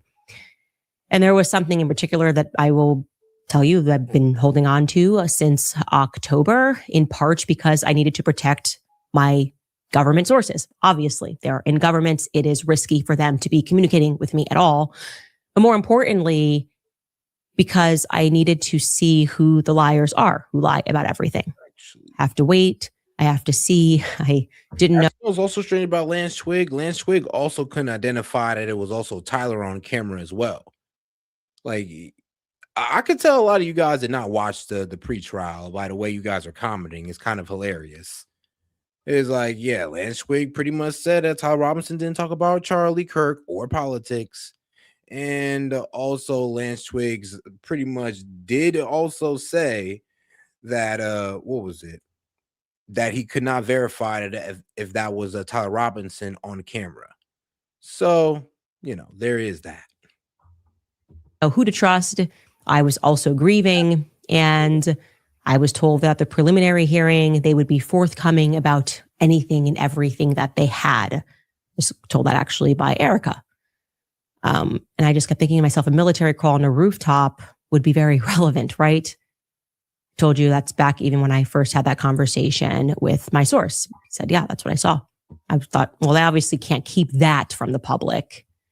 They can't just keep gaslighting the public about that information. Well, we have certainly something to show you. Now, before we get into the video, let me just show you where it starts out. Let's just consider where we're at in the narrative. We are told that someone who was wearing skinny jeans, right, decided to essentially crip walk on the gun onto the Losey rooftop. Okay, sounds made up given the jeans that he was wearing, but let's just take that at Fed value. Okay, here are the jeans he's wearing. Tyler's 5'10". The gun is minimum 3'6", fully assembled. We can see his phone in his right pocket. It doesn't pass the sniff test, right? That should come up past Tyler's 5'10" belly, in theory. It's not what I'm seeing, but I digress. Let's just jump back into the narrative as it's been spun to us, because then we know he gets onto the rooftop. And I just am wondering now, how does the gun get out of his skinny jeans at that point? Anybody? Right? Skinny jeans are designed so that the bottom of the jeans are tight, skinnier by the ankle. Did he wiggle it out of the bottom? Or did he pull down his pants real quick on the rooftop and get it out this way. We don't know. But what we do know is that once he hits that rooftop, he is suddenly able to sprint. And this limp that he has in the footage is completely removed. So let's watch that.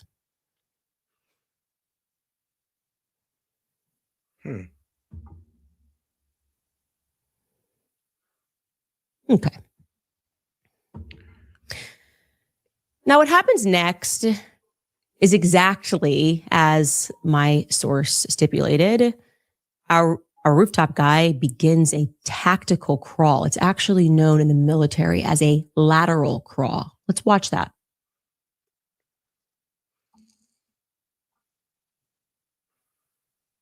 I mean, that is a bit weird. There he goes. Huh. And I actually do want to show you side by side. I mean, maybe he got into character. You know, he just wanted to pull some Call of Duty shit last second. But it is a bit weird how he's supposed to be running with this gun in his pants or on his hand. And I kind of can't see the gun, but I mean, side, so you can actually see a real military man do that alongside this person on the rooftop. Let's bring in that side by side clip. Here we go. That general action right there is known as a lateral crawl. Now, you may have noted, if you're just looking at your eyes, some sort of a flash that just took place, right? We're going to show you that slowed down and just kind of discuss this. We've gone back and forth here. What is that? Is he pulling something out? Is it like a signal mirror? Is it a flag? Was it already on Losey Center? Is it actually something that's in the background that's just catching weird? Is it a car? And we're just thinking that we see this flash, but we're just going to show you that so that it's clear. Back and forth flash there while he's military crawling. Here we go. There, and we're running that back and forth there. Okay, so you now have that. Next up, what you are going to see is that it's going to look as though, as he gets into position and completes this lateral crawl, that he thrusts something forward in a way that my brain told me it looked like he was unfolding a gun. Truly, that's what my brain told me. Maybe it's because I had this guy and told me about a fold AR. I don't know, but it's not definitive. That's me narrating. I'm happy for people to disagree and debate what is seen. But let's just watch that portion here.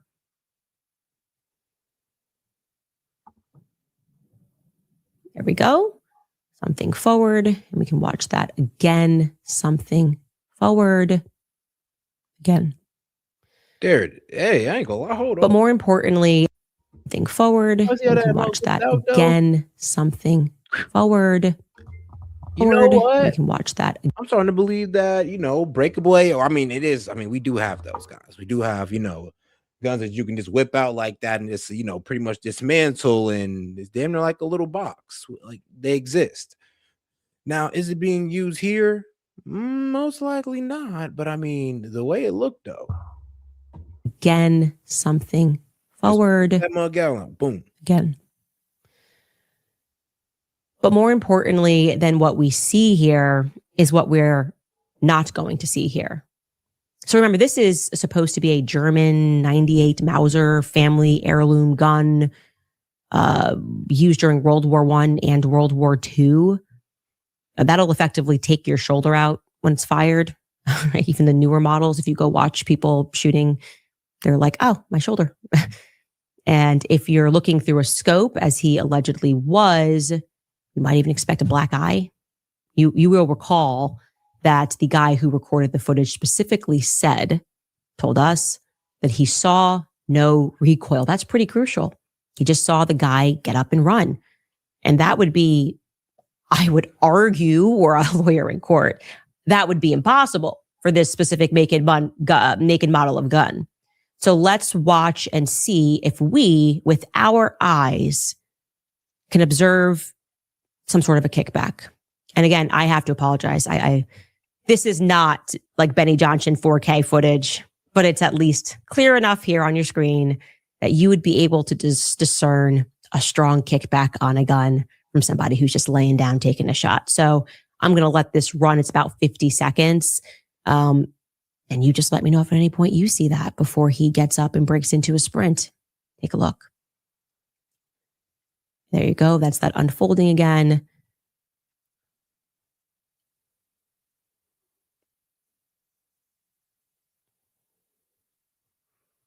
And by the way, if you are listening to this in audio, this is one of these episodes that you actually do have to go. I'm not even gonna lie though. It is kind of wild how Benny Johnson decided to say it was clear, it was so crisp, it was in 4K. And I'm like, yeah, no. I'm gonna be real with you. This doesn't definitively prove that Tyler Robinson shot Charlie Kirk. I'm gonna be honest with you. It's like, hey, it proves that somebody was on that roof, though. It definitely does. But I mean, can you make out his face? No. I mean, shit, you can barely make out his movements. Watch. So you will have to pivot over to YouTube, to Spotify, somewhere that provides the video, because this is not something that we could just produce on an audio podcast here, unfortunately. But this is going to run. We did have to obviously zoom in and push out those fed timestamps, but see here, I have 10 more seconds here. Okay, he is up. Gone.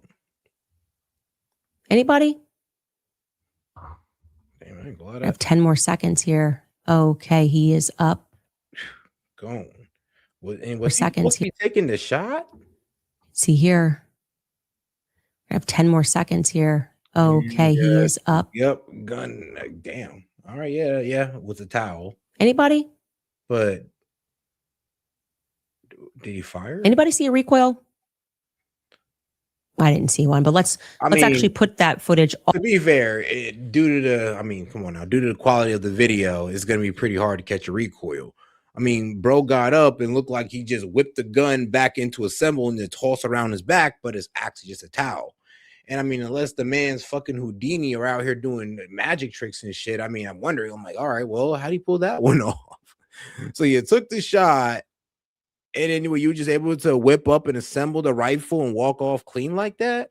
Like you got to remember what they're telling us here. They're telling us that he pretty much disassembled it as he ran off the roof. So, like, first off, what happened to that? And then second off, I mean, how the hell you get up so smooth like that? And apparently he's supposed to have shot the gun. But okay, without him seeing disassembling it, without him seeing carrying it, if anything, it looks like he was just holding that towel. And maybe he shot, and then all of a sudden he just wrapped it around his back. I mean, hey, that's what I'm seeing. All together, uninterrupted. Here we go for you guys to watch.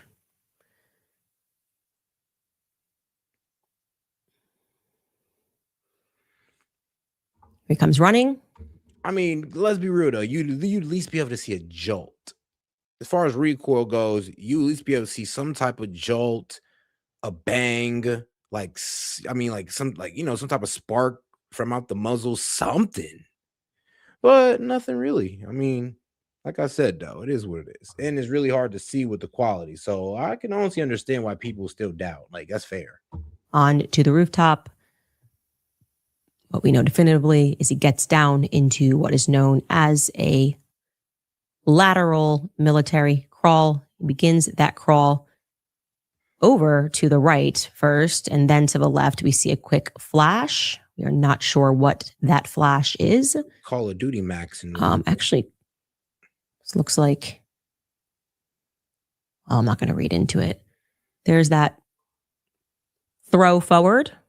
I say fold forward. You can say throw forward, but that's definitely something being flung forward, getting into position. And here we wait for what we expect to be some sort of a kickback.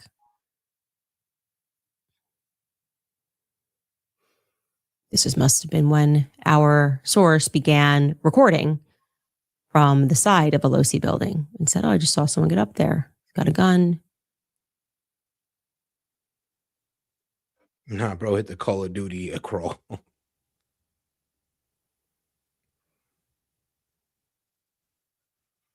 And he's up. Whipped the gun up, whipped and around he's gone. his back, and he's gone. Like, man, he was supposed to take that shot. So he took the shot, whipped the gun up, and is gone. And he's gone. No assembling, no disassemble, no assemble, no nothing. It's not putting it in his pants, nothing. What do you guys think? Gone. I should just jump into this chat and see. Where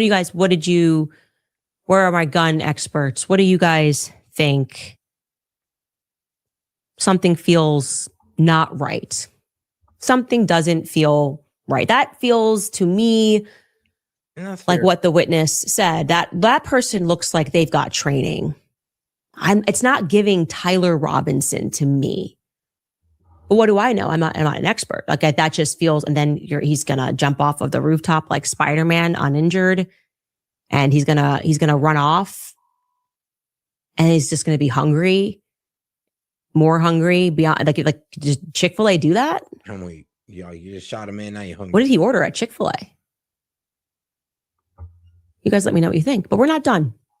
Because I told you guys a while ago about this non-smoking gun. Let's revisit what I told you. This non-smoking gun, by the way, which as we saw in the preliminary hearing, it had dust in the barrel indicating non-usage, which featured Tyler Robinson's fingerprints, which if you need reminding, were described as the most degraded prints. Per the ATF testimony, among all the prints, his were the most degraded. And yeah, so pretty much it was an ATF bioengineer. So yes, an ATF bioengineer pretty much said that Tyler Robinson's handprints were the most degraded on the gun. And the more current fingerprints, or the fingerprints that got the highest, I guess that got the highest amount of DNA on it, is not faded over time. Basically, the people who touched it last or most currently was, Tyler Robinson's dad and Lance Twiggs. But Tyler Robinson's fingerprints are on there as well, but they're more degraded. AKA, that mean Lance Twiggs and Tyler Robinson's dad touched that gun like before Tyler Robinson did. Actually, they were like the last one to touch it after Tyler Robinson. Sorry. And here's the thing though, it's like a lot of people want to mull over that, but if an ATF bioengineer is coming out telling us that, so we ran DNA evidence on the gun, and the way the DNA works is like basically there's like an intensity of DNA still like around, like there's an intensity when it comes to DNA traces, So basically, if you were the first one to touch your pencil, you're going, and then I would say you pass it on to your friend, and over time, guess what? Your friend's DNA is going to be more traceable on there than yours. So with the gun, apparently Lance Twiggs and Tyler Robinson's father's DNA is on there at a higher intensity or a higher level than Tyler Robinson's. Like I said, which is a bit strange because he's supposed to be the last one to touch that gun because that's the gun he used to shoot Charlie Kirk. Right? Okay then. Amongst 5 other sets of prints on this gun. How is that possible? How is that possible unless somebody planted his gun? Now, we told you the story of how this gun was located, and I do want to clarify it because I think there's been some confusion online. People who are going, no, the canines were brought down into the amphitheater, and we can see that the bomb dogs were there. Let me clarify what I said in the beginning. Dogs, there were bomb dogs that were bought. There were canines that were bought. Then there's just like the canine unit, which has bomb dogs, and you don't know what level of training certain dogs have. The dogs that were brought to Losi Center, right, where the person jumped off, were given a scent to go chase. So let's say I give them Candace's shirt and I say, go find Candace now. They were allowed to run amok near the amphitheater looking for Candace. But of course, if that person wasn't down there, that's a wild goose chase. That's a wild goose chase. And these are unbelievably trained dogs. I'm not going to say, hey, I don't smell Candace, but I do smell some lasagna. It's like these dogs were sent to go chase a scent. Now, I told you that the other dog, there were actually 2 dogs, were actually looking for explosives. They are the ones that went near the fields where the gun was actually found and came up empty. And until these rookie officers, the feds get there and they tell the rookie officers, hey, shout my man Ian. He sent the 440 jewels and sent the uncle alert. Appreciate the support, my man.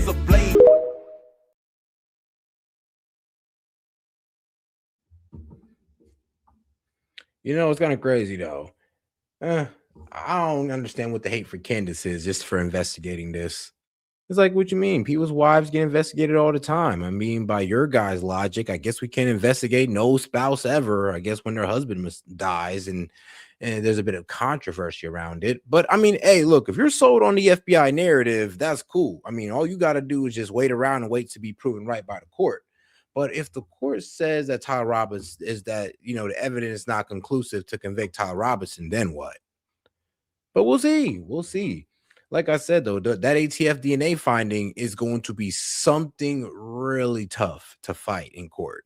Like to sit there and actually have to defend the fact that, all right, yeah, he may have so-called confessed, but the gun that we're saying that he shot Charlie Kirk with, like, yeah, his father's and Lance Squig DNA is on there more than his, aka they were the last ones to touch it. So how did he take the shot if he's supposed to be the last one to have the gun? But we'll see how they make it make sense. To have another search, and lo and behold, the rookie officers find the gun. They could get it thrown out. That bomb dog's name, so I believe Low-Key people found online, Low-Key, who was near the amphitheater, was given the scent. That bomb dog who was not given a scent and was searching the field, I am told that is Freya. That's her name. I like these Nordic names. You've got Low-Key, and now you've got Freya up by the field. Freya was the bomb dog, I am told. She's the one who had a broken nose that day. It just wasn't working. And that's lucky for Tyler Robinson, because didn't he? But I'm weak, though. Somebody said, oh, even if he is guilty, she'll find a way to spin it and say, oh, no, it was a patsy. They forced it. And yeah, you're most likely right. Or she might just say, okay, whatever. I guess he did it. Hey, they said it, but hey, all the evidence in the court, he did it. But here's the thing, though. I mean, like, after all the evidence you guys seen, there is still a case for reasonable doubt. And they have to prove this without a reasonable doubt here. And him confessing, sadly, isn't enough, especially when the DNA evidence on the gun ain't matching up, the bullets ain't matching up, or it was proven to be inconclusive to coming from that gun. So, yeah, there's a lot of reasonable doubt, guys, that you guys all can't explain away. Trust me, not even the prosecution can do it. So I know you can't. And Lord knows I can't defend everything that the prosecution is presenting. I mean, shoot, neither can the defense. And that's their damn job. Totally and legitimately just happened to text that was one of his concerns for Lance. Actually, it was one of his hopes to Lance. The text is really amazing. We should read it. Tyler Robinson wrote, when I checked the area about 3 hours ago, there was an officer with a canine walking nearby the area. I'm hoping that pooch has a bad sniffer. That's what the Gen Z kids are saying that day, hoping the pooches have bad sniffers. Sounds like someone's new to the English language, but Tyler's very formal. And yeah, it turns out Freya the bomb, lucky him, was the pooch who had a bad sniffer. Actually, let me say allegedly here, because we know with my luck, I'll be the first person to be sued first by a sitting president of a foreign nation, and then like a literal female dog at the same time. The dog will be like, you said I had a bad sniffer, and Trump will root the lawsuit on Truth Social. I hope Freya bankrupts you. Real America first stuff, Trump. But I digress back to our storyline. Freya just allegedly could not sniff this recently fired weapon out in the field. And so the feds got there, and one of the feds instructed these two rookie cops who literally were brand new and said, just go look again where Freya had failed. And lo and behold, a gun. Who were those rookie cops? Might be relevant. I've been given two names. I've had these names for a long time. And one of them had only just graduated from UVU. I'm not kidding. Talk about beginner's luck. I'm told Mitchell Curtis of Pleasant Grove Police, 2025 graduate, very young buck. He finds this gun in UVU's backyard. He deserves a promotion. But you know, the most interesting thing about Mitchell Curtis is not actually his background, it's his father's. Because I was told his dad's a Fed. I said, what? And all right, we're going to go ahead and end it off on that one. In the meantime, though, if you guys got any questions, comments, jokes, or disagreements, go ahead and send it in. And by the end of this nice little video right here, yes, guys, we're going to play. You know what? Actually, I'm going to leave it a surprise. All right, let's get to it. Your empire is done. Done. You start started the war, you thought you would win. Now look at the mess that your country is in. Look at it. Your general's crying, your plan was a bust. The promises made are now turning to dust. Marco Rubio was sweating, he's grilled on the floor. They asked for the billions you wasted on war. You lied from day one, you keep capping a lot. But look at the straight, yeah, we got it on lock. Locked down. You're begging for mercy, you're begging for peace, while telling your media Iran wants to cease. You sure? You're losing the straight, you're losing the state. And now the whole public is drowning in hate. You told, stop talking about Epstein. Now listen to the crowd. Epstein, Epstein, Epstein. Louder! Epstein, Epstein, Epstein. Don't stop talking about Epstein, Epstein, Epstein. louder! Epstein, Epstein, Epstein. You lied about Iran, said Navy is gone. You promised regime change from darkness to dawn. You're dreaming, your beautiful B-2s were flying so high, still shaking inside. You're about to cry. You stood on the stage, looking completely detached, saying, I don't care about voters as cash. Did he really say that? Yeah, he did. You care about ballrooms, luxury suites, while American families starve on the streets. Inflation is peaking, the economy's dead, but you worry about Israel instead. The corruption is deep, AI packs buying the state. Every politician's got a price on their plate. You're all just puppets dancing for funds, while Iran is standing and holding the guns. You're losing the straight, you're losing the state. And now the whole public is drowning in hate. You told, stop talking about Epstein. Now listen to the crowd. Epstein, Epstein, Epstein. Louder! Epstein, Epstein, Epstein. Don't stop talking about Epstein, Epstein, Epstein. louder! Epstein, Epstein, Epstein. You called yourself a king, but you're just a BJ queen. The biggest disaster the White House has seen. Your empire is done, done, done, done, done, done, done. Pedal, done, done, done, done. Epstein, Epstein, Epstein. The war is lost. Epstein. You go fix your ballroom. The fire is done. Pedal done. Yeah, I know. Crazy, right? Crazy. And like I said, guys, any question, comment, jokes, or disagreements, go ahead and send it in right now. Let's do a bookmark scroll. Some of the things that I find entertaining on X, I just be like, let me save this for later. Well, yeah, the Yemenis army captured a variety of weapons and munitions from the Saudi military. Yeah, I know. They've literally invaded and just took their shit up top.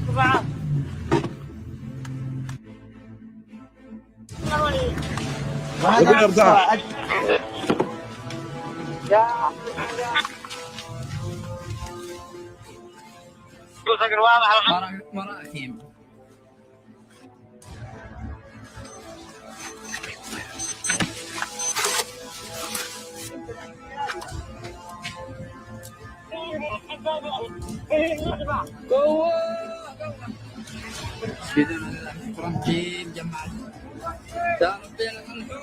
Yep, and the war ever expands.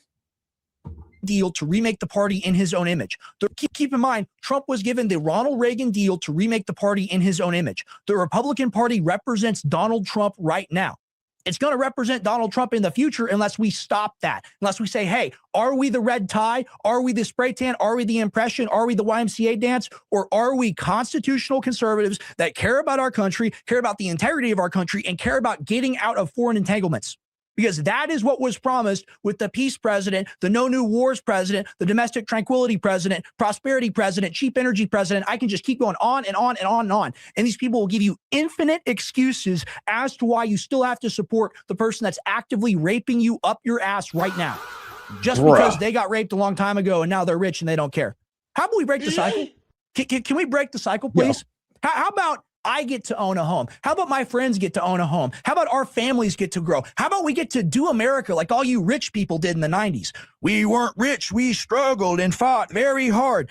Oh, please. Tell me about your 90 grand house. Please, tell me about it. Our interest rate was bad. You don't know. You don't understand. I ain't gonna lie, though. It's like when you do hear the older generation sit there and complain, it's like, yeah, but let's be real. Housing was, it was affordable. Housing was still, what was it? Your average house back in the day was $80,000 to $100,000, and you'd get you a nice little house, 3-bedroom, backyard, all the essentials. You got your nice little garage, all that.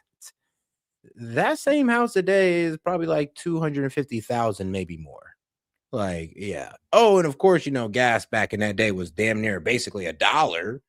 And now, of course, we're dealing with $3 average. Like, that's just what we've been paying lately. We was at $2 for a little bit, but Trump fucked that up for us. So it is what it is. I know people that. But look, you still got to work hard to get out of it. Even if you got to work hard in your predecessors. I mean, hey, we got to do what we got to do to make the things better. And I know our predecessors, they make it no easier, especially the way they're acting about housing and the way the older generation is fighting us on making housing affordable because they want to keep the price of their housing up. Their overinflated house that they're just taking advantage of the appreciation that, well, they're getting because we can't get housing. And that's not it for everybody, but let's just be real. The less houses there are around, the more their house appreciates and the more money they have. And that's the more liquidity they also got with their assets. Because I mean, people like to refinance their house, open up lines of credit, which I really wouldn't suggest. But these are tools that the younger generation just don't have access to. And the sad part about it is, I mean, our parents and our grandparents had access to this in their 20s and 30s. Yo, this generation ain't getting that shit off into their 40s and like mid 30s. And that's tough. And it kind of showed you the difference. At work 4 jobs and are still dead ass broke. Was that true back in the day? I do not think so. Absolutely not. And the decline of this country comes like, dog, you could have got like, what was it? When I was in college, and this is such a difference. It's crazy. Like 10 years ago, 2014. Or yeah, 2014, bro. I was in a 2-bedroom apartment and like, kitchen, like restroom, all that good stuff. Shared it with an old lady. And that was $600, $625 a month. Now that same 2-bedroom, dog, is going for about $1,200. Double. From ignoring the youth, ignoring the young people, and being part of the greatest wealth transfer in human history. Not talking about COVID, of course, that's the greatest one, but in American history, from the young people to the old people in this country. That is what is going on. I don't own much stock. I don't own a home. I don't have a 401k. I don't have Social Security. I'm never getting Social Security. The country doesn't benefit me. I'm supposed to be the one that provides. I'm supposed to be the one that has kids. I'm supposed to be the one that has a family. And that is, bro, somebody actually said it in the chat. It's like, yo, it's like this country low-key falling apart because instead of actually, building up our infrastructure, which would actually help Americans, actually helping out with healthcare, homelessness, all this stuff that the Dems complain about, rightfully so. Yeah, we could be tackling all that instead of getting into foreign entanglements. This is why I low-key agree with the Dems on the whole idea of like, yo, like we need to like low-key take some of this money away from the military, stop engaging in foreign entanglements and focus this on infrastructure. Because look what our opponents are doing. Look what China's doing. Focusing on infrastructure. And if we want to beat China, we're going to have to do the same damn thing. Because guess what? China's not getting into conflicts. They're just sitting back, stacking their bread, stacking up the dubs from AI and their infrastructure improvements. Now, of course, they do have an economy built on debt, on top of ever-crushing debt. But let's be real, though. Their manufacturing is low-key digging them out of it somewhat. How am I supposed to do that when my government's out against me, wants to send me off to war? Oh, nobody's going to draft you. What are you afraid of that? You never go fight anyway. You damn right, never go fight. I'm going to Mexico. I'm not dying for Israel. Real time, uncensored, unstoppable. Oh, wait, he said, yeah, that is how they be. It's like, well, you wasn't going to fight for us anyway. It's like, I'm not going to, I don't even agree with this war. I don't even agree with the reason why we're in this war. Like, what type of argument is that? $113 billion. Okay, this is the new clock. Since the latest strikes have begun. Oh, look at that, 21 mil. We just ticked up there. It's pretty cool. It went down. Save some money. Maybe we dropped a cheaper bomb on them or something. Okay. Keep in mind, these numbers are cooked and not real also because they've blown up our bases. They've blown up our radars. We have expensed thousands of missiles, thousands of missile interceptors, and we have lost 43 aircraft since this began. 43 aircraft. Did you know that? Did you know we lost 43 aircraft? Have you seen all the destroyed KC-135s, Reaper drones? The F-16, I believe, went down as well. F-16 at the bottom of the Red Sea for sure, lost to the Houthis in 2025. I bet that's been memory hold from you. Pete Hegseth said the motion of the ocean caused the ship to go overboard. Certainly not emergency evasive action due to a ballistic missile, right? Certainly not. Epstein's not a pedophile, never existed. Certainly not. Like that's the same type of logic we got going on here. But I would estimate, I've interviewed key analysts and people in positions to know, and I've talked to them about this. So I would estimate around another additional 100 to 150 billion dollars that we spent on this war. That's not included. So this is just my hypothetical. All right, 23-year-old analyst here. This is my hypothetical. We've spent 113 billion plus 21 billion plus another, I'll just call it 150 billion. How much money is that? Are we over $300 billion yet? Are we close to it? Are we over that for sure? Oh, that's just the Ukraine conflict. Biden did that in 4 years. What Biden did in 4 years, Trump did in like 3 months. Or like 2 years. Biden did 2 years. Trump did in like 4 months. Realistically, and that's what you voted for. Realistically, Trump probably spent about what, $190 billion to $200 billion at most. Now, and then if you stand against it and demand accountability and say, hey, I don't want to have a weak coalition of weak sisters of fat, rich old men that are going to co-sign this while the youth of the country dies, and then everyone else that's dumb goes over to the Democrats. Or do we reform our party and in 2026 purge this element from it by saying, hey, MAGA, you don't get my vote. You're Israel first. Oh, no, we can't do that. My buddy Trump is reform our party and in 2026 purge this element from it by saying, hey, MAGA, you don't get my vote. You're Israel first. Oh, no, can't do that. Oh, okay. Okay, MAGA. Okay. Make Israel great again. Okay. Like, MAGA, please. Okay. Caught me off guard there. Trump is in a fight, and if my buddy Trump is in a fight, I'm in a fight too. And that's the logic. It's Christian nationalist city. Cared, and they don't even live there. They think they do. They live in the World Jewry City. That's what they serve. They serve Israel, whether they know it or don't.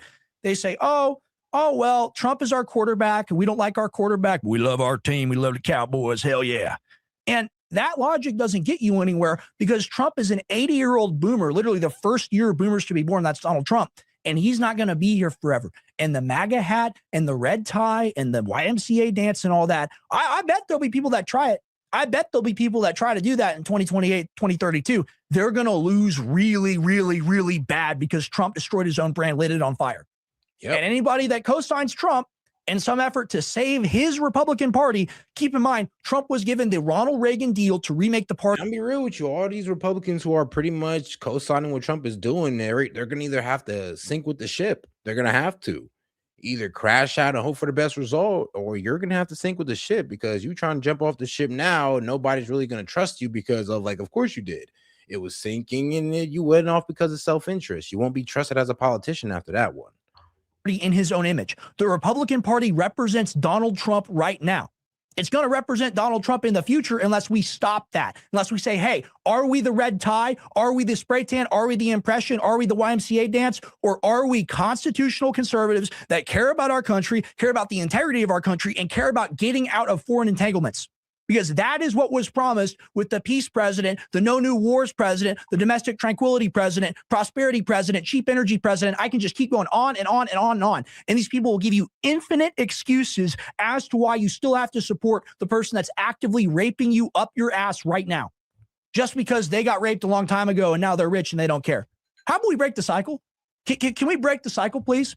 How about I get to own a home? How about my friends get to own a home? How about our families get to grow? How about we get to... And the crazy thing is now MAGA used to low-key represent that argument. They used to be like, yeah, like what about the young kids? Houses getting too expensive. These young kids ain't getting cribs until their late 30s, early 40s. Yeah, that used to be a problem for MAGA. Now they're telling us, oh, well, what about the old people? What about their homes? Why should they lose value?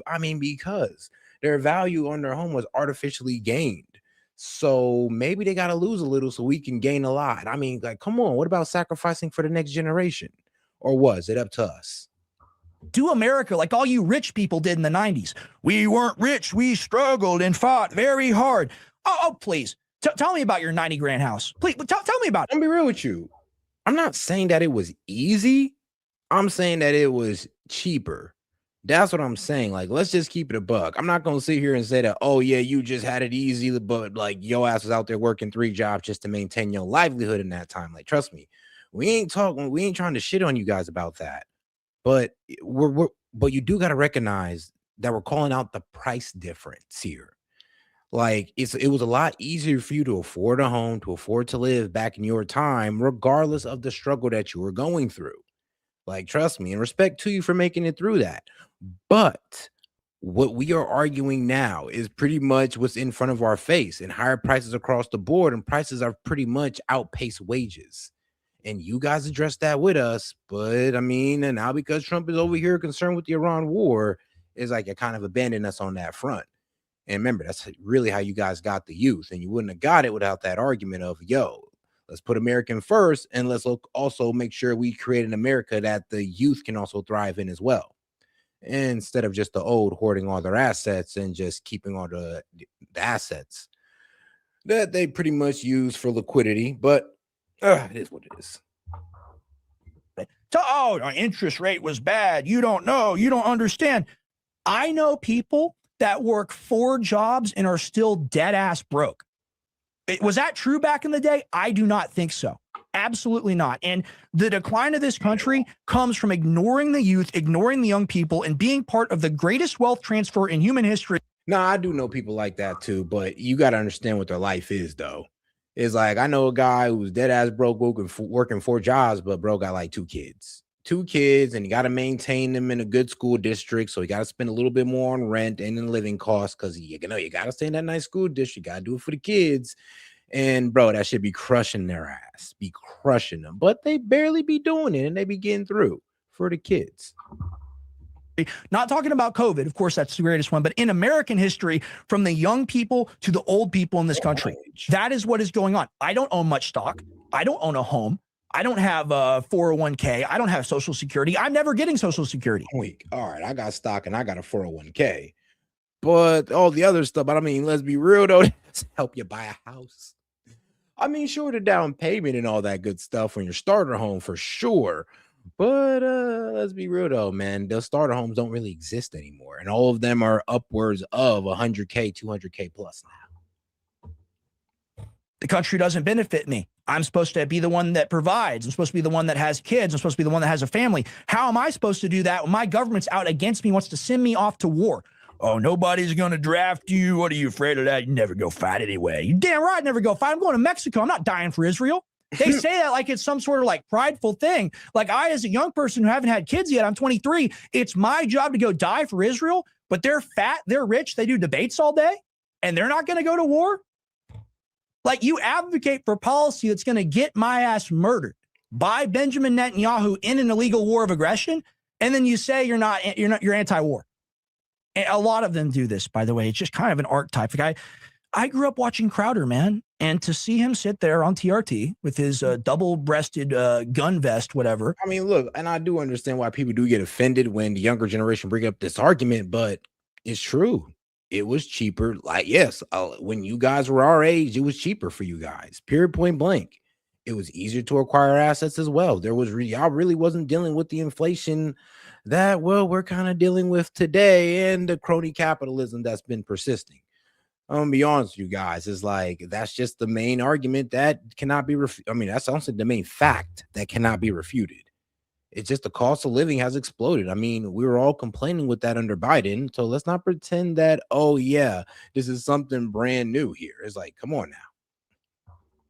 Selling us this vision of MAGA well into 2028 in the future. These people are dinosaurs, bro. And all of that is going away because it does not serve the youth of the country. Signaling that you serve or support the youth of the country, still doing that when you're actively screwing us does not work. Because we pay attention, we're in the economy. I'm a business owner of 5 years. I'm an employer. No. How am I supposed to employ people when consumer sentiment is at an all-time low?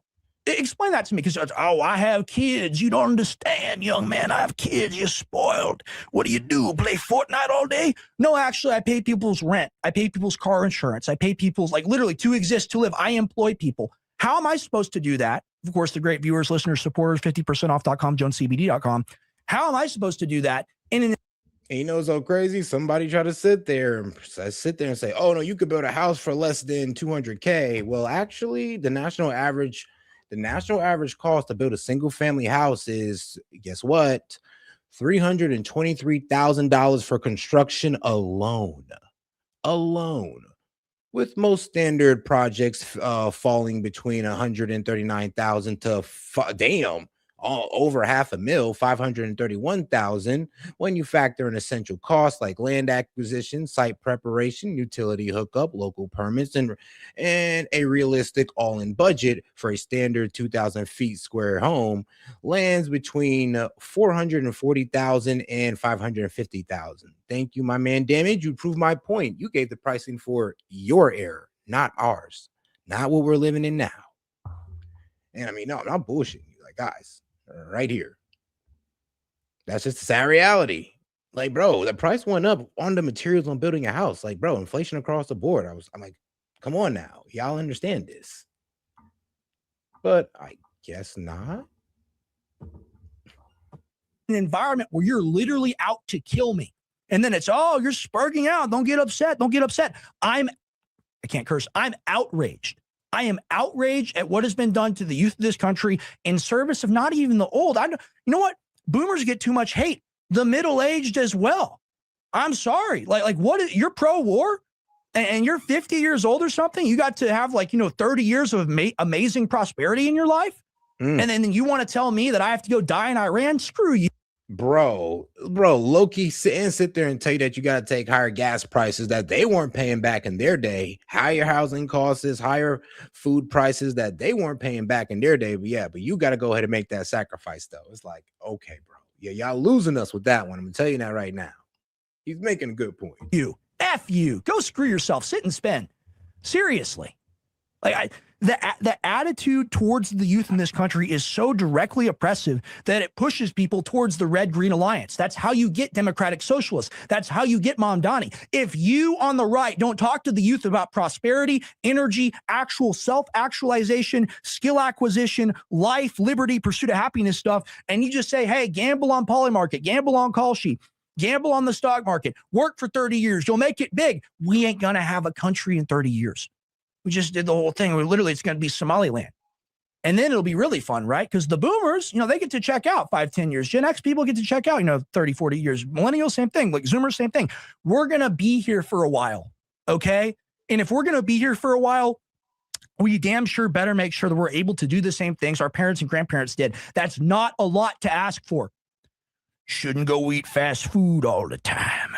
Shouldn't live in that big city. You should live somewhere smaller and save. All comments from people that dined on cheap credit, went all around the world when America was truly Rome and they were under the aegis of protection. All people that got to abuse fast food at ridiculously low prices. All people that got to abuse themselves with no societal pressure, no cell phone to record you. Like, it's literally the most entitled people on earth that want to send all of us off to fight and die. And that's crazy. And the older people in the audience that are wise and understand and get it, I'm not talking to you. You could be 25 years old and be a spiritual neocon. That's really what we're talking about here. But the people that try to claim that they're not neocons when they are, that is the true wolf in sheep's clothing. I really view that even as more disgusting and evil than somebody like Mamdani, because the road to hell is paved with good intentions, and that's what these people do. I'm Rex Jones. I will see you all week. 50%off.com. Rex Jones News with AZ. 50%off.com.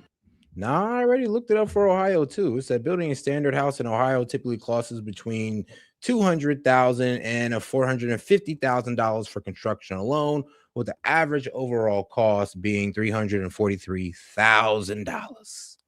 On per square foot basis, you could expect to pay anywhere between $110 to $240 per square foot. I mean, bro, trust me, dog. We're not dealing with the prices that you got. But I mean, hey, if you're talking about 1,000, like if you're saying 1,000 square feet, I mean, damn. So you're pretty much saying, well, no, you got to limit yourself. You don't get to have the house that you want in your dreams. Limit yourself. It's like, oh, okay. So y'all can buy the nice big houses for the cheap, but we got to take the 1,500 square feet. No. Only you guys can get the 2,000 to 2,500. Oh, no. We got to humble ourselves for the 15. Okay. That's fine. I get it. I mean, that's cool. I mean, like I said, y'all gonna lose younger generation with that attitude, though. But all right, guys, I'm gonna go ahead and close out on this one, man. Appreciate the support, guys. Truly do. Make sure you double tap that screen, like the video, and make sure to also support the channel by subscribing, and also making sure you hit that bell as well for next time I go live or drop a clip, guys. But all right, guys. He's like, oh, that's the current rate in the state of Ohio that they are. So I mean, bro, I promise you, I got it like right here. I got it right here. Building standard house in Ohio. And one of my homies, like dad built a house. And it was back in the day. And I'm be real with you. Yeah, I mean, back in the day, that's what he paid, which you're talking about right there, the $180,000. That's what he paid. And that was all the way back when I was like a teenager. Bro, I'm 30, like 31 actually. So the price that you just stated was literally probably like 20 years ago. But this is the current price now. Hopefully, I mean, like, dog, it's the pricing. It's literally the pricing, and the wages ain't been catching up. Like, I'm sorry, but there really is no argument for it. And I know this probably hurts the older generation because it makes it feel like, damn, I mean, you're making it sound like we failed you. And well, not all the way through, but financially, yeah, kind of. But don't worry though, it's all good. We'll fix it. Look, we'll fix it. It's all good. You know, just take your hands off it and let us take the wheel. We got you. Look, it's not like it's not a doomsday scenario. We're not crying about it. We're just identifying the situation, letting y'all know what we got to fix. Because I believe it's up to us at the end of the day, not y'all. We got you. We got to correct the mistakes of our predecessors. It is what it is. I mean, people have been doing it for years now. Ages. Damn near since mankind started. But all right, though, guys. I'm going to go ahead and head out on this one, guys. Please enjoy the wise words. I'm out. Everything in the world is a manifestation of the light of being. The world is a mirror, and the light of being is the image reflected within it. Do not be deceived by the multiplicity of the mirrors, for the light that shines in them is but one. If 1,000 mirrors are placed before the sun, you will see 1,000 suns, yet in truth, there is only the original. The essences of things, their names, shapes, and boundaries, are merely the frames of these mirrors. They do not add anything to the light. They only limit it and give it a shape. He who sees only the mirrors is a veiled man. He who sees only the light is a mystic. But he who sees the light within the mirrors is the truly wise, for he recognizes the unity in the heart of diversity.